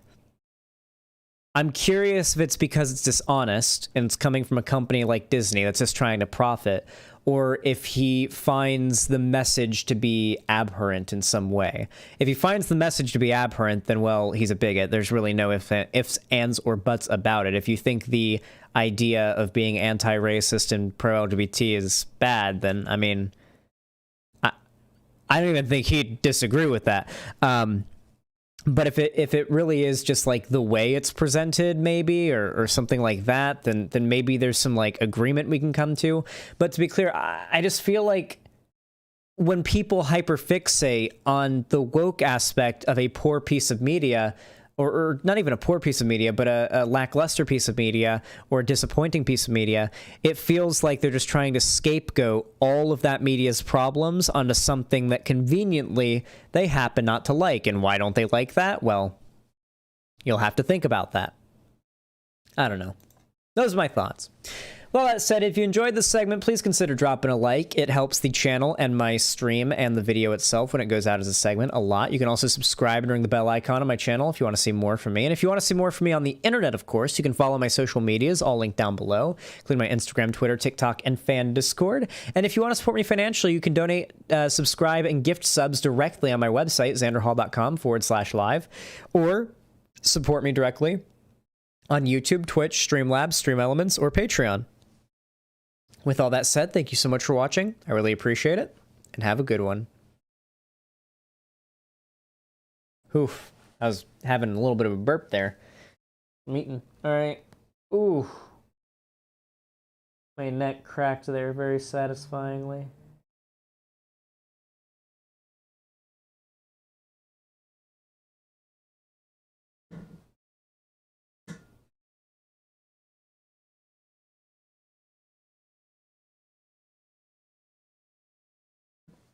Damn, not the other side. I tried. My neck's been kind of locked up. Holy shit, the Russian hackers crashed Wikidot. No way they killed the SCP Foundation. This is worse than the time they hit the Pentagon. Jesus. With BF1 in particular, it was hilarious seeing them whine when they were historically accurate to the point BF1 was as well. Like, did they not know that the European powers still had colonies like Britain that had India and shit? Yeah. I mean, it was literally just like them pulling shit out of their ass to make an excuse for it. Like, even Chris Reagan, I remember, put out a video ranting about how stupid the people mad about Battlefield 1 were, you know? Like I remember even he put out a video complaining about those people, because that was too much for him. People don't give Shu and Chris enough credit for, like, they didn't go with the flow when it was convenient as much as they could have, you know? Back then. And maybe it doesn't mean as much to many of you, but it means a lot to me when I'm thinking about somebody's, you know, integrity. Sorry, my cock and balls are just sticking and getting in, like, just very uncomfortable today. It's very, very hard to get into a position where they aren't getting crushed. My junk's just Too much volume. Takes up too much room. One Piece 34, thank you for the $5 donation, my friend. Says, Zan, don't forget you have media share videos. We're not doing media share, as I said before. We will do designated media share stream down the road where all of the accumulated media shares will be played at once, but unfortunately won't be doing media share for a little while longer. I'll probably get back to doing regular scheduled media share streams soon, though, because they are fun, and I want to do them, but I want to do them exclusively on a designated day of the week, and like have it be like a set thing, you know? Like, this is the media share stream, welcome. So yeah, that's what we're gonna do. I think that's a good way to do it. Thank you for the $5, though, One Piece 34. Comrade Courtney, thank you for the tier 1 gift sub to with Atra. I really appreciate that. It's very kind of you and very, very much appreciated. As well as the tier 1 gift sub to our family. Very kind, very appreciated. Love that. And the tier 1 gifted sub to Totally Not CIA. Thank you, Comrade Courtney. Dropping $15 today. Gotta say, I haven't seen you in stream for a while, so it's really nice to have you here. To everybody who just got a tier 1 sub from Comrade Courtney, hopefully you enjoy your time being a real Xanderhal fan. Cherry T21, thanks for the 5 tier 1 gifted subs. Says, Lamau, hopefully I won't sound like that. Thanks for even considering. Last dono for a while. I guess I'll see if you find it entertaining in a few months. Keck W. Well, I'm excited to see Cherry T. Thank you for the 5 tier 1 gifted subs. It's $25 right there. Hopefully your YouTube channel and your online content career goes well. Thank you very, very much.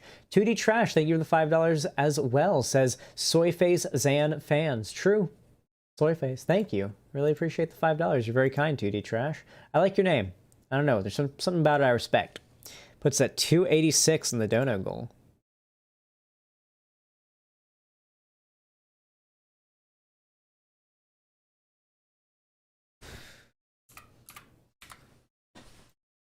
Let me check.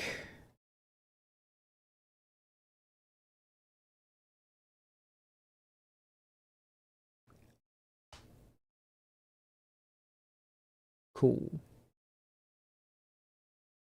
Yes, do it. I think I have a piece of...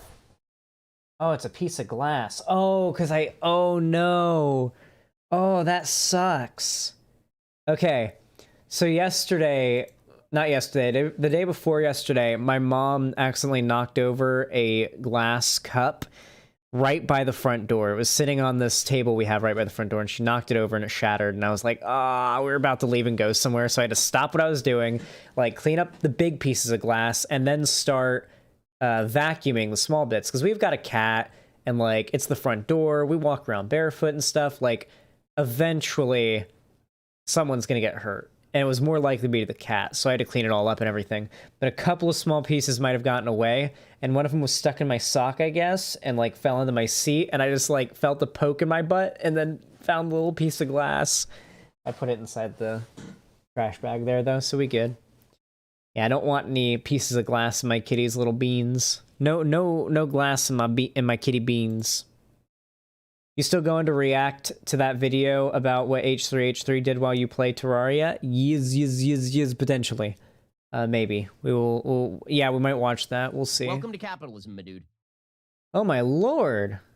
Delazy, thank you for the $20. I appreciate that. Very kind of you, my friend.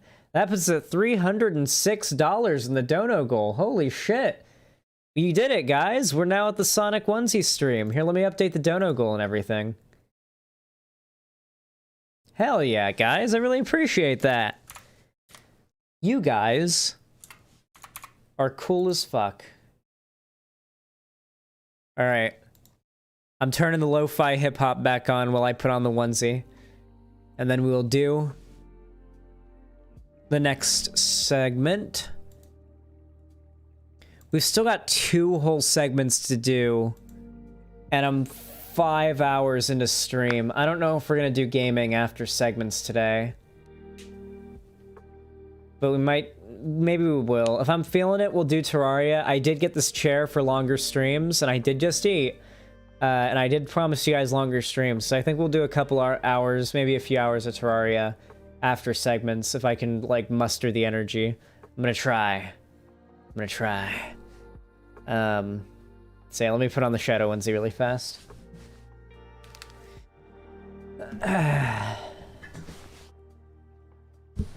The only downside of this chair is it's kind of a pain to get out of. Because I can't, like, swivel it as easy as I, like... That crumbses.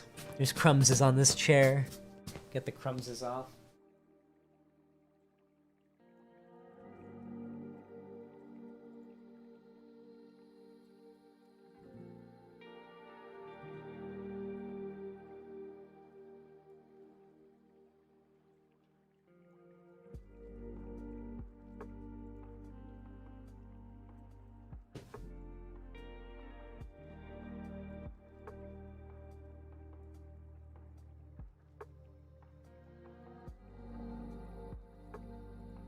Oh yeah, let's go.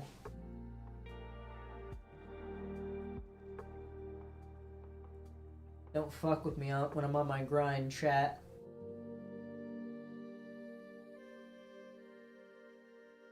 Forgive me, chat, but I'm gonna have to go Joker mode.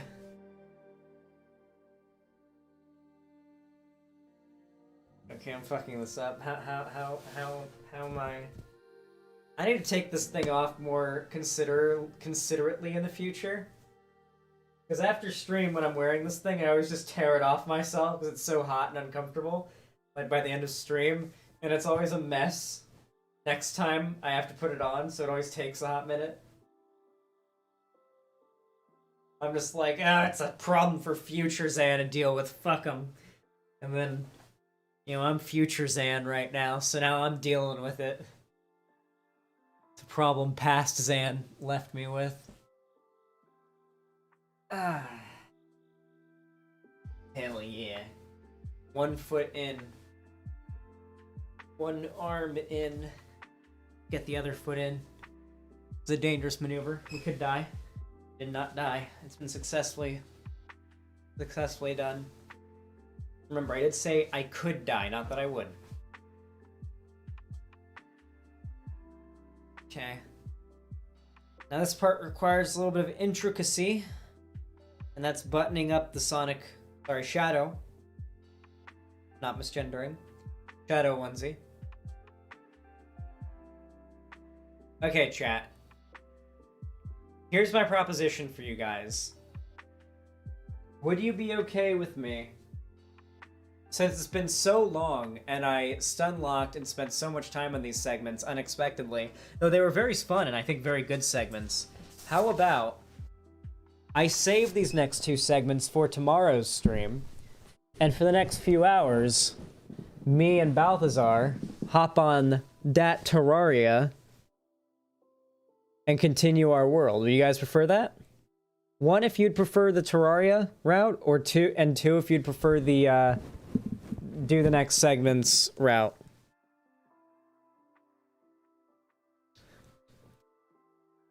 Let's see. It's 2 1s and 2 2s.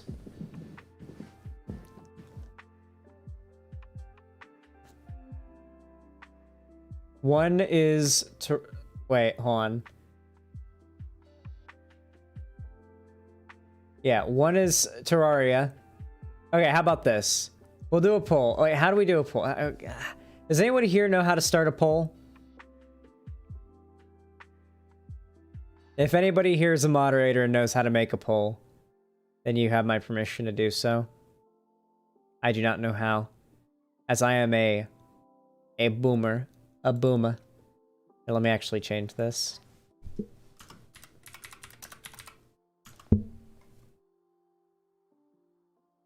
There we go. What are the last segments? The quartering, shitting on iDubbbz, and Brianna Joy Gray on the Great Replacement. I would, of course, be covering these tomorrow if we don't do them tonight.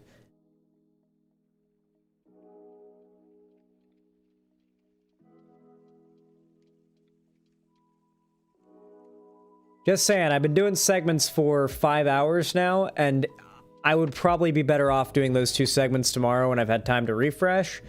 I'm down to do some gaming for the next few hours, but like a few more hours of segments really take it out of me, and you know, I don't know how good these segments would be. So it's up to you. Wait a day and you'll get refreshed Zan doing those segments. And yeah. Looks like Terraria is winning. Alrighty. Man, seems like Terraria won. We'll be doing the iDubbbz quartering thing tomorrow and the Great Replacement BJG thing tomorrow as well. In the meantime, I'm gonna rename my stream to Terraria and Chill or whatever the fuck, just cause. Yeah. Okay.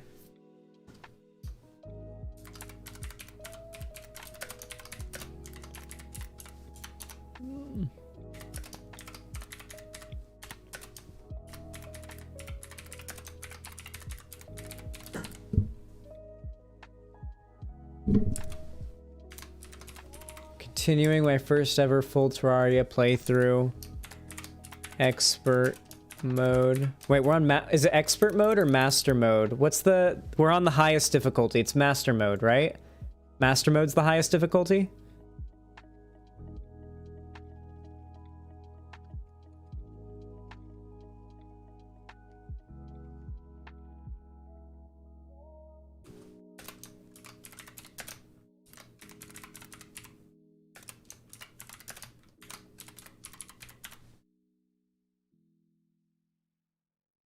Is it expert mode or master mode that's the maximum difficulty of Terraria? Terraria max difficulty. Master mode. Okay, yeah, it's master mode. Just making sure.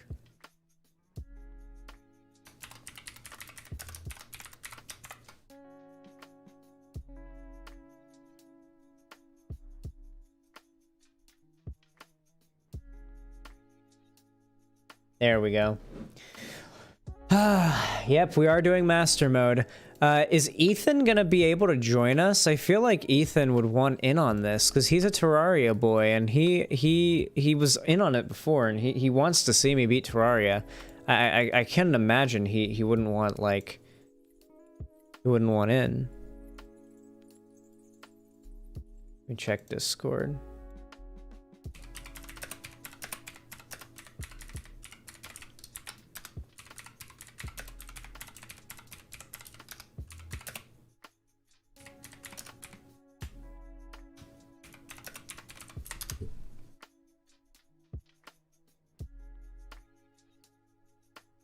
Getting so many fucking notifications. I need to... Alright, I'm clearing my notifications, and if you sent me a friend request, I'm denying it. I don't accept friend requests from random people. I'm sorry. Okay, Ethan says no, so it'll just be me and Bouth, I guess? Me and Bouth? Me and Bouth? Baltha? Give me a minute. Give me a few minutes. I'm just. I got you, homie. I got you. Don't worry about it. I got you. I got you. Don't worry about it. All right, chat. I need to. Stream. All right, hold on. Chat. I need to know something. All right. Hypers in chat. If you've ever had the tip, side, etc., whatever, of your dick touch the bottom of the toilet bowl while you're shitting before.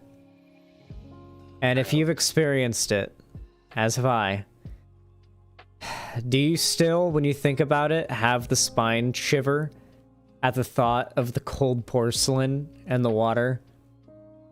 And just the... so fucking horrific. It happened to me. And to this day, I have a spine tingle every time. It's happened to me more times than I care to admit. After the first time it happened, I never put my dick in the toilet again. I stopped doing it. Like, I just don't do it anymore. I tried one more time and it almost happened. I was like, I had my dick like a third of the way in the toilet bowl, and it was like I could feel the cold of the porcelain about to touch my dick, and I was like, I just wanted, because I was like taking a shit and I had to pee, and I was like, oh god, yeah. And yeah, it was rough. It was rough. Yeah, so I just piss in the shower before I poop. I have a deceptively small toilet, so it happens to me quite a bit. My neck. Alright, multiplayer, host and play, Xanderhal, Ram Ranch is the server. Soiva. Steam multiplayer enabled, allow friends of friends. Okay, start there. I'll also order a pizza soon because I'm not gonna have time to go over and make food. The server password is the same as it was last time. I don't remember what it was last time. I don't want to type it, so I'm just going to try to give you hints that only you would know somehow. What am I always... Oh my god, we're under goblin invasion. Jesus Christ. Oh god. Oh, Jesus. Fucking hell, goblin attack. Oh god, I want to switch screens so bad right now, but I can't. Oh lordy, oh Jesus, there's no way out of the house without getting ambushed. Oh Lord Jesus. Oh, I got out. I'm in meteorite armor, so I actually ended up being not as worse off as I thought. Okay. Okay, hold on, let me switch screens. Okay, oh, holy shit. Hold on, we gotta move my camera. Move my camera down here. Okay, alright. Okay, chat, so... I gotta change the settings, because, oh no, the thing is covering the settings. I can't change the settings during the goblin invasion, I don't think. Can I? I don't believe you can. Oh my god, is that actually a game-breaking bug? That's actually nuts that you can't change that. Oh no. It's actually nuts. You can't change any settings while there's a goblin invasion happening. I can't see the... Is there a button for it? I can't see it. Is there any button? Yeah, there is. Do you see it? Oh, yeah, I can't right now. I'm not in the game. What's the password? Weed.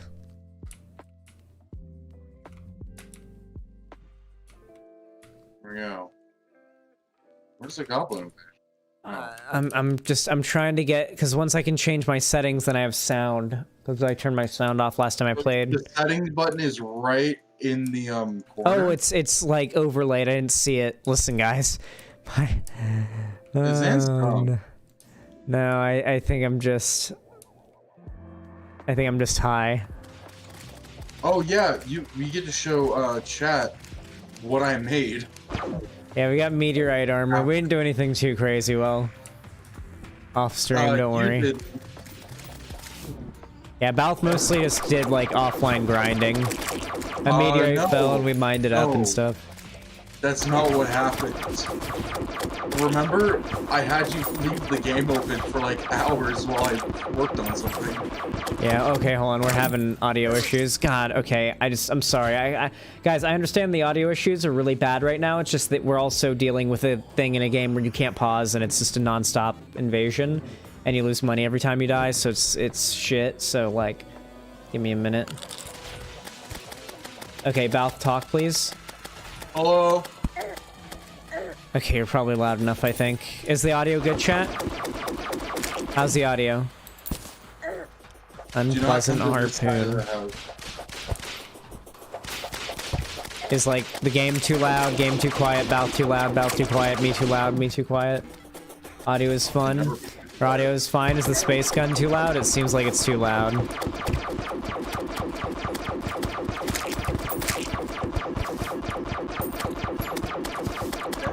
God, this is intimidating as far as like...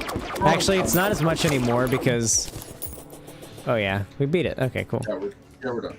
Nice. I wasn't scared for a second. No, you weren't. You're lying and gay if you say otherwise. So...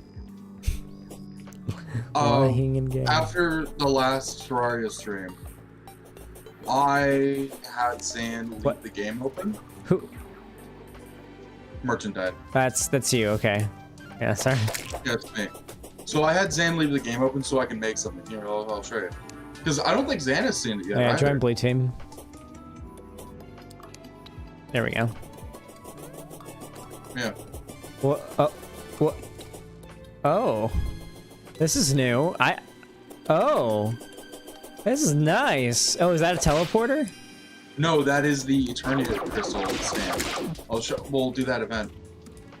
Okay. Oh. Oh, wow. It's how many layers is it? 3? 4. 5. Damn. Okay. All right. This is definitely our boss fighting arena. Okay. You were just like, fuck it, I'm gonna make our boss fight arena, and just did it while I was offline. Thanks for doing the hard part. Damn, okay. Yeah, so this is like roughly 270 tiles wide, and then each platform is about 20 tiles high. And there's 5 layers, so that goes up to 20, 40, 60, 80, 100 tiles. I like it. Alright, cool. How do I traverse the nether without getting set on fire? The nether? You mean hell in this game? You need certain type. I think this meteorite armor might actually make you fireproof, does it? No, the obsidian skull does. Oh, yeah. Do I have that on me? Yeah, I think I gave you one. Yeah, you gave me one. Oh, yeah. Okay, here, let me put it on. What should I replace it with? I feel like that is less. Oh, God. Oh, Lord. Oh, jeez. Oh, jeez. Another slime rain? Are you shitting me? Yeah. Slime rain. And then after I finished it, I decided to take it for a spin, or the arena for a spin, and did something. So you haven't seen this, but I have a new thing that I got. What? Wait, is it actually like effective? Yeah. How? This thing does a ton of damage. I know it does a lot of damage, but it's slow. Oh. It does 40 damage per hit. It's a lot of damage. Yeah, I mean, it's getting the job done. How many of them do you have? Can you craft them? No, I'll show you how to get them, actually. It is part of a certain event. Huh. I like that Terraria does stuff like that. That's cool as shit. Looks like a good game, though, this game. Yeah, oh yeah, Terraria, at least as far as I've played so far, is a interesting game. It's very good. It is objectively one of the most interesting games I've ever seen. Objectively. Oh my lord. Oh, he had a splunker potion, that little slime. I love those. They make ores glow white, or not white, yellow, I think.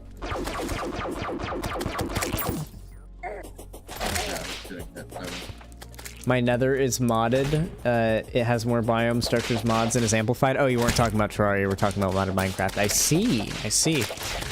Okay. Chat. I want to make gaming segments. Cool. I want to make gaming segments of the stream a little bit more Q&A, like, you know what I mean? Like, where you guys are asking me questions, political or not, more often. Like, when I watch other political streamers that do gaming segments, like, and their gaming streams, and their gaming streams are so much more engaging because their chat's always, like, asking them and talking to them about politics and asking them questions, and they're answering them. So while the game's going on, they're talking politics. But you guys never do that. So you guys gotta feed me some topics, you know? What do you guys want me to talk about? Ask me my opinion on stuff.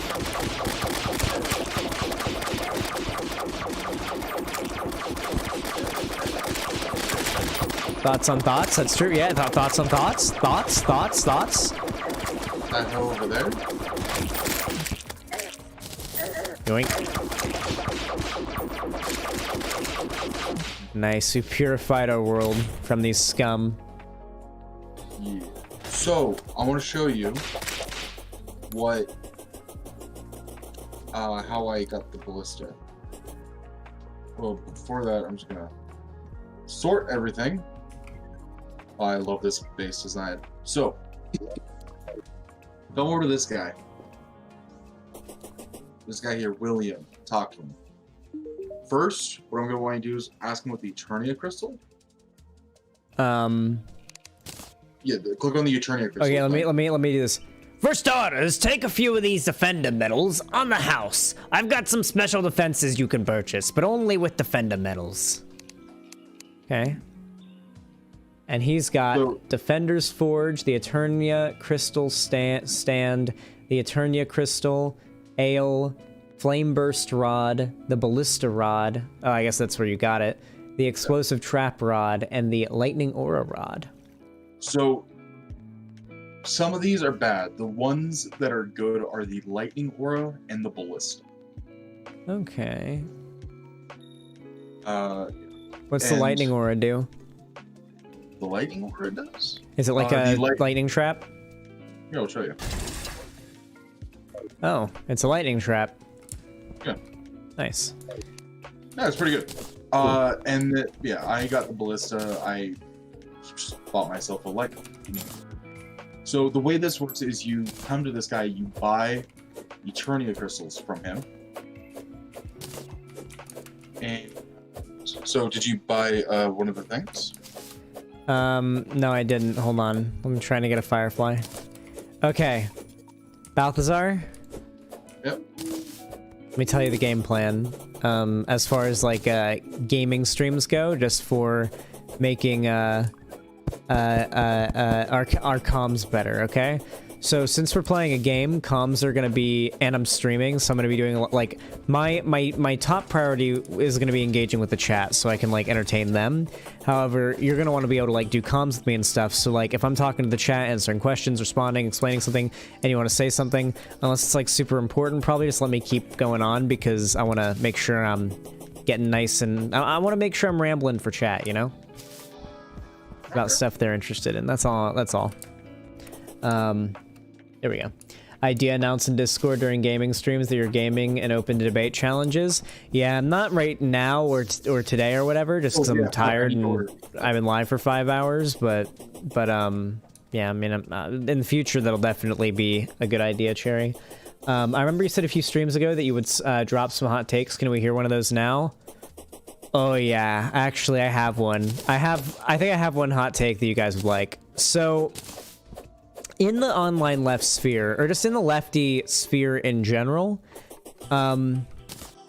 so, you know how there's like when you meet somebody online who's got like some sussy-wussy right-wing seeming political opinions that you can't quite place, they just give you the bad vibe and you're like, you're pretty sure that person's probably like a reactionary or a piece of shit or whatever, but you couldn't like prove it. You couldn't put your finger on it necessarily. Like, you know what I'm talking about, chat?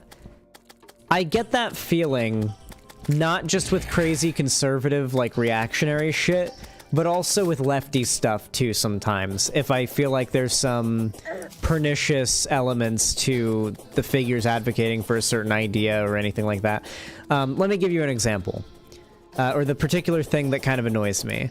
So, a very common like joke that I might use to make fun of conservatives, like you know, crazy racist reactionaries or whatever, like an insult I might use is like, haha, redneck hicks living in trailer parks, whatever. Like I like someone might say that, I might say, I don't know, like not necessarily me, I don't know or care. But then you'll see lefties that'll get really mad about that and they'll say it's classist. And it is classist, but it's like, here's the hot take. Just because it's classist doesn't mean it's bad. Sometimes I think it's totally fine and praxis to dunk on how much of the reactionary right in this country, who claim to be like in any way morally or intellectually superior to the right or to the left, are such obviously uneducated like hicks. Like I'm fine with that kind of stuff. And it seems like so many lefties get mad about it. And those same types of lefties will then like start to reveal to me, I feel like, how much the economic stuff is their top priority. And that sounds like it's not a bad thing, but hear me out, right? Like, they'll be like a socialist, like a leftist, but they're wanting to advocate for socialism and establish socialism or communism far supersedes their desire for like more practical, reasonable, like effective, achievable, like modern civil rights, you know, movements, right? Like now, like they consider that to be like idpol or whatever, you know. Like I'm talking about the Nazgul types right now, by the way. Like the types of people who, if you talk about the types of people who claim to be economically left-leaning, but then will and complain and whine and piss and shit themselves over like BLM, you know. And I'm not saying that's everybody who gets upset about that kind of rhetoric. What I'm saying is it feels like when I make a joke like that or make a comment like that or see someone do that and some lefty comes along to be like, hey, that's inappropriate, it's classist, don't attack them for being like rednecks, whatever. It's like, when your like first priority is to jump up to defend these people who are actively voting to take away the rights of like LGBT people in certain demographics in this country, it feels as though your obsession and hyperfixation with the economic shaming portion of the joke or of the comment indicates to me that your priorities are more so on establishing an economic system that you simp for way more so than achieving justice and freedom and like, you know, justice just broadly for people who are disenfranchised and you know, low. Like, I always find those very often people that really hardcore go on that stuff end up being tankies and class reductionists and Nazguls, you know? And it ends up coming down to, in some cases, not all, in some cases it feels like, you know, like, yeah, I'm really in favor of all this left-wing economic stuff and whatnot, but, you know, maybe we just need to focus on keeping America white or whatever. Like then it starts to get fucking wild and you're like, whoa, what's going on now? Didn't a second meteor drop, Balth, or was that just my imagination? I think it was your imagination. Okay. Yeah. You want to do the training crystal? Let me talk to the chat for a minute, please. We got a goose under the ground. The thing is, though, that isn't classist. You're not ridiculing reactionary rednecks because they're poor. You're ridiculing them because they're reactionary and dumb. Yeah, I know, but like, from the perspective of a lot of lefties, they feel the need to like jump to defend those people, and it's really bizarre. It's like, I feel like they feel like they're being reasonable, but in reality, all they're doing is sticking their neck out and playing defense for people that in most cases would probably like have you killed if they could, you know, like if you're LGBT or gay or whatever. Can these be sold? I don't know. Let me check. What needs to be sold? Thank you for the hot take, Zan. I'm talking to myself, don't worry. The Unpleasant Harpoon, 26 damage. It's actually better than... It's better than my space gun. Is it really? 4% critical strike, average speed... Okay. Never mind then. And we also have multiple. There's the slime hook. Wait, why don't I have my slime hook anymore? Wait, I do. It's an extra slime hook. Oh, I got one from the bag. Okay. I'll sell it. I'm just gonna need to look into hooks. I've got so much loot. Oh, yeah? Oh, I'm selling all my loot. Oh, it's selling. Oh, yes. Oh. Please stop.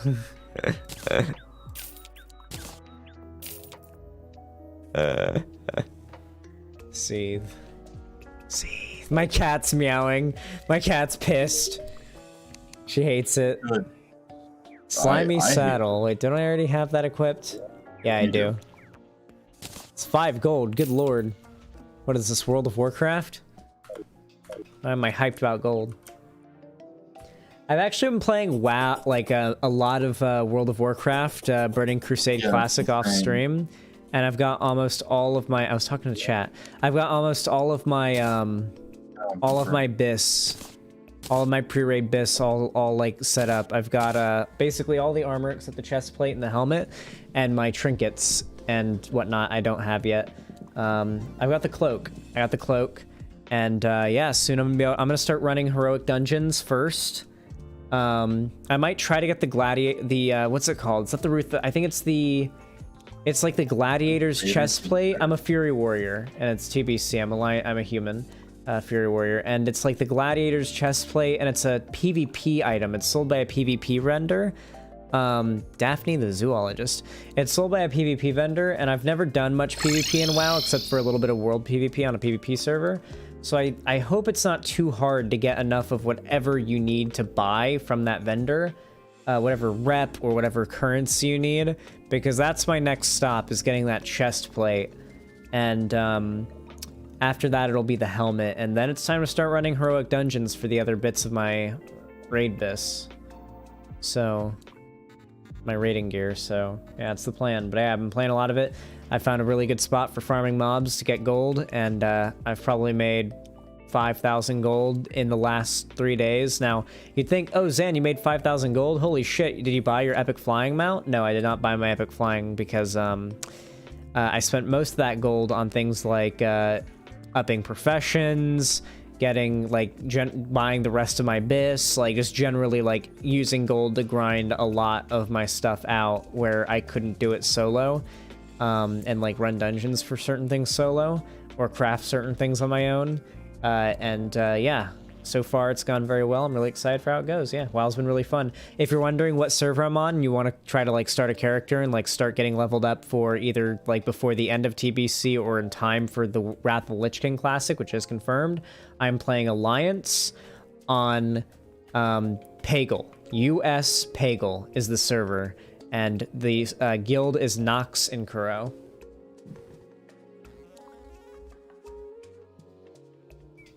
Did you manage to get transferred? Mm-hmm. So what? I got help from a GM. That was just me. I got help from a GM, and I managed to get the server transfer through. Thank fucking God. It was a big pain in the ass, though. Thankfully, it didn't end up needing my ID, though. I thought it would end up... In doubt, open up a ticket. Yeah, they were surprisingly helpful. Finally, the quick stack is almost perfect. Like I just walked through and almost completely emptied my inventory except for one potion. Wait, HP and MP potions, that's not right. Okay, hold on. Potions, there we go. That one. Wormhole potion, I guess we didn't have any of those. Burger. Rope. Fireflies. Where's the bait chest? It is the... No, I'm just talking to myself. Just please. Whenever I ask a question, like, unless I say Balth question... I know, I'm answering that question. No, I'm talking to myself, please. No. I'm trying to tell you because it's not labeled bait. It's the fishing, like, fishing tools.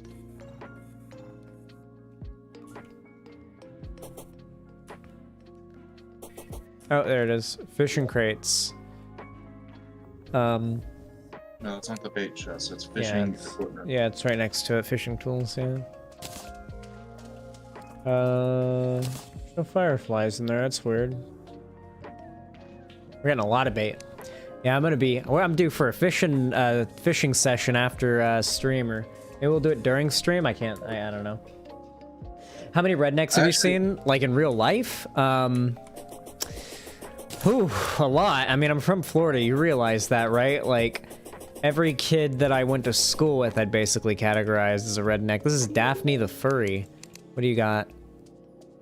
Black NPC. Horse mount. Holy shit. Wait, are the mounts actually good? Yes, but for now, I think you're just gonna want to stick with the. They're usually, later down the line, depending on the ones you get, they're good. For now, though, I would just stick with the slime mount because, like, you don't have a flying mount. And slime mount is just good for utility. What's the mount button? R. I have 0 regrets. You bought it, didn't you? It's a white horse, Balth. Balth, what if we build a hotel horsecock? No. Balth, we can build hotel horsecock. And I'm telling you, that can be a thing you do on your own. You don't want to build hotel horsecock for the meme? Chat will love it. We can build a giant vorse. The vorse can be the hotel for the mobs. Yeah, we can do the meme. Let's go. I am entirely uninterested. The chat loves the idea. Well, chat I stole it from them, but still. Did you just call chat dumb, Balthazar? Are you fucking kidding me? Did you just call my chat dumb? Yes. Yeah, they are pretty fucking dumb. They are pretty stupid, aren't they? Ew. They are unable to, like, most of the time they're unable to look up things that takes me 4 seconds to look up.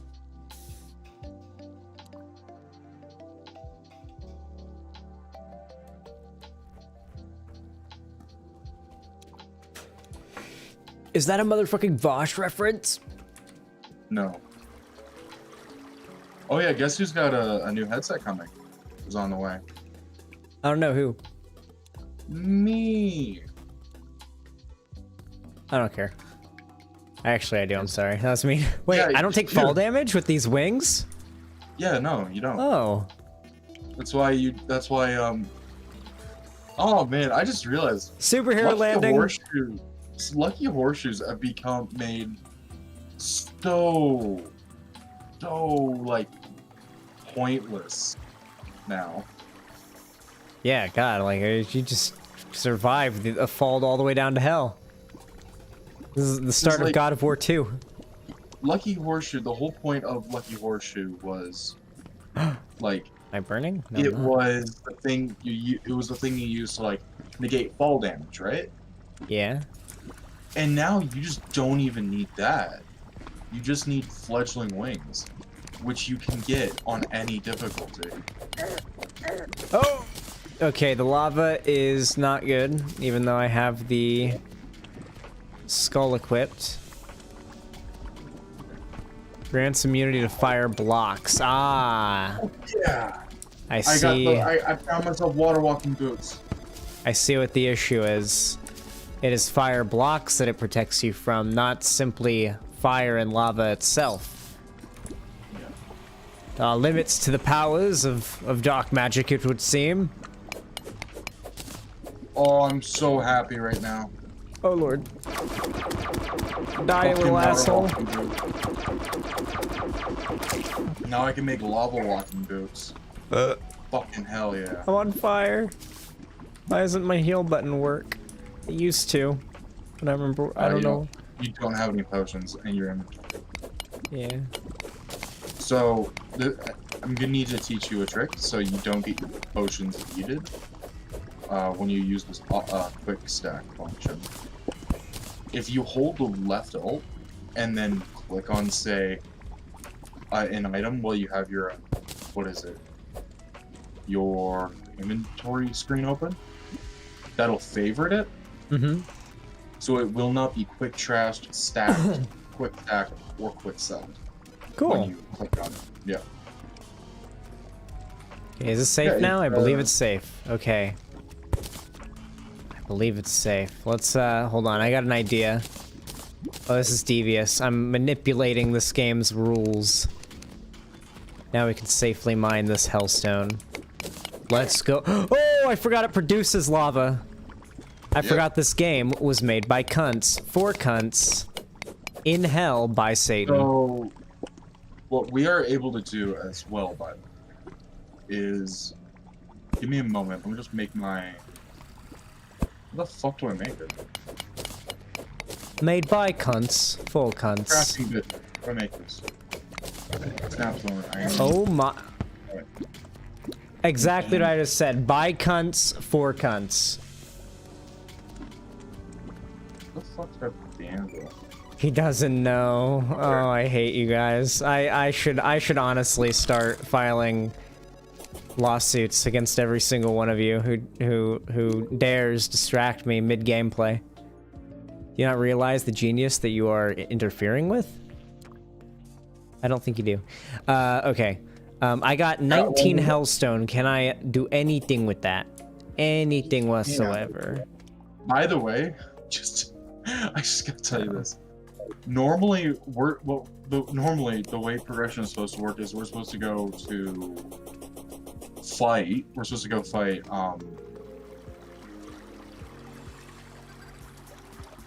What's his face? I can't remember. Skeletron. Like first. I like getting strong. Yeah, no, that's the thing. That's like normally where we're supposed to go. But no, we have decided. No, we're just gonna. We do things by the meta. Strict adherence to the meta, as Uber Danger said. What the fuck do the stingers get used to? All right, chat. Ask me questions about controversial topics. That's gonna lead us to good places. I think that's exactly where we need to go with this stream. Ask me questions about the most controversial topics you can think about, like the Depp Amber Heard thing. Oh, that's good. Come to me. I'm in the process of dying. Okay, I'll come to you now. Bats are murdering me. Apparently, my laser gun does not do as much damage to them as I would like. I think the mini shark was actually better on these guys because of the knockback.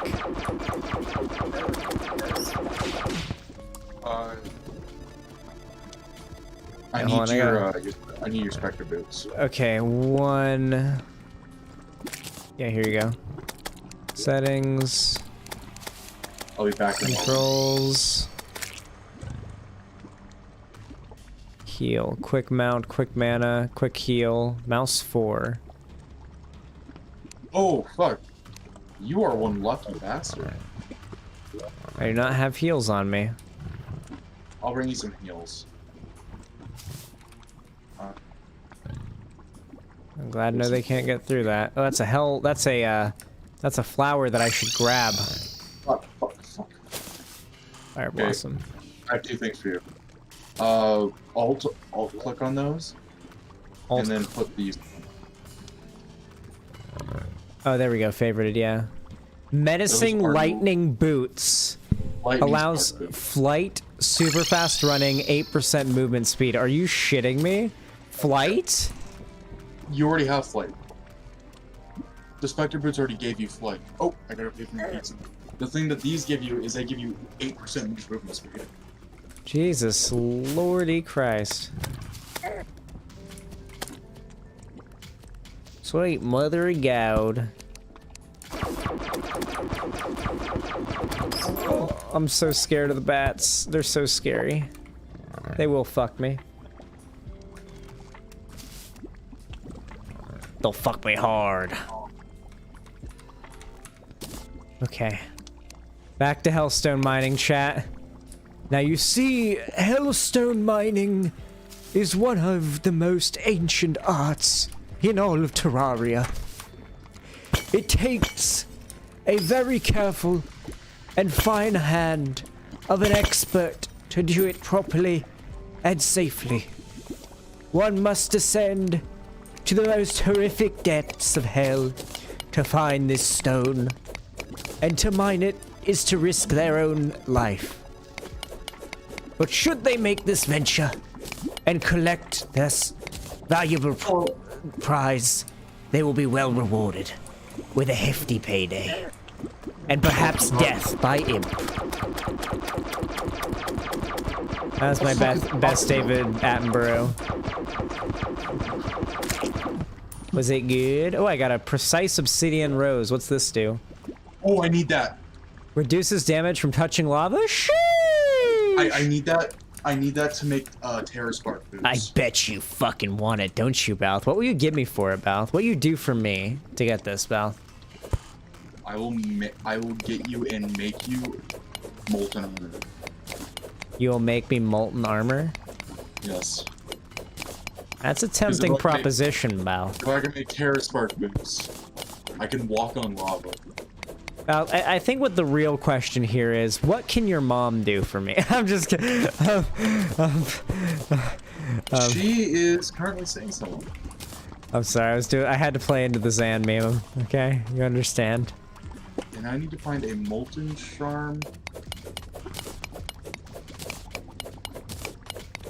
Or a lava charm. Where the fuck do I get a lava charm?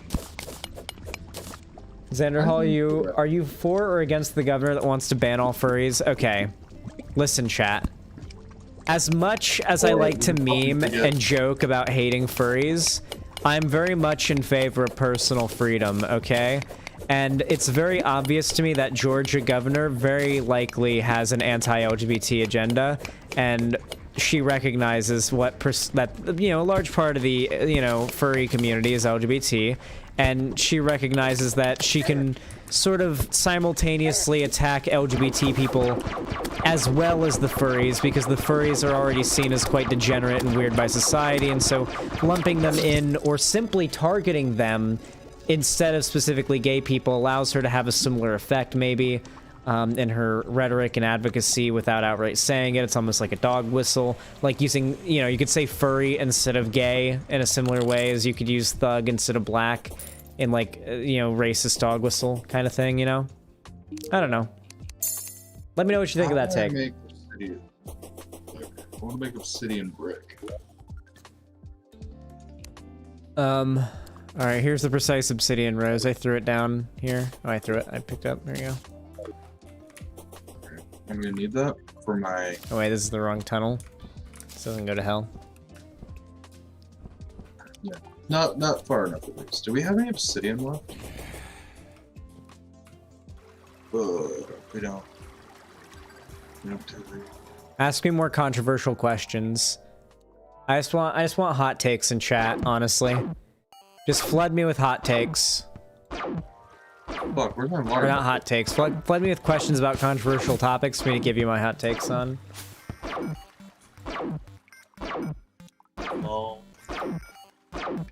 Oh no, there we go. There it is.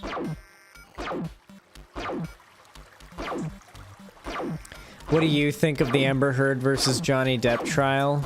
Alright. So initially, I followed it closely enough to, like, be able to cover it and whatnot, but after my coverage, I kind of just like, alright, well, I guess I'll just wait to see how it goes. But then, you know, I started playing WoW again, and I started watching Asmongold, and he's been doing pretty non-stop, I guess you could say, coverage of the trial. And his commentary and his takes aren't perfect, but, like, they're not awful, you know? They're like, I'd argue better than you'd expect, you know? I like Asmongold. I think he's pretty cool. He's your boy Asmongold.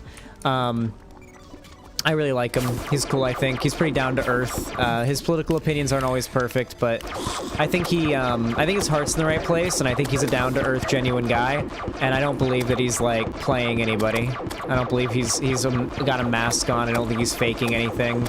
And he seems like a genuine guy. I like Asmongold. So I started watching his live coverage of the trial, and I still maintain my position that I think they were in a toxic relationship, and Johnny Depp and Amber Heard were probably being abusive towards each other. Who started it and who is most in the wrong is a question that I'm sure that we will be wondering to ourselves deep down for centuries. But in all seriousness, I just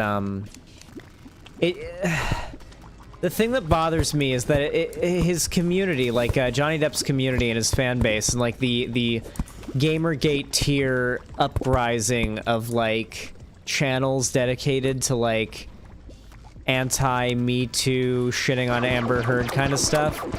It gives me a bad vibe, and that's independent of the situation on its own. To be fair, I shouldn't judge Johnny Depp or Amber Heard based on the people that are engaging with this whole thing, but to be clear, it definitely gives a bad taste in my mouth, and it's clear based on evidence that I've seen from the case, you know, that Johnny Depp clearly has problems with anger, drugs, and alcohol. Oh shit, we've got the demon with the puppet. I don't have him over lava, so I could kill him and get the puppet if you want. Yeah, don't kill him over lava. Yeah, I think I can kill him here safely. If I dig one hole here, I think it's safe. Just shoot up straight through the hole and get him. We aren't set up we aren't ready to fight. Yeah, the wall of flesh. Yeah, hard mode is not where we're at right now. We can't even get to hard mode where we're at right now. If we were to, I want the, right now, I want to try and get the best whip I possibly can right now, which we need to defeat Skeletron in order to get. What we need for Wall of Flesh. That's what I need, at least. Casey. Obsidian. Yeah, I got a lot of obsidian now. Here's my plan for this little bit. I'm gonna like mine the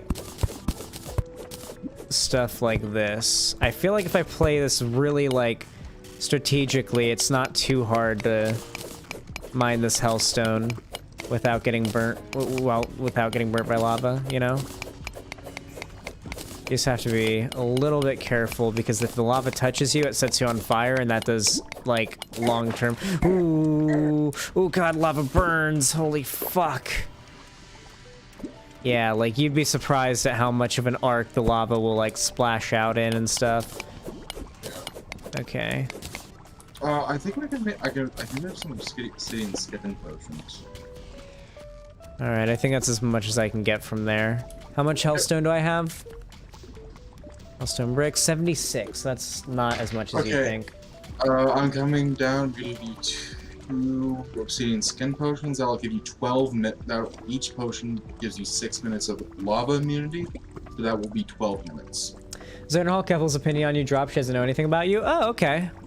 That's nice to know. I thought that she I kept on saying this. Yeah, I just kept on. I assumed based on like just previous experiences in this community that like I assumed she probably had heard something about me a long time ago and just figured probably best not to engage with me. I don't know.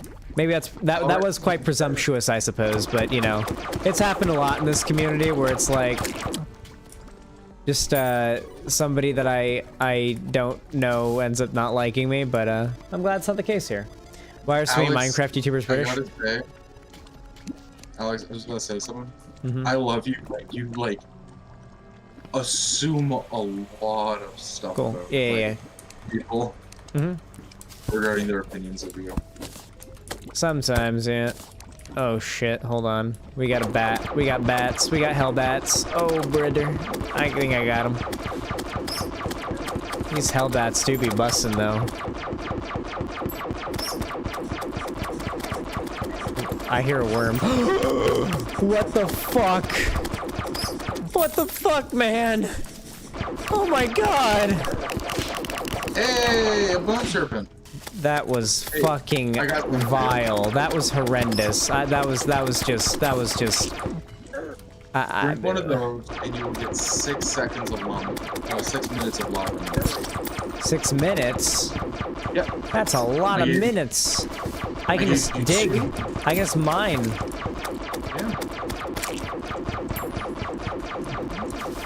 That's a dangerous butterfly. I know it'll kill me. Oh god. Oh, my boosie. My boosie. My boosie. Not my boosie. Oh my god.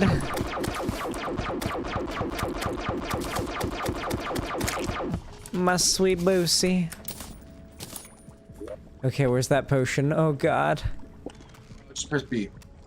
Press B. Oh. I think I'm fire immune now. Oh, yes. You are. So, just the so you bat know, can't get me, eh? the B button is your buff button. It will activate all of your buffs that you have.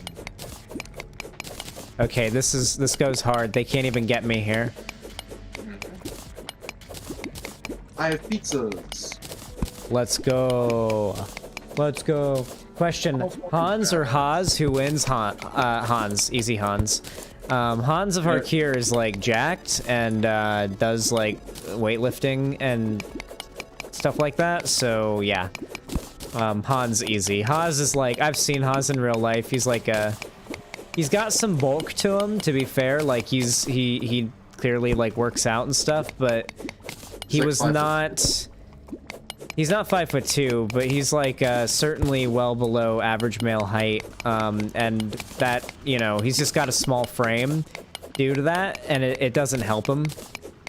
And so like a bigger guy who's just not just bigger in terms of height, but also bigger in regards to like, oh wow, I'm immune to their little attacks too, but also like bigger in regards to muscle as well. Like it just seems like Hans of Harkir would just destroy him. You know? I'm just trying to look for a good spot to dig out a little thing. I'm taking damage from something. Hold on, I gotta focus. Oh, now we're really getting fucked. Okay. I found a good spot. Let's try to get a little bit more before this wears off. I've only got 5 minutes. Actually, no, this is a nice spot.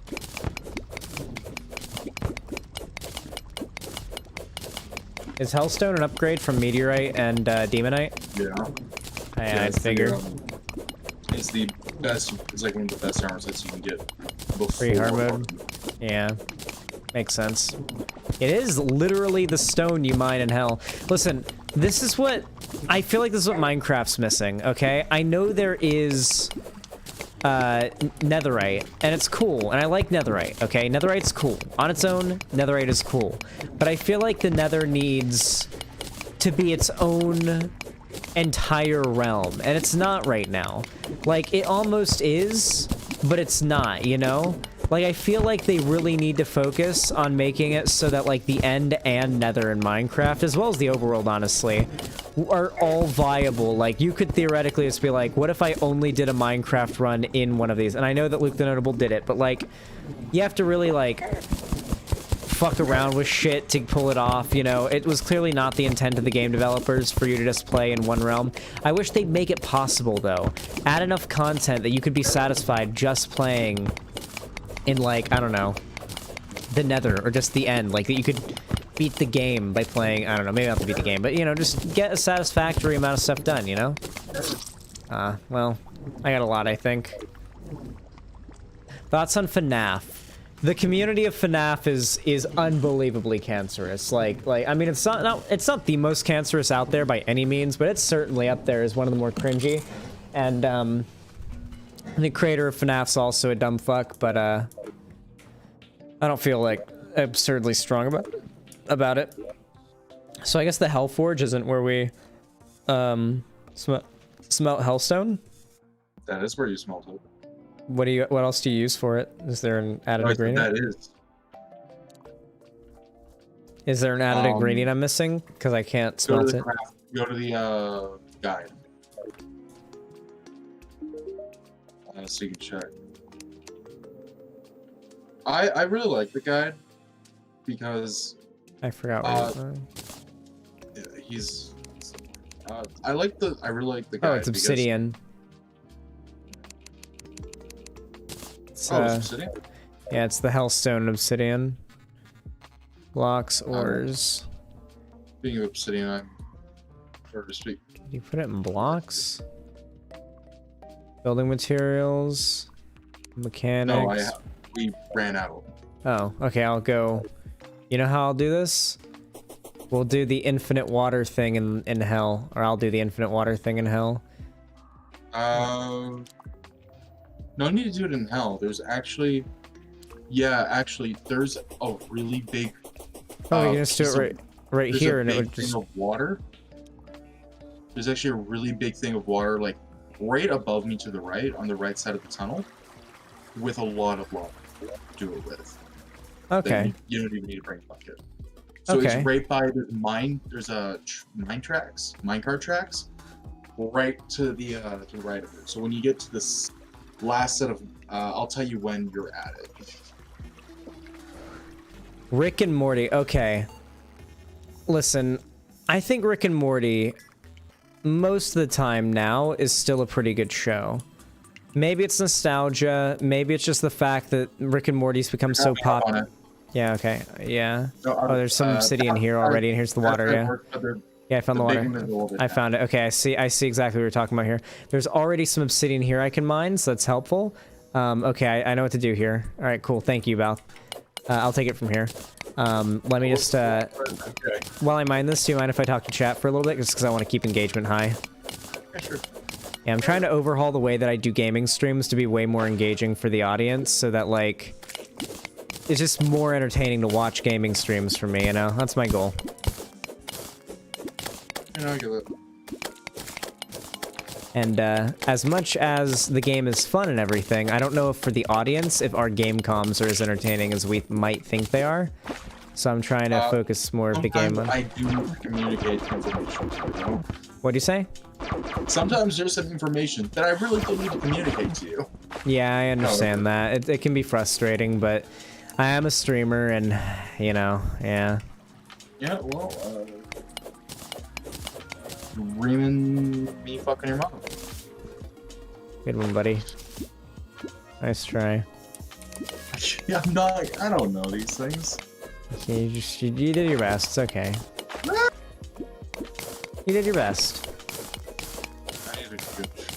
You did your worst. You tried your best. Yeah, these are fun. Yeah, okay. All you can ask of someone is that they do their worst, but try their best.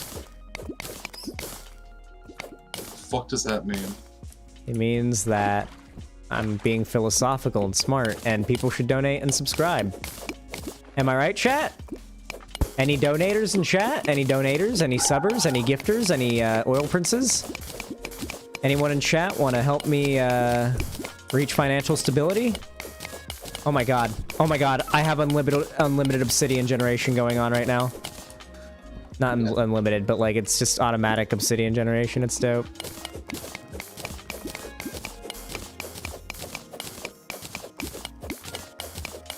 By the way, I'm gonna be moving the Goblin Tinker. I'm setting up a house down here.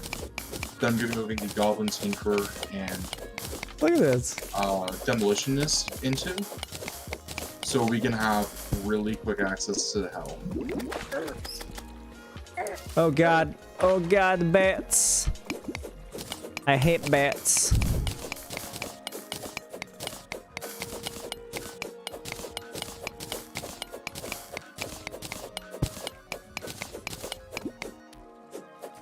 And then I can mine all that. There should be enough obsidian on its own, but I'm still gonna send it all down to hell just to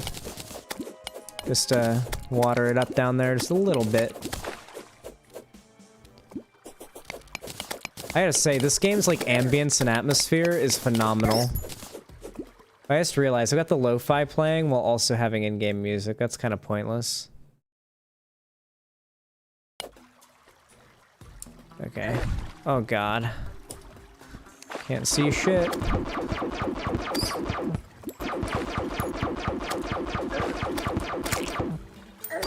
Oh god.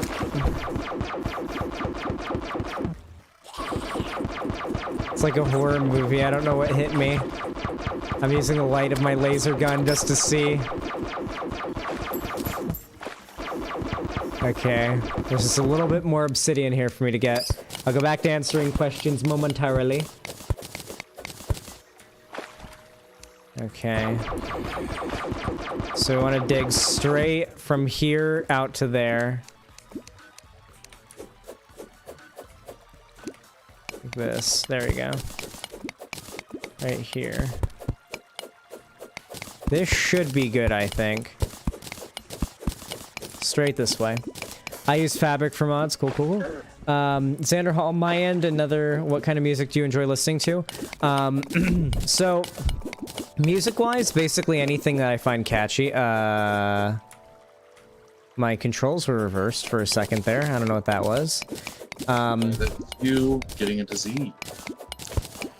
Basically anybody who, or any music that's, like, catchy to me, you know? I know it's not very, like, descriptive, but, like, it's like, it doesn't really matter the genre. Like, it depends on the lyrics, depends on how catchy it is. Like, sometimes I'm surprised myself by, like I'll stumble onto a new song on YouTube I like, and I'll be like, I know I like this genre, but I actually enjoy the song. Sam, are you still taking those cum pills? Not diligently, but I'm gonna start taking them diligently again, just because I like the meme of having just absurdly massive loads all the time, every single time.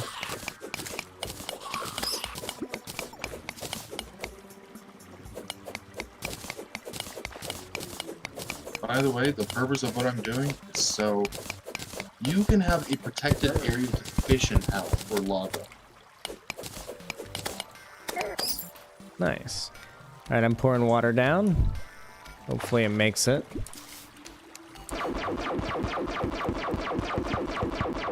Let's hope it doesn't fall anywhere else. Okay, it's falling to the right place. Good, good, okay, it's falling into hell. Okay, a fair amount of it fell on there. That's not great. It dries up fast in hell, Jesus Christ.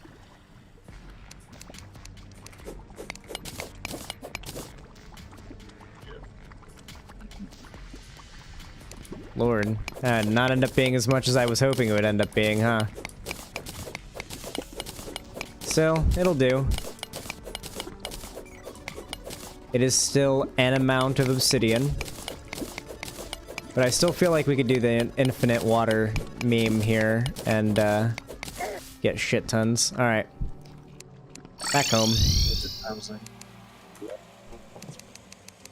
Alright, chat, let's see how many of these hellstone bars I can make. 68, that's pretty goated. A lava-proof bug net for when things get too hot to handle, that's hilarious. Then the molten greaves. Yeah? You should make that so you can catch flame butterflies. Are they like really good bait? I think so, look. I don't know if that's a higher priority than making the pickaxe first. I think the pickaxe is probably the higher priority. The molten pickaxe. The imp staff. Oh, that's the summon thing. Do you want me to make you the imp staff? I'm making it for you. Here you go. I just dropped it. I just dropped it on the ground for you. I'm not there. Don't ever say I didn't do anything for you.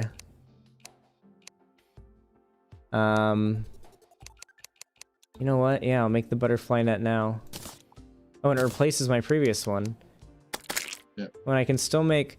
I like the full set bonus I have right now in my meteor suit of not having any mana depletion. But... Hold on. Does the full... I assume the molten full armor gives you full fire resist? No. Oh, really? Like full lava resist, it doesn't? Okay. What I can tell you what it does. What does it do? I'm just curious. Yeah, well, I'm looking that up right now. Oh, okay. I thought you knew and you were just like doing a tease. No. Oh, here's the guide voodoo doll as well. Okay, we're gonna put that on somewhere. Okay, so it is 25 defense, which is pretty high. 17% increase in melee damage, which is pretty good. 7% melee speed, 7% critical melee critical strike chance. Immunity to the on fire debuff, not immunity to lava, but immunity to the on fire. That's actually helpful because the most annoying part of touching lava is the 20 seconds afterwards you're taking damage when you're on fire. So that's actually not too bad. I can respect that. I'm gonna go mine more. And we'll fight Skeletron after that. After we're all geared up and whatnot. Wouldn't want to bore the stream with nothing but grinding, would we, Balthazar? Would we, Balthazar? Would we, Balthazar? Yeah. Good. So since you're wearing the Shadow onesie, have you seen the Sonic design make an appearance in the Chip and Dale movie? Yeah, I saw. I already talked about this earlier on stream. I feel like they kind of took away from what made the original ugly design so special by deliberately trying to make him look uglier with like the beer gut and everything. It's like the original design was so crazy ugly because and like bizarre because it was an accident, you know, it was a mistake.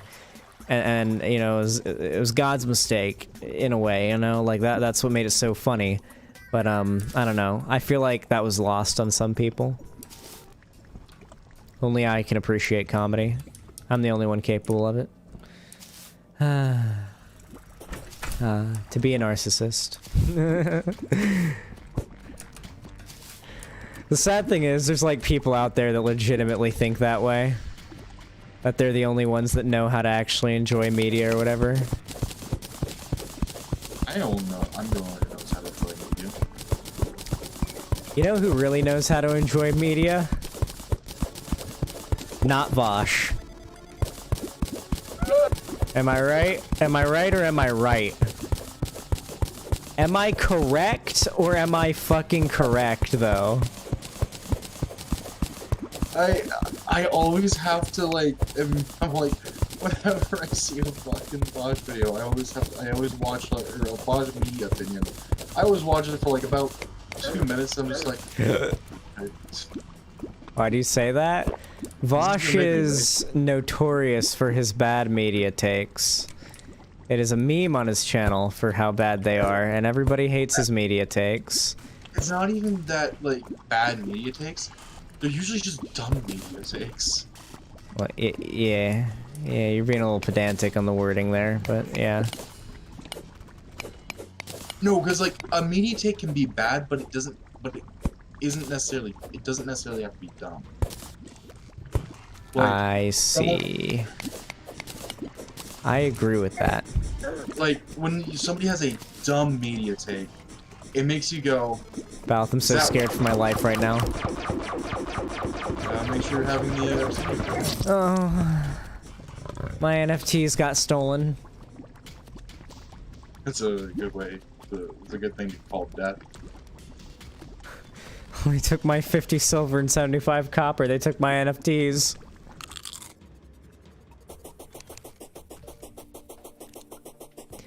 They laced my shit. They laced my shit with NFTs.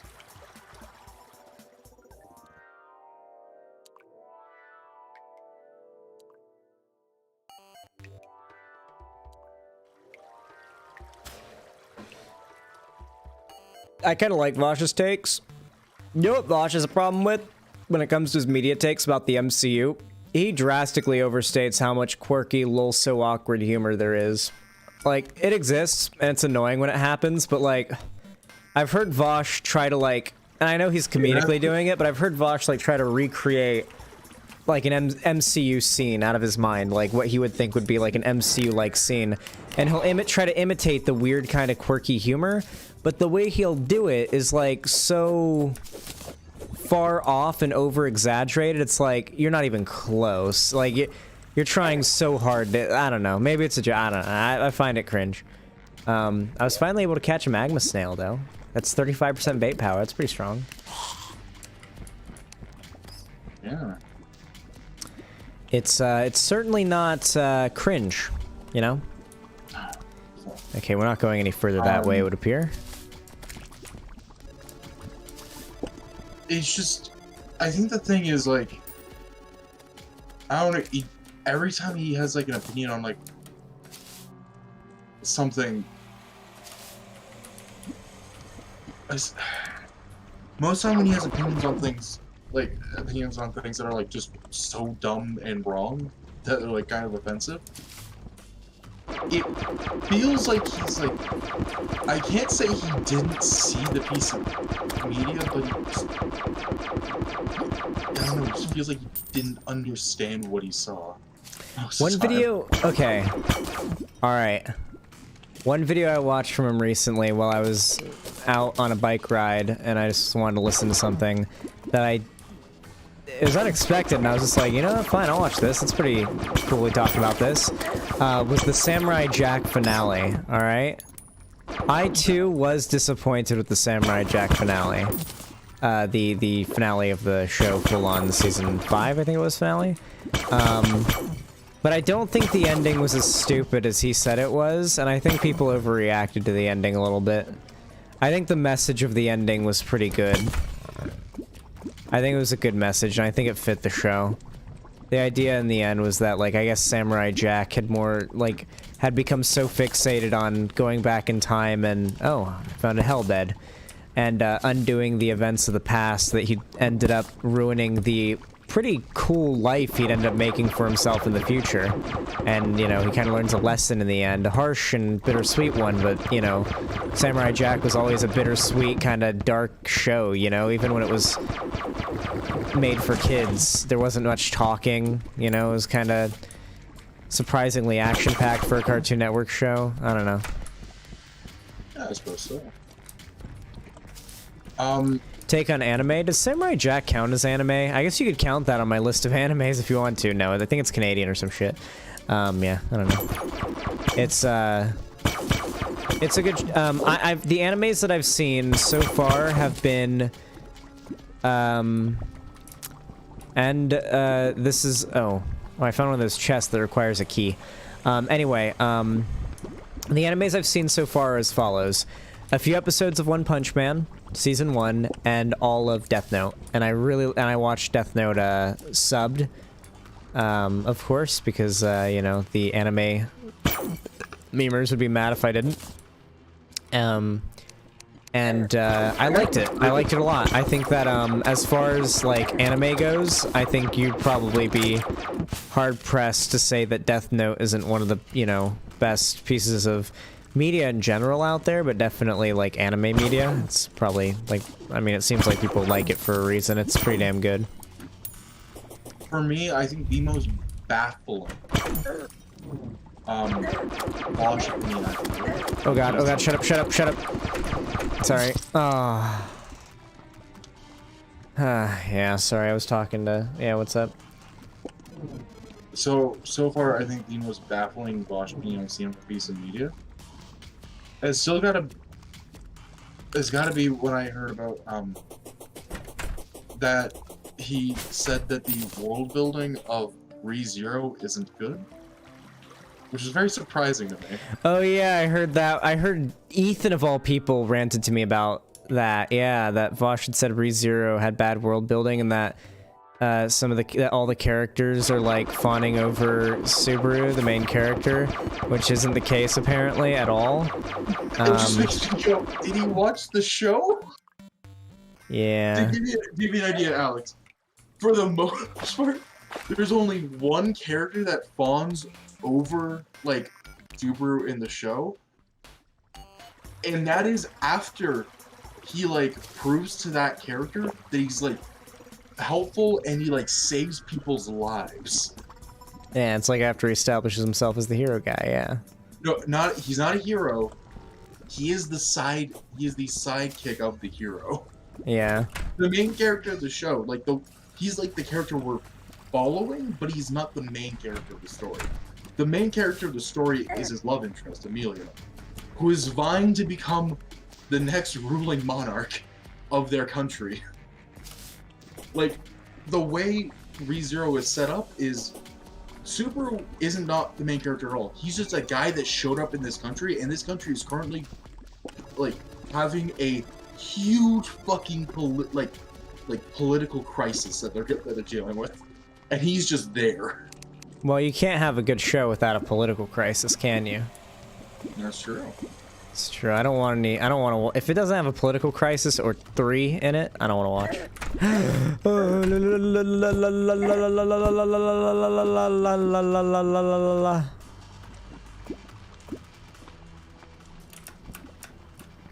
This game's controls can potentially lead to damning consequences at times. Wait. You're using those obsidian skin potions. Oh my god, wait, can we actually, like...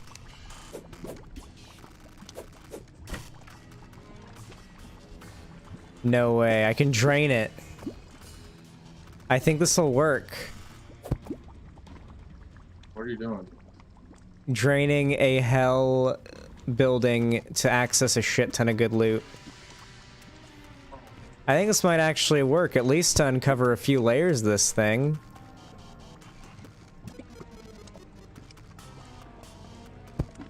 I'm just worried it's not gonna have enough room to fit, like, to displace all the lava, you know? I really love doing stuff like this in Terraria, like the little physics stuff. Oh! Hot tamale.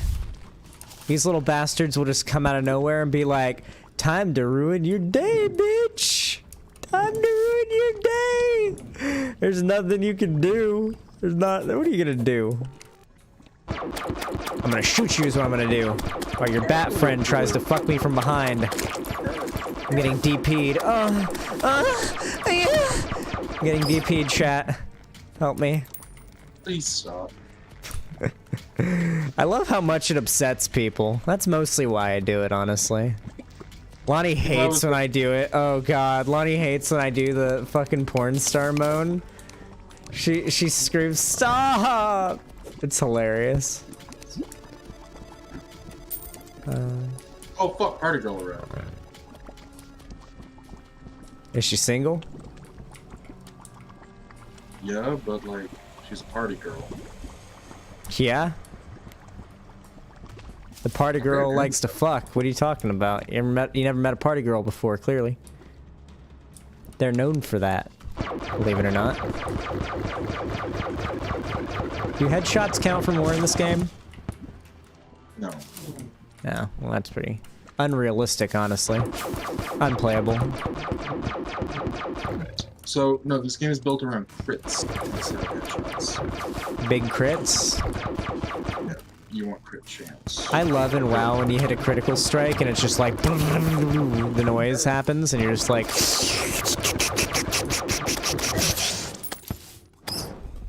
I got mob spawned on. There's a lot of mobs started spawning on me, you know? It's actually interesting to me. One Piece 34, thank you for the $6 donation. I really appreciate that. Very kind of you, my friend. Says, that is Zan. Zan, you're going to the Sonic realm for eternity. Thank you for the $6. You can't get mad at me when I'm literally wearing a Shadow the Hedgehog onesie, okay? I have about as much as you could possibly hope embrace the Sonic meme, okay? Any more, and honestly, I'd be treading into dangerous territory.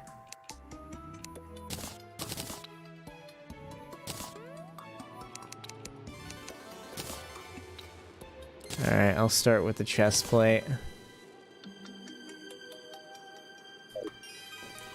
Furniture. This would go here, and we'll quick stack the rest that can be quick stacked. Okay, and then this would go into fish and tools. Lava fly. That I'm gonna sell, that I'm gonna sell, that I'm gonna sell. Let's see, obsidian. The ash blocks I'll keep on me. Okay, yeah. Alright, the rest goes in potions. Got a couple of new types of potions, that's cool. Alright, the rest is good to sell except for that other thing, which I don't even know. Mob drops, I think, is where I'd put the badges. Okay, the rest of this I sell. Wait, badges? The badge things that the guy that we talked to earlier gave him, just put them in a chest. Oh, the defender medals? No, put those in your you want to put those in your figure. Oh, okay. I will. 1 second. Alright, chat, back to the memes. What's up? What are we doing? What are we talking about? Controversial memes. Your spiciest memes is what I want to talk about today.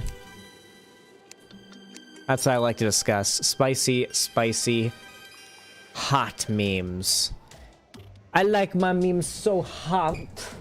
Have me talk about things that'll get me looked at by the FBI. Get me looked at by the FBI.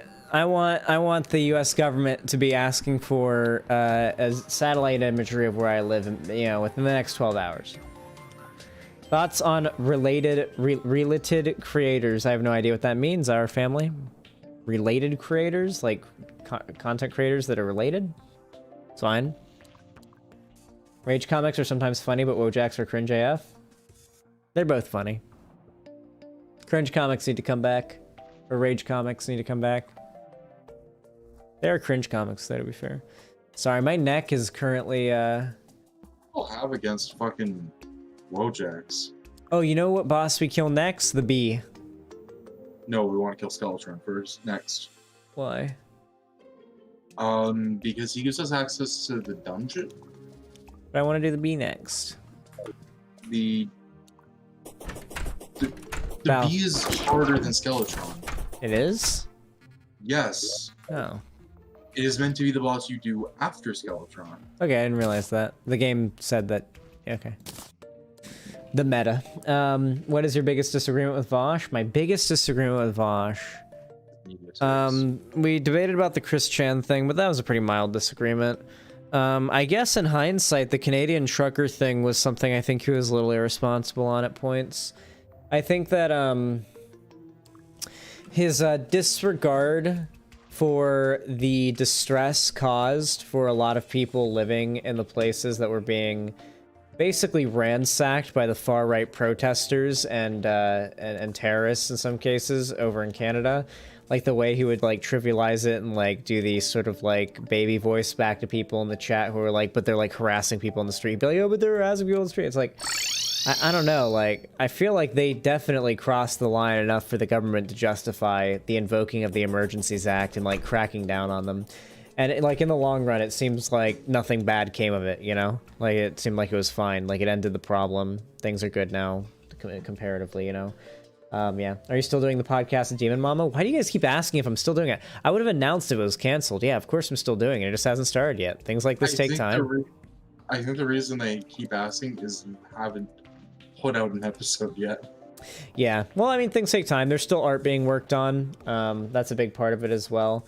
The way the podcast is going to work is that we start it like throughout the week. All of us are going to, well, like me and Demon Mama, and then obviously Cherry, who will be our podcast manager, will be writing down like different events that are happening, different dramas that are happening, and of course I'll write down my take, and you know, we'll have like a list of things, a specific list of things set before us before a podcast to talk about.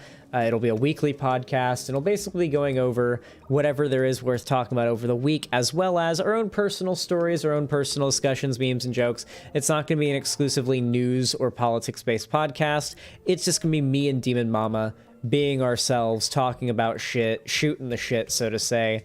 I'm going to be high the whole time, you better believe. It'll be fun. And we will be talking about politics aplenty. But we'll also be talking about drama, social problems, and, you know, no doubt there'll be, you know, maybe we'll have arguments and debates, too. It's going to be a fun podcast. It's going to be really fun. It's going to be called You Should Log Off. Of life. Mm-hmm. I tried to make it sound sinister. I didn't like his take either. It was a stupid exercise in futility. We were miserable, fucking embarrassing. Yeah, it seemed like a lot of Canadian lefties got upset with Vosh about that, and Vosh is so one thing you have to remember, okay, so this is something that people just Balthazar knows this very well, and Balthazar knowing me is kind of why they know it. You don't really realize how much emotional and mental distress it puts on a like live streamer or content creator that makes content like we do. When you're like getting scrutinized by everybody, and when you admit to being wrong, or you like let a crack form and your confident sort of character you present online, it hurts your reputation. And so somebody like Vosh is like heavily incentivized socially, not like monetarily or anything. I'm not accusing Vosh of being a grifter, but like just on a social level, like, you know, without even realizing it, is being encouraged to like be a little bit more, you know, hard on your take, right? You gotta be, you can't back down when people, you know, come at you. Not to mention, I know this better than, you know, most, and Vosh knows it quite well as well, that like people are just constantly after you when you're like doing this kind of thing. People are always out there trying to fuck you up and trying to fuck you over, and it sucks, but it's how it is, you know. It's true. It's what you got to deal with, and it's the reality of the situation. And it's a big pain in the ass, but like it means that when people come along and they tell you you're wrong, you need to reconsider this position, it's not as simple as like just accepting it and it like clicking in your head. It's like you've at this point had to deal with a million psychopaths saying the same thing to you, and you know, it's not as simple as it seems, you know. I don't know, maybe I'm playing too much defense, maybe I'm too charitable, maybe I'm a Vosh fanboy, maybe the haters are right. What do you say? I said I can't believe you're such a Vosh fanboy. Yeah. I don't even watch Vosh that often. Me and him are just friends, you know? He makes good content. It's enjoyable. I used to watch it more than I do now. The more I've done politics, the harder it is for me to watch other content creators to do politics. It just reminds me of work. So I guess when I start streaming, like my mic, I should be wary.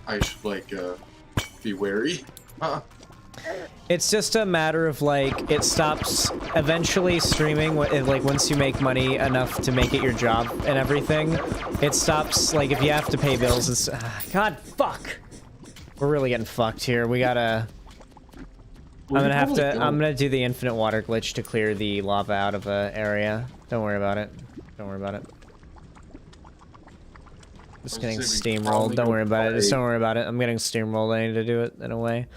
Can you let me fucking speak instead of just interrupting me? Holy shit! I think we can probably go fight Skeletron.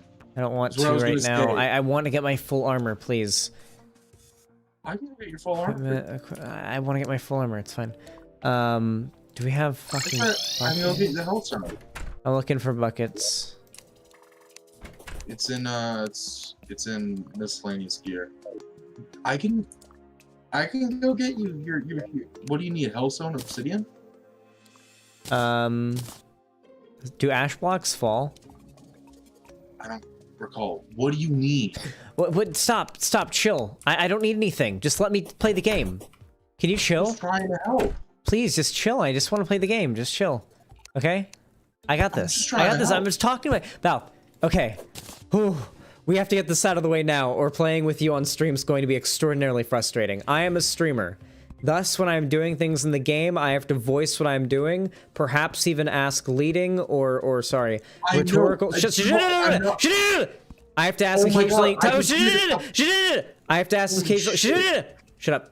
I have to ask occasionally rhetorical questions and whatnot, and it does not mean I want an answer because you're just gonna end up cutting me off while I'm trying to like entertain the chat and stuff sometimes. All right. I'm asking what the rhetorical question. I'm asking what materials you fucking need to make your armor. I don't need materials. I'm taking care of it. Okay.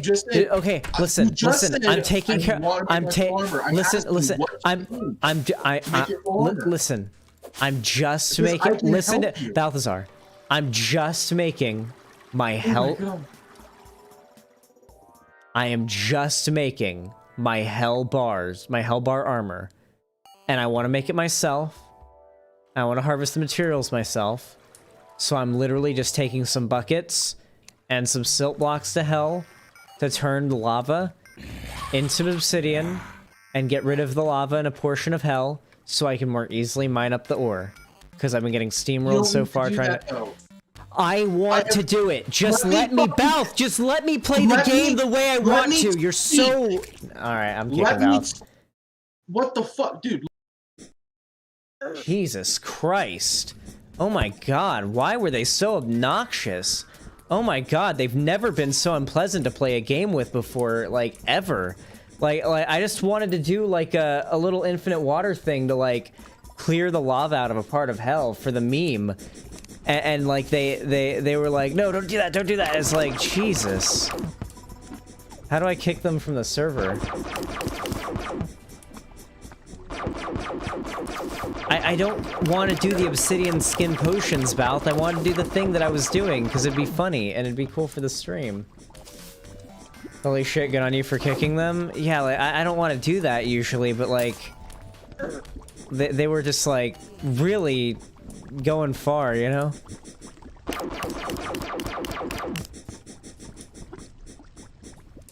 Jesus. Oh, I forgot. I got rid of the, I'm being chased by a giant worm. I got rid of my full meteorite armor, so now... I got rid of my full meteorite armor, so now I don't have the infinite laser gun shooting, so that's a little... That's a trade-off.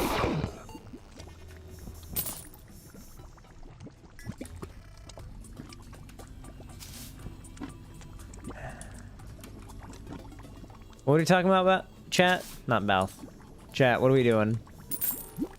What is our next controversial topic? Okay, here. I'm gonna let Balthazar cool down for a hot minute, because they're just being unreasonable. Alright, I'm gonna... Okay, so I think the way it works is like this, where I should be able to...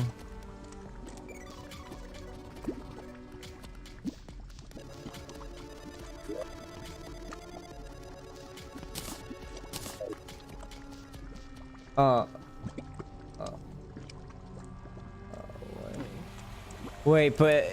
Okay, wait, how... I gotta... I forgot water evaporates. No, but if I keep it constantly flowing, it'll work. I just don't know how to do it. I was trying to figure it out, and that's what made me run out of time. Damn it, there's no water that way. Or that way, or any way. Except underground.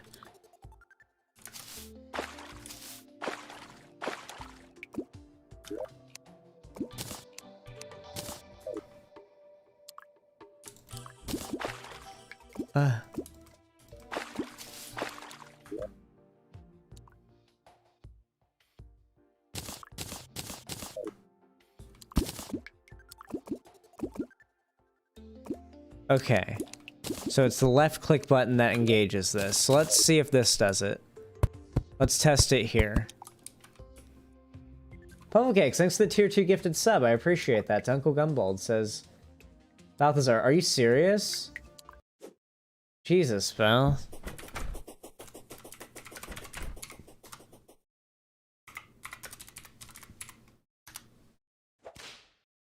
What the fuck?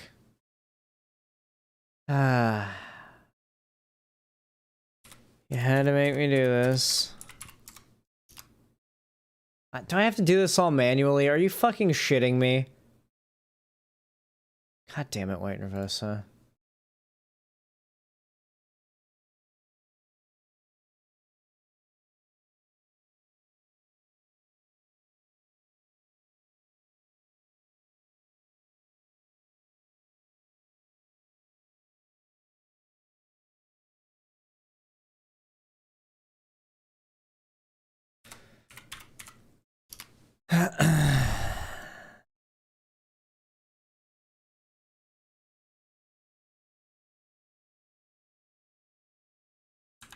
We can talk after stream, Beth. There we go. I had to take Balth's admin away so I could mute them for 24 hours. We can talk after the stream. I'm gonna focus on getting my goddamn hell armor. And then after that, I'm probably gonna wrap up the stream because I've been live for 6.5 hours. Which is pretty long to begin with. And I'm tired. You're a shit friend? Jesus Christ, Val. Good lord. Well, rip Balth. Unfortunate.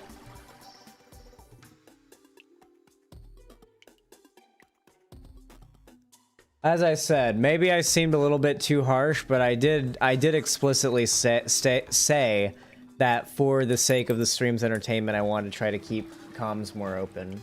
And Balthazar has a hard time with interrupting people and being a little overbearing in conversation, which can make things a little tough when streaming. We love Balth, though. They're just in timeout. I just realized there's a shit ton more obsidian right where I just flew down. Thoughts on school choice? Okay.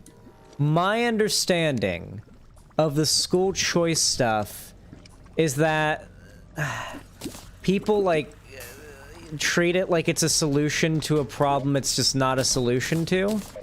Oh, God, fuck! You can't do it in hell. Well.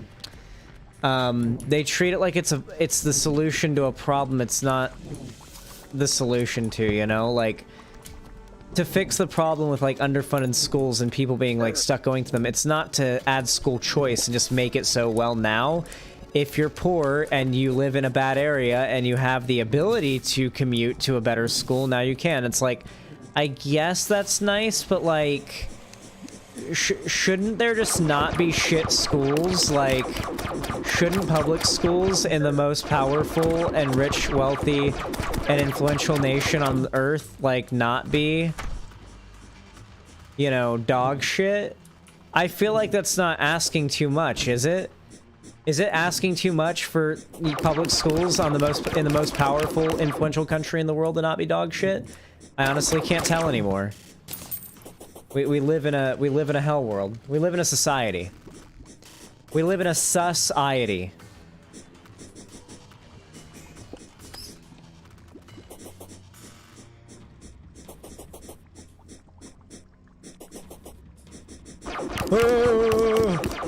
I was looking away from the screen for too long on that one. That thing, dude. These things are brutal. Like, if it goes through you and you don't jump out of it during your first invincibility frame, you're fucked.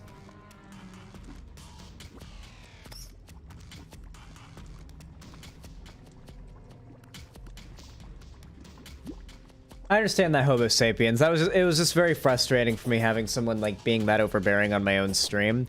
And it's just not a good look Like when you're on stream and someone's trying to alpha you down, essentially, in the conversation, it's just not a good look, and I don't enjoy it. So I just cut an end to that.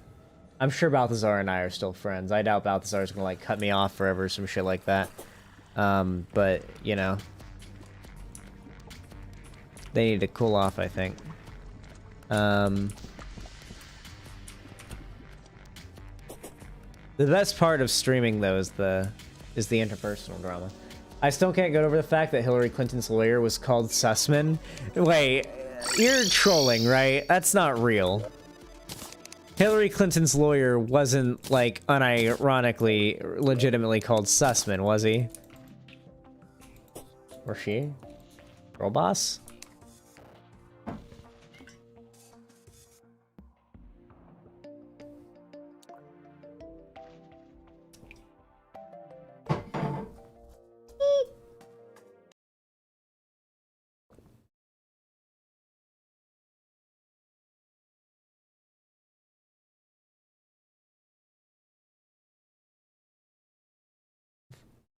I like how it's a question, but it ends with an exclamation point. Has YouTube added a feature that lets me stalk people's YouTube channels yet from my chat? I really wish they had that like Twitch does, where I can like see what their deal is before I ban them. Dude, people like this, listen, let me tell you guys something, all right? When you're an online content creator and you do live stream political content, and you get into a lot of arguments, and you get a lot of... Oof. Burps, hold on. There we go. You're naturally going to pull a lot of derision and criticism and hatred. But, like, when you get hate comments from people like this, who are so either obviously just hateful, evil pieces of shit, like ontologically evil level, like, shit, or so stupid and literally incapable of stringing a sentence together with decent grammar, it just reassures me in how correct I am. Because the types of people running around the internet advocating for the political beliefs that I disagree with are just the absolute worst, dumbest, least impressive human beings possibly imaginable. Like, can you imagine what this person looks like for a moment? Why do you guys want everything to be gay, bi, trans, and black people? Exclamation point. What do you think this person looks like? For starters, how old do you think this person is? I'm willing to bet they're either 11 or 88. Okay? They're either 11 or 111. I'm willing to put my money on that. Okay?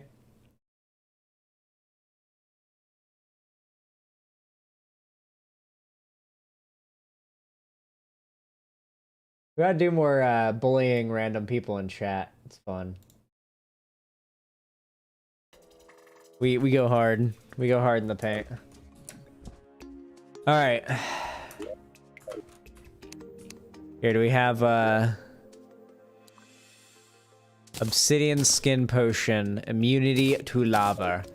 We'll use that to hopefully get the rest of what we need. Geronimo. Alright, chat. Controversial political memes. Pufflecakes, thanks for the tier 2 gifted sub to Uncle Gumbald. I don't think I counted that already. You didn't say anything, but I appreciate that. I think that puts us at 322. Thank you. If I counted that already, please let me know. But I don't think I did, because I didn't, like, get rid of it, so... Yeah. Thank you.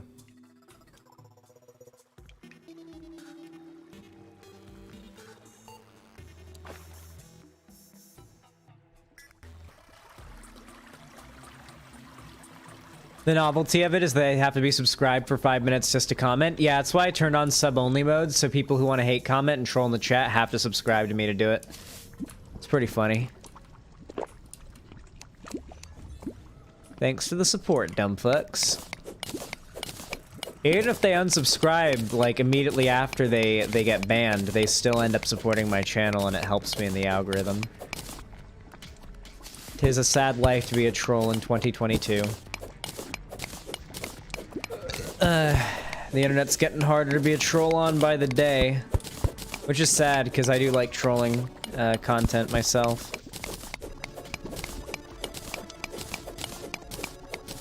Troll? You don't know what a troll is? Trolls still exist? Yeah, absolutely. It's just the internet's making it like the way that the internet's sort of getting more and more sanitized, so to say, is making it harder and harder to like do that, you know? I don't think the internet's going to like more fundamentally change. I think it's always going to be a pretty nasty and hostile place. I don't think the internet's ever going to become friendly, so to say. But I think, I don't know, I think it's going to continue to get more sanitized and a little bit less open reigns like it used to be, while still being as mean-spirited and sort of in the spirit of what we consider to be the internet as it's always been. I don't think you'll ever I don't think you can change the internet in its entirety. I think the essence of it, the raw, unfiltered ability for people to at least feel like they're anonymous, they can say and do anything, and you know, the fact they're talking through a screen allows all their social anxieties in some cases to just melt away. People who would otherwise be afraid and petrified of confrontation in public are now willing to actually, like, you know, nut up and start an argument with someone about something they're passionate about. I think that's something the internet will always have going for it, and it's like a staple of the internet, and I don't think it's going anywhere, regardless of how sanitized it gets due to, I don't know, whether you think it's like the SJWs taking over, just like the fact that, like, because of the profit motive, the companies that host the most popular social media platforms are going to be incentivized to make their platforms more ad-friendly, which naturally means making them a lot tamer. There is going to be a point eventually where the type of content that I make, the type of political content I make, is probably going to be off limits on YouTube. I know it sounds sensationalist, like maybe something you'd hear from Tim Pool or whatever, but like, YouTube doesn't benefit from my type of content very much. It only, like people like me being able to like go on YouTube and talk about politics, really for YouTube just heightens the risk of people posting misinformation. And for maybe like a conservative channel, it's not a big deal for them because, like, those channels make so much money for them that it's like, who cares, you know? Like, sure, it gets a little bad press when one of them, you know, inspires a mass shooting, but we just ban them and everybody forgets about it. We don't lose that much in the stock market and nobody really cares about it. But, when it's like a lefty channel like this, or just broad, like, just generally independent, like, political content, they don't gain much from it. It only increases the risk of some nut job, you know, uploading, and, you know, like, they're making more money off of John Oliver and Jimmy Fallon segments getting uploaded. And don't get me wrong, I love John Oliver, but, like, or not Jimmy Fallon, I don't know, what are those late night talk show guys, like SNL and whatnot, that's making them way more money, and just getting them way more ad-friendly publicity and whatnot than I feel like someone like me or someone like Vosh or Destiny or ContraPoints ever will. Yeah, Jimmy Kimmel. God, I hate Jimmy Kimmel. Seth Meyers is the most annoying. Seth Meyers has to be one of, if not the most annoying of the talk show political guys. Like, his formula is literally just tell jokes that are already written by somebody else for him over and over again. It's just, he says the jokes over and over again, just reciting them. I wish I could show you guys a Seth Meyers segment on stream, but I'd get copyrighted. I really wish I could. It's so bad. Go look for yourself and you'll understand exactly what I'm talking about here. It's so cringe. And of course it's like peak liberal garbo. I had some food and had a moment to process my thoughts. Can I talk to you now? Can we talk after stream just because I'm about to like wrap everything up? I've almost got all the hellware I need. I have a headache from the lights on my head, so I'm just not super talkative while on stream right now. Hey Xanderhal, did you get the link I put up? Did you? I didn't see it. No, what? No, what? I didn't see it. Sorry. I've got 47 seconds. Let's see how much hellstone I can mine before I burn to death. Rock bottom. Nice. I love that. I love that for me. I thought that I was on my way up. Turns out I'm only hitting rock bottom.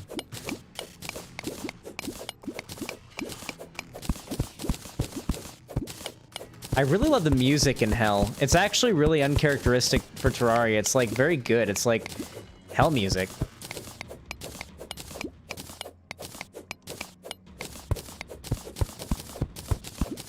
I mean, Terraria always has good music, but it's not Terraria-like music, I guess. You know what I mean? It's not as, like... You know what I mean. Death time. How much should we get? I feel like we got a lot of that Hell ore.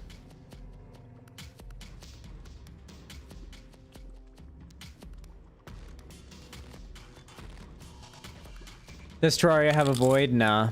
I don't think so. Okay, I should now be able to craft mad bars. Mad bars have been crafted. Make the legs.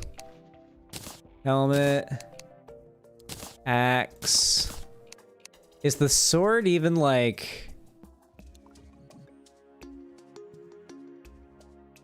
Nah, it's not really worth upgrading to. This is for Balth. I already made that for Balth. Okay. I'm gonna store the rest for whatever Balth has to make later.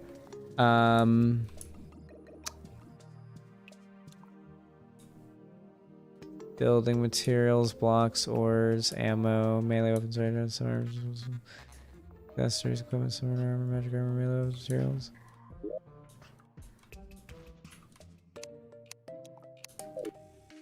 Ammo mob drops. I bet it's an ores. Yeah, it's an ores. Okay. My bad. Okay. We can put on our new armor. We're now sufficiently more armored up. We're feeling tanky. We're feeling strong. Powerful, dare I say. Carnal. Primal. Disgusting, even. Alright. Chat. I feel now, almost actually, wait. I will need a new weapon. I'll need a new main weapon because now the space gun is like a downgrade. I'm pretty sure there is some stuff I can make. Let me actually check really fast. I'm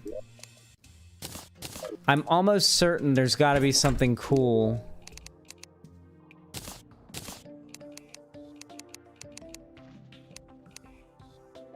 Drill containment unit. Phoenix blaster.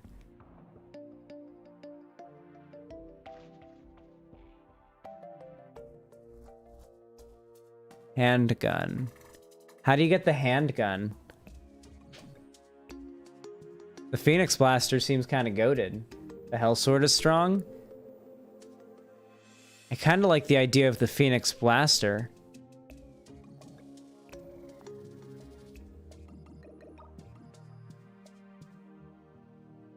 How do I get the handgun? Is it the arms dealer?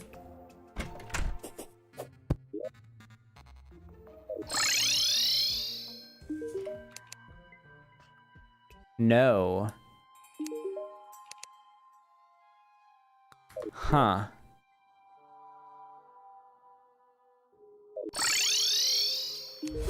You or you?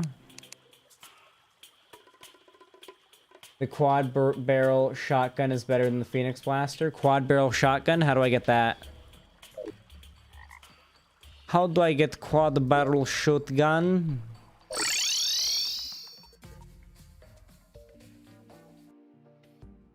Handguns dungeon loot. Cringe.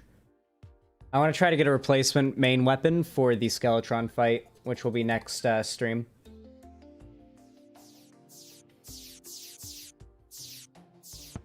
Create a graveyard in the desert near the arms dealer. Interesting. Huh. How do I want to do this? I never really, like, I've never tried to kill myself in this game before. But I just realized this new net breaks grass. So, like, I'm gonna swing it, and it'll pick up. That's cool. Oh yeah, this is perfect. Kill me. Kill me! Kill me! Kill me on solid ground to make sure it works.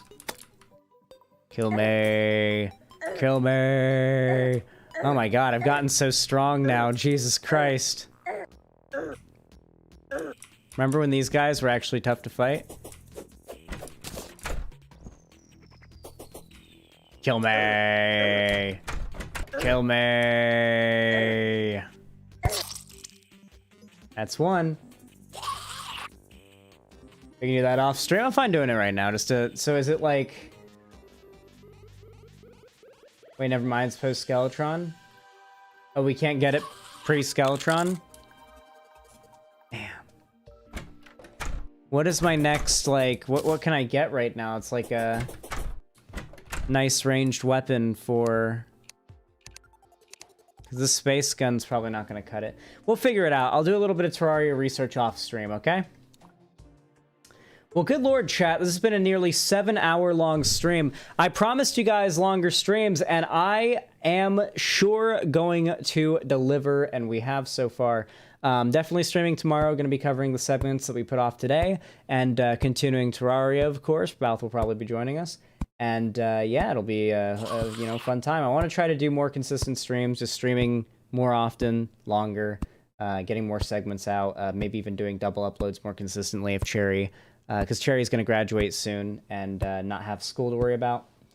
And we're pushing hard to try to get ad revenue on the channel up to 6K a month. Once ad revenue on the channel has gotten up to 6K a month, I've agreed with Cherry to split ad revenue 50-50 from that point on. Like, so, you know, let's say we get up to 100K a month. 50K goes to me, 50K goes to Cherry. And that's the plan once the ad revenue hits 6K. For now, it's like, you know, I pay Cherry how much Cherry needs when they need it, right? Yeah, like, it's... that's the ideal, and that's what we're pushing for. So the channel's getting bigger. It definitely is going to involve a lot more streaming and just a lot more grinding. And I think we can do it. I think we can definitely do it. I really appreciate all the support that you've brought today, whether it just be like watching the stream, commenting, sticking around, being just cooperative in chat, like, you know, donating, gifting a sub, supporting me. Definitely helps a lot. You guys broke the dono goal today. You got me in the Shadow the Hedgehog onesie. That's extremely, extremely dope. And yeah, you guys have been awesome as fuck. Idubs versus the Quivering, covering that tomorrow. All right, guys. I love you all very, very, very goddamn much. Thank you so much for coming out today. And I will see you all tomorrow. Have a damn good one.